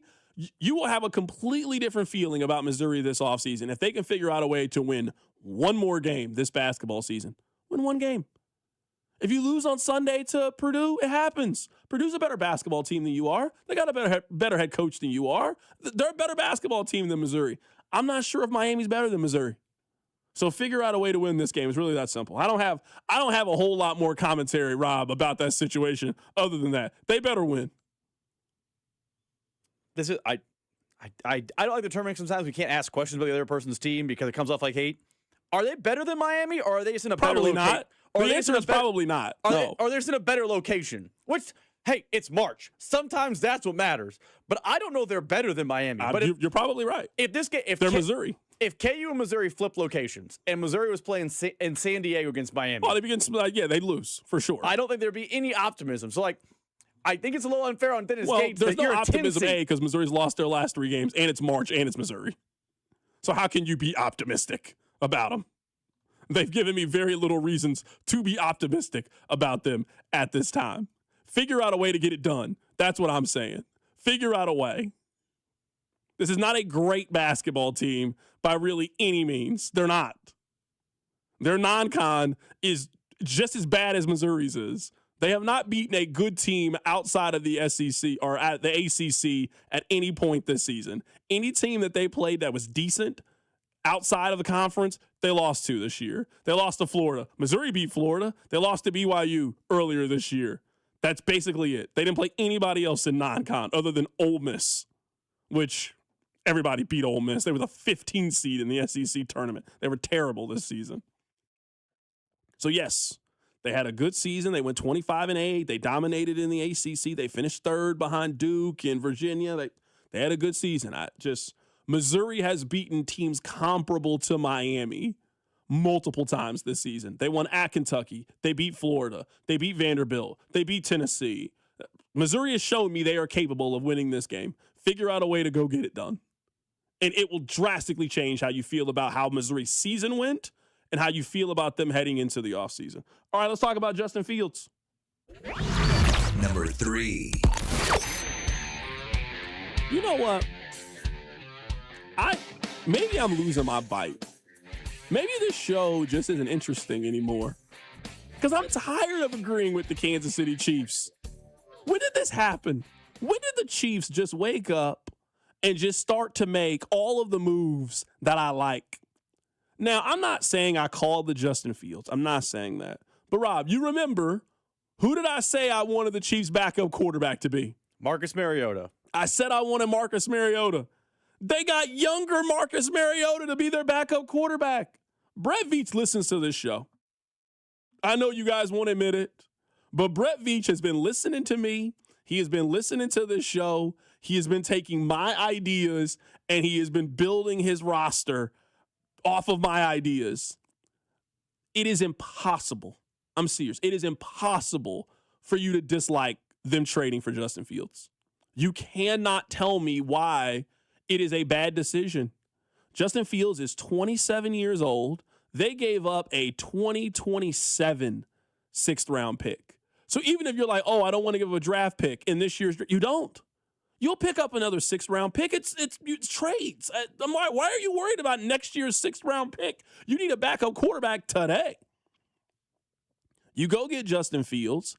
He is one of the 5 most mobile, most athletic quarterbacks in the National Football League. The Jets are eating a substantial amount of the money. He was owed $10 million. The Chiefs only have to pay him $3 million of the money, and it's a 1-year contract. There's some things that I can see both sides, and I love to argue. I love to debate. I love to go the back and forth. That's what sports talk radio is based on.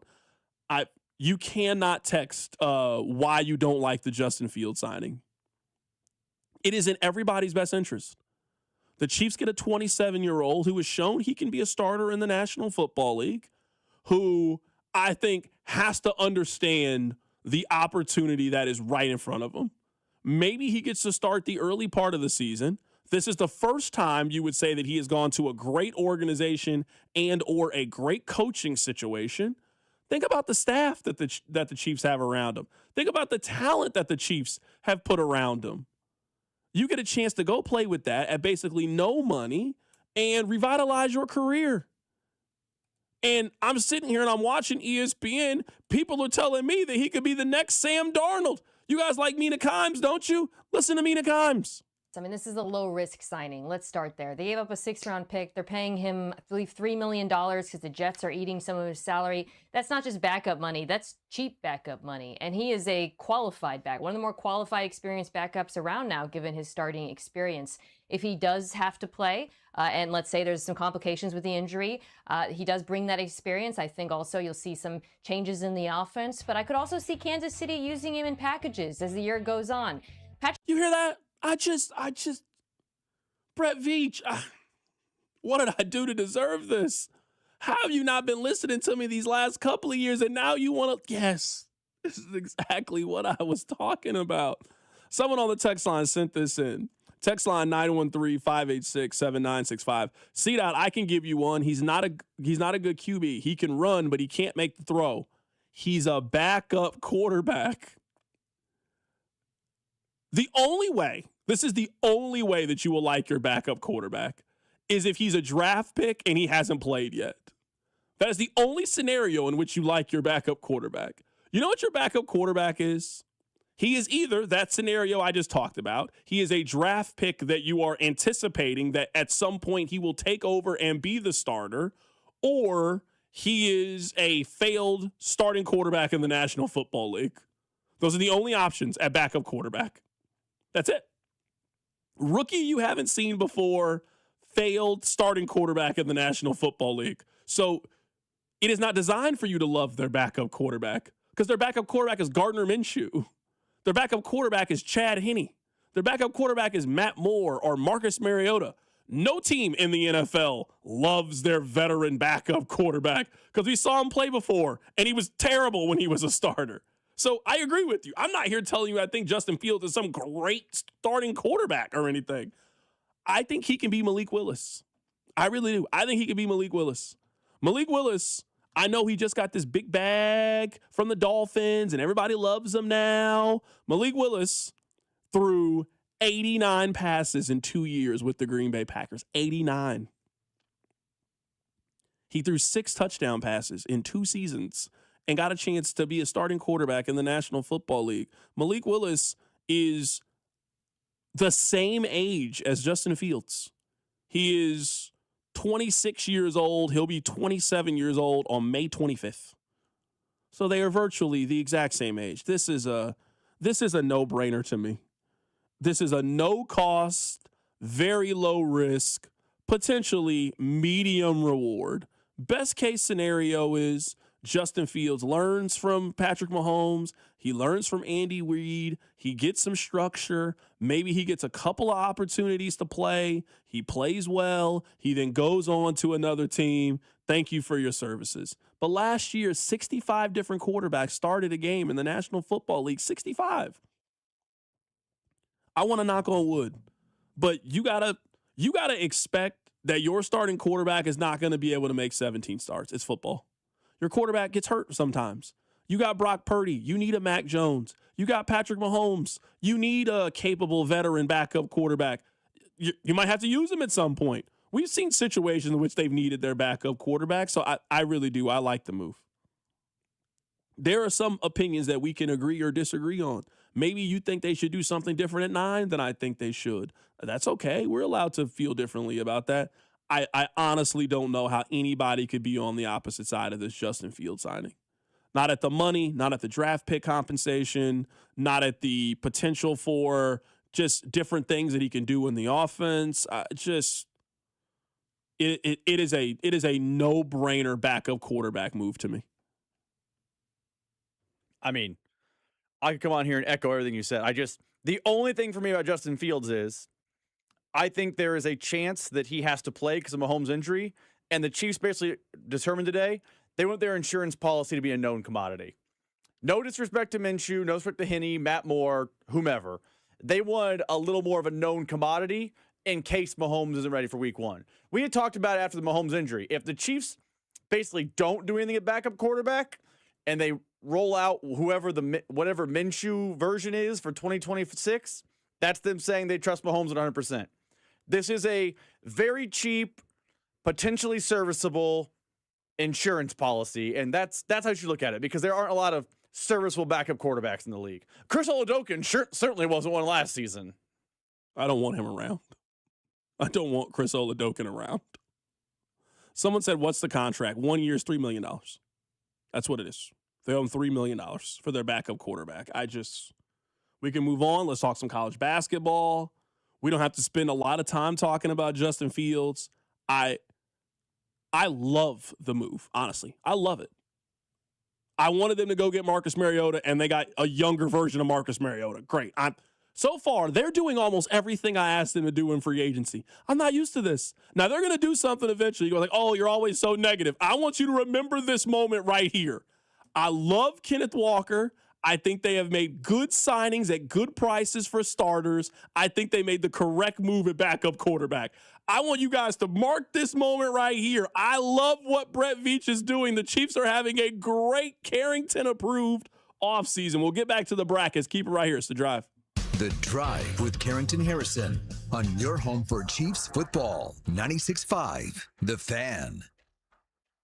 Right now, FanDuel is dropping bonus bets into everyone's account for the tournament. All you have to do is opt in to claim your bonus. Use FanDuel bonus bets on your bracket picks, money line, spread, totals, game props, or even a same-game parlay.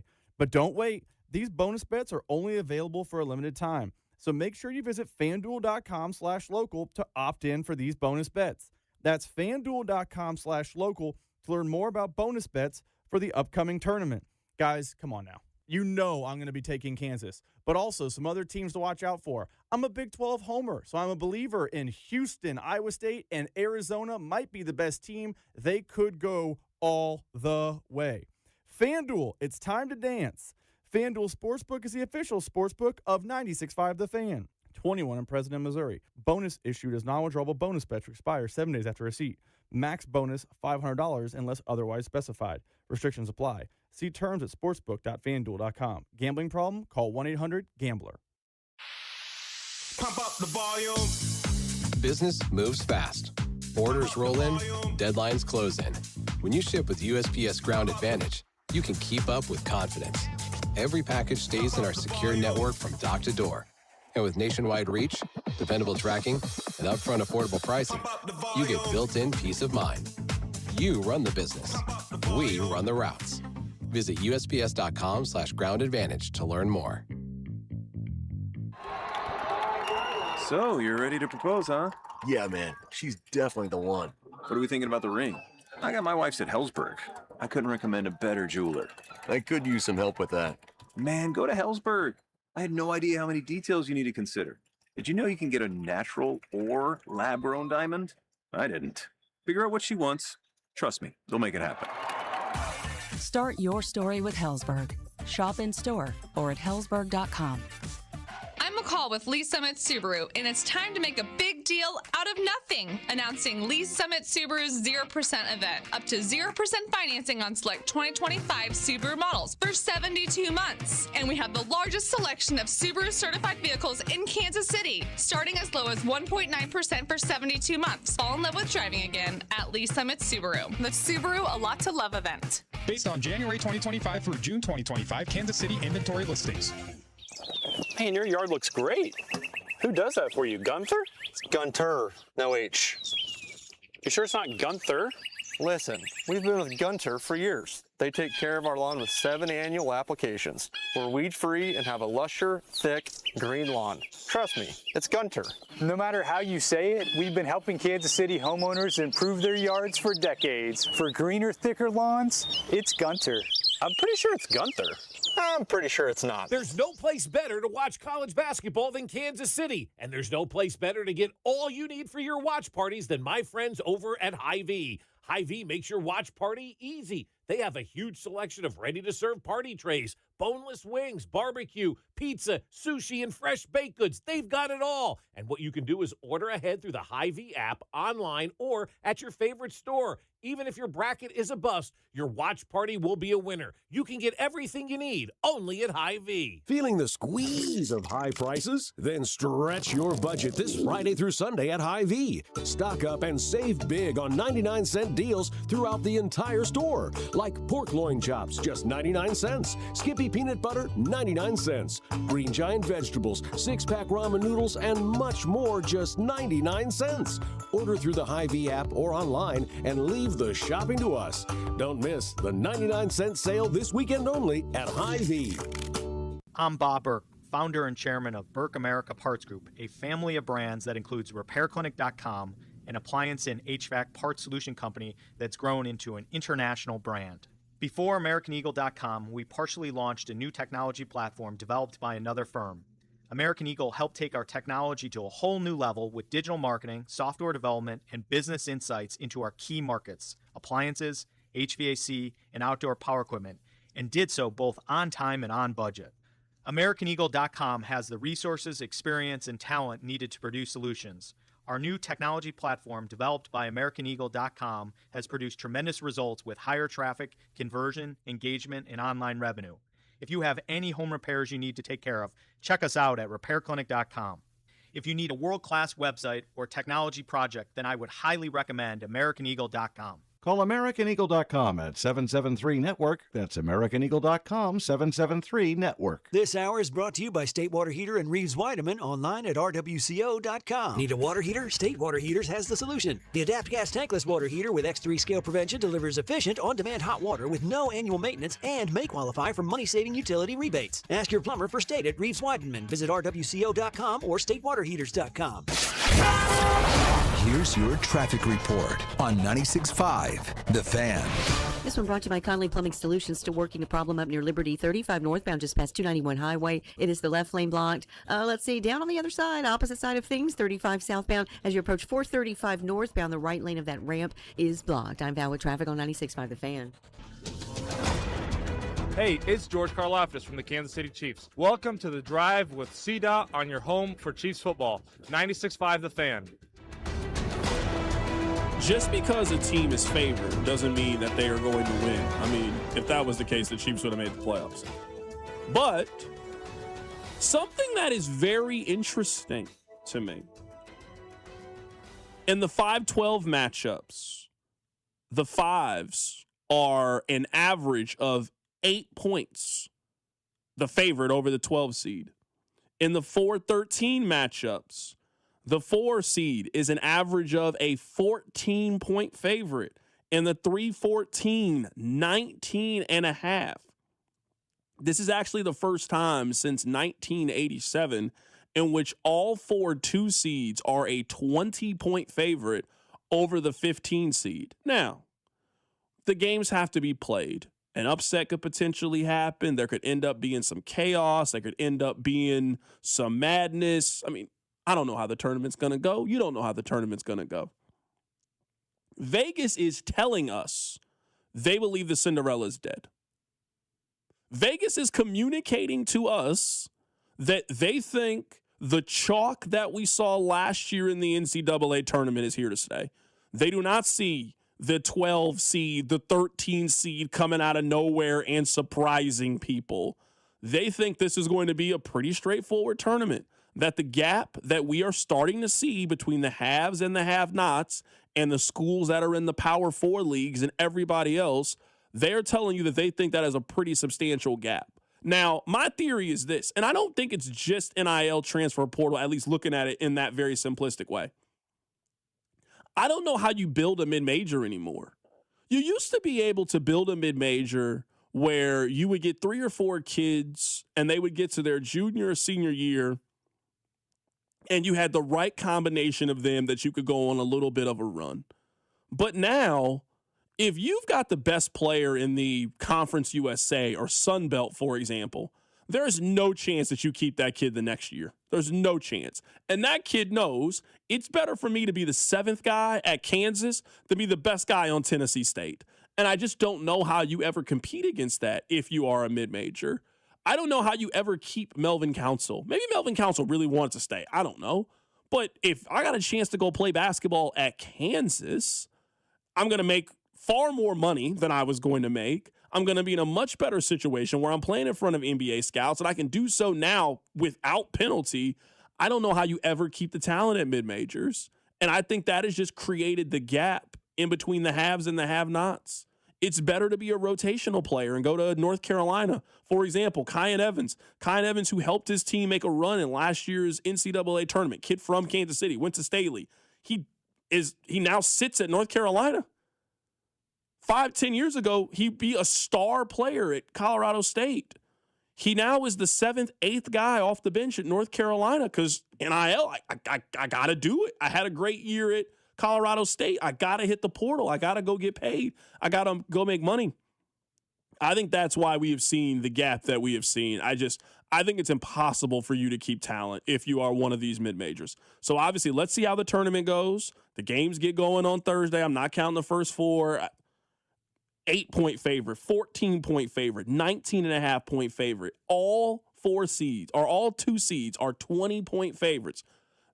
Vegas is telling you they are expecting blowouts once again in the first round of the NCAA tournament. They are expecting more chalk, more blowouts, and they are expecting 1 or 2 Cinderellas to even make it to the second round of the NCAA tournament. I don't know if this tournament is viable for those teams anymore. All right, I want to play a couple of pieces of college basketball audio for you guys. We had a guest on earlier, Dallin Cuff. He covers college basketball for SiriusXM, USA, and also TNT. You'll see his coverage on the NCAA tournament. He's picking Missouri to make a run to the second weekend. Listen to this. I think Mizzou may be more prepared for this, and at home it's going to be a really tight game, small margins. I like Mizzou to win that game. I also am not big on Purdue. And I know that's crazy. We have everything we just saw this week, but I can't forget the 12 games prior to that, Carrington. They were 6-6, and their defense looked abysmal at different times. Braden Smith, late game, was not the Braden Smith we think about. That's soon going to be the assist leader in the history of the sport. He's had troubles at UCLA, against Illinois, and then you can go down the list. A lot of late-game problems where I was surprised by that. They put it all together this week. They look great. But we have seen teams go on good runs in big conference tournaments and then come into the big dance and not perform at the same level and crap out early. I like Mizzou at home to win that, but win both those things. That's my one double-digit seed into the Sweet 16, partially because they are a power conference. They are battle-tested. I do think the physicality also against Purdue will help them as well. And the bigger guards, again, playing against Braden Smith. You know, that's one of the recipes that frustrate him is size and athleticism on him can be a problem defensively. It also can be a problem for him when he's on the defensive end. So I like Mizzou in a couple upsets there to get to the Sweet 16. Rob, I'm back on that narcotic. I'm back lying to myself.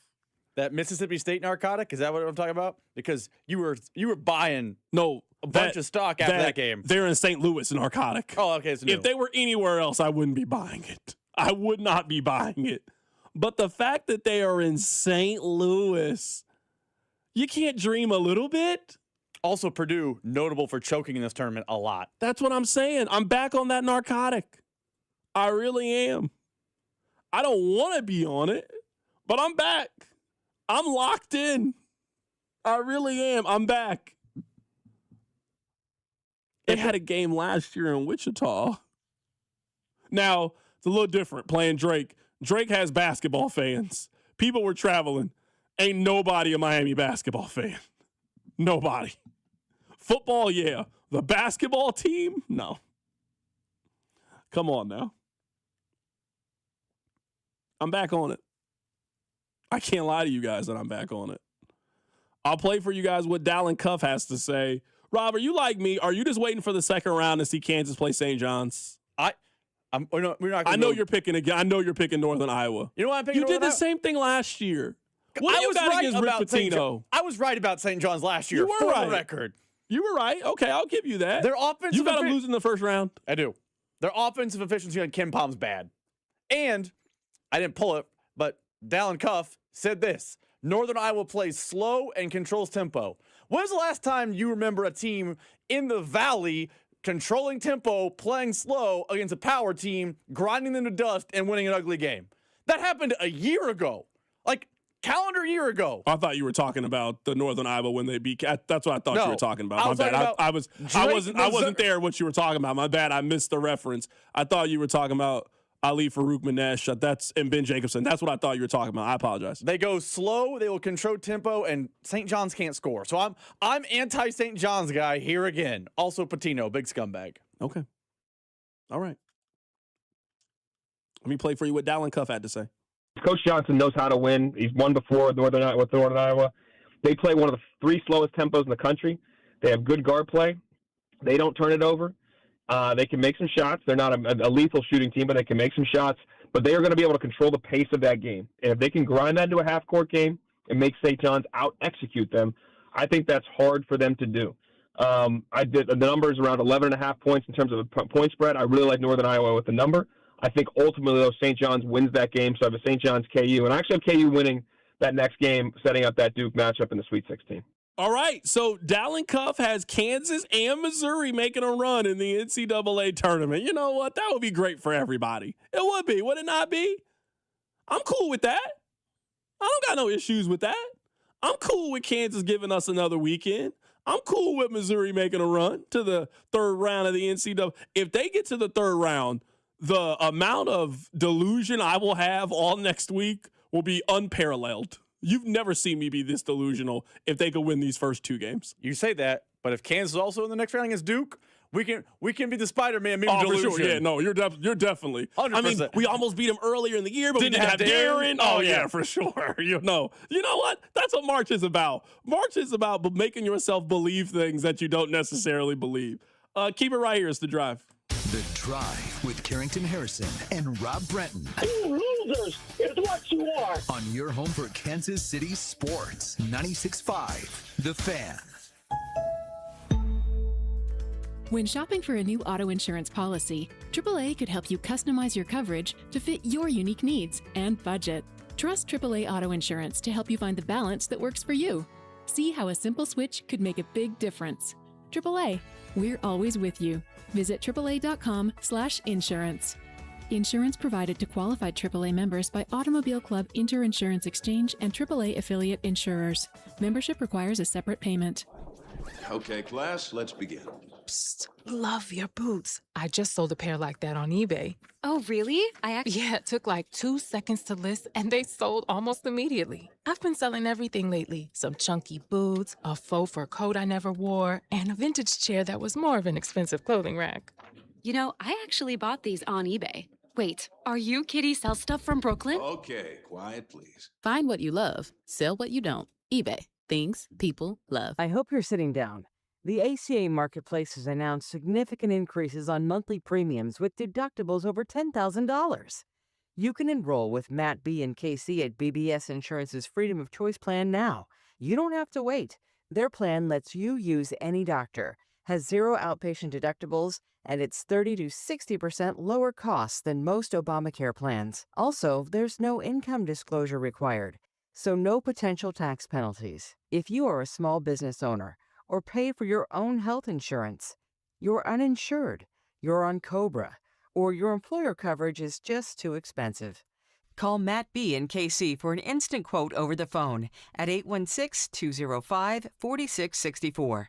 That's 816-205-4664. Or go to bbsinsurance.net. That's bbsinsurance.net. They will customize a plan chosen and managed by you, not the government. Steve here with Connolly Plumbing Solutions, your neighborhood plumber. Our March special is a toilet tune-up, which includes a new fill valve, flapper seal, and supply pipe for only $199. Yep, $199 is a steal compared to when we started the company or when I started plumbing back in '95. We understand some sticker shock. I can assure you that we are competitive. We show up and do what we say we will. So call Connolly at 913-768-7676 or visit ConnollyPlumbingSolutions.com to schedule. Hi, I'm John Ray, your friend and jeweler at Shane Company. Getting engaged? So friends, listen up. Shane Company engagement rings are protected with our all-inclusive free lifetime warranty. We stand behind the same quality we've offered since 1929. Our rings are crafted to last. It's why our warranty is the only one that protects your center stone. We also cover repairs, resizings, cleanings, and so much more. That's money you keep for you and your family, because a friend always has your back. Shane Company, your friend and jeweler. Carpal tunnel syndrome, heart failure that doesn't improve with common medicines. These are some signs and symptoms associated with ATTR-CM, or the cardiomyopathy of ATTR amyloidosis, a serious heart condition with symptoms that get worse over time. Amvuttra, vutrisiran, is a prescription medicine given by a healthcare provider that treats ATTR-CM in adults to reduce heart-related death, hospital stays, and urgent visits. In a clinical study, Amvuttra was proven to help people live longer and have fewer heart-related hospital stays and urgent visits over 3 years compared to placebo. Amvuttra lowers the amount of vitamin A in your blood, which can affect vision. Other side effects include pain in the arms or legs, pain in the joints, and shortness of breath. These are not all the possible side effects of Amvuttra. For prescribing information, call 1-833-256-2748 or learn more at amvuttra.com.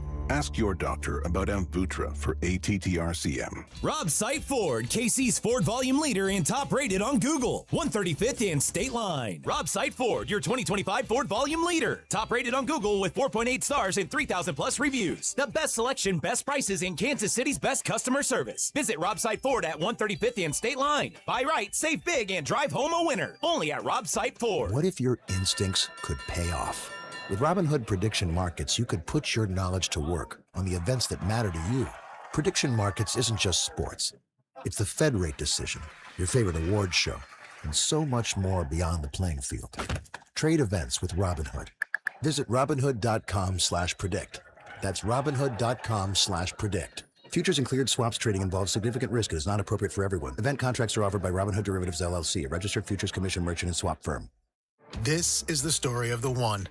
As a maintenance tech at a university, he knows ordering from multiple suppliers takes time away from keeping their arena up and running. That's why he counts on Grainger to get everything he needs, from lighting and HVAC parts to plumbing supplies, all in one place. And with fast, dependable delivery, he's stocked and ready for the next tip-off. Call 1-800-GRAINGER, click Grainger.com, or just stop by. Grainger, for the ones who get it done. Brought to you by Gravely Commercial Mowers. Gravely Mow the Distance sales event starts March 19th. Your reputation matters. That's why so many landscape professionals choose Gravely. You can save up to 20% on Gravely Commercial Mowers during the Gravely Mow the Distance sales event starting March 19th. Visit your local Gravely dealer today. You're listening to 96.5 The Fan from the DM Injury Law Studios. Mike's got this. Car, truck, or motorcycle wreck? Remember, Mike's got this. 816-888-7500. Mike's got this. Here's your traffic report on 96.5 The Fan. Good news, the crash 35 in front downtown has been moved. You're still slow in the area. We are still working a stall. Let's see, looks like Overland Park area, 35 southbound there at 435 northbound. Right lane of that ramp is blocked. I'm down with traffic on 96.5 The Fan. This is your home for Kansas City sports. 96.5 The Fan.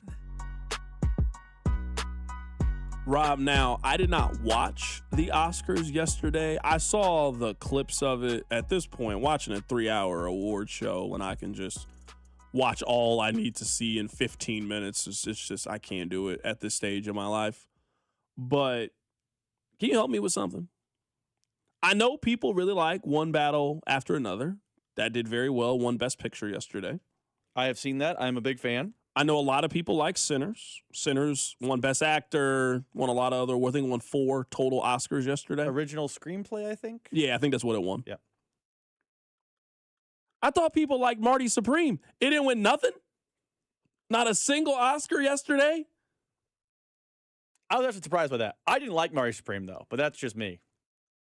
Interesting. I did not know this. It's like Uncut Gems. It's very tense. I actually think Timothée Chalamet is the best actor in Hollywood right now. If we're going like new generation. Over Michael B. Jordan?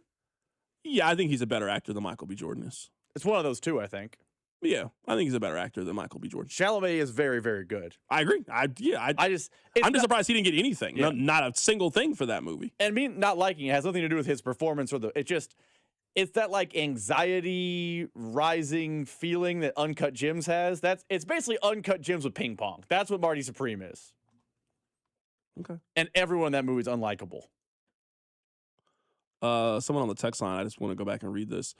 Carrington, stop drinking the Chiefs Kool-Aid. Justin Fields is not the Marcus Mariota. You want nothing to do with the Justin Fields conversation. Maybe you have been. Marcus Mariota has not really been that good. Marcus Mariota was given a chance to start early on in his career. Basically, the last time that Marcus Mariota was a starting quarterback in the NFL was 2018.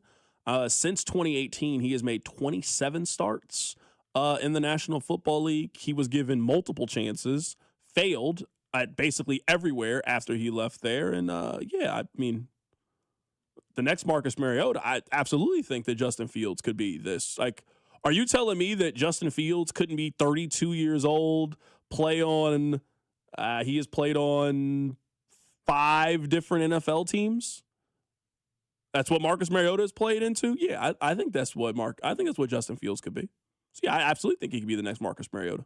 Yeah, I mean, there have been some people. Kevin Wiles today called him the next Sam Darnold. I think that's too much. I agree. That's too much. That's premium gas, but that very premium. That's no high V points gas. That's just bad. But can he be a serviceable backup? Yes, he can easily be a serviceable backup. 100%. That's what I think. I mean, looking at Marcus Mariota has been given 3 chances to get extended starts since 2018. So basically, since his rookie contract, he has now been kind of a journeyman in the league. He's been given 3 chances since 2018. That's the last time that you would say he was a starting quarterback in the league. He made 6 starts. The Titans went 2-4. 4 years later, he made 13 starts in Atlanta. They went 5-8. He quit at the end of the season. Yeah, that doc did him he dirty. Quit at the end of the season. There's no doubt about it. He quit. I agree. This past season, he made 8 starts with Washington because their quarterback was hurt for most of the year. In 8 games, they went 2-6. He had 10 touchdowns and 7 interceptions, and he had a 85 quarterback rating. That's why I say there's only 2 categories for backup quarterbacks. The only 2 categories are he is a rookie yet or a young player that you have not seen fail. So it's a Shedeur Sanders, it's Dylan Gabriel, and you are just like, give him a chance. You don't know what you have. Or it's a guy like Marcus Mariota, who we thought could be a good quarterback in the NFL. He ended up not being a good quarterback in the NFL for whatever reason. But he's a guy with some starting experience, and you know he won't completely wreck the car if you let him drive. That's all you need. Because if Chris Oladokun has to start for you, then you're not winning. Then you have no chance. You can't run your offense if you have Chris Oladokun. None. I also think, for the Mariota point, those guys are all overexposed at 8 games. The Chiefs, if Justin Fields starting 8 or 9 games for the Chiefs, something went wrong. It doesn't matter. We're not going to be talking about it as a winning, but if he's starting 3 to 5, maybe 2 to 4 games, and he goes 2-2, you're happy. Think about that year of Matt Moore when the Chiefs won the Super Bowl. Matt Moore went 1-1. That is all you need Justin Fields to do. If he's starting 8, 9, 10 games, I don't care what his record is. The Chiefs are bad that year. It's that simple. Someone just texted this in. CDOT, Miami of Ohio, their men's team got screwed. They went 31-0 in the regular season, and they got a play-in game. Their women's team went 28-6 out of 13 seed. No one is talking about it. People are definitely talking about it with Miami of Ohio. Did you know, and this is the argument against Miami. I'm with you. I don't think they should have. I think they should be out of the Dayton range, but they are in Dayton. I'm on KenPom right now. KenPom has them with the 269th best ranked schedule in college basketball. 269th. For example, Kansas is number 1. Kansas non-con was great, and their conference was so 1 to 269. So, I mean, that's what ultimately ended up doing in Miami of Ohio. And at this point, I don't want to hear it. You're in the tournament. Prove it. You're playing SMU. You're playing an okay team from the ACC. Go beat them. We see teams from the first 4 make runs in the NCAA tournament every single year. Go be one of those teams. I'm with you. I think they should have avoided Dayton, but I'm not making no excuses once you get here. You're in the NCAA tournament. You got to prove it like everybody else. We'll catch you guys tomorrow. Take care of yourself. It's The Drive. The Drive with Carrington Harrison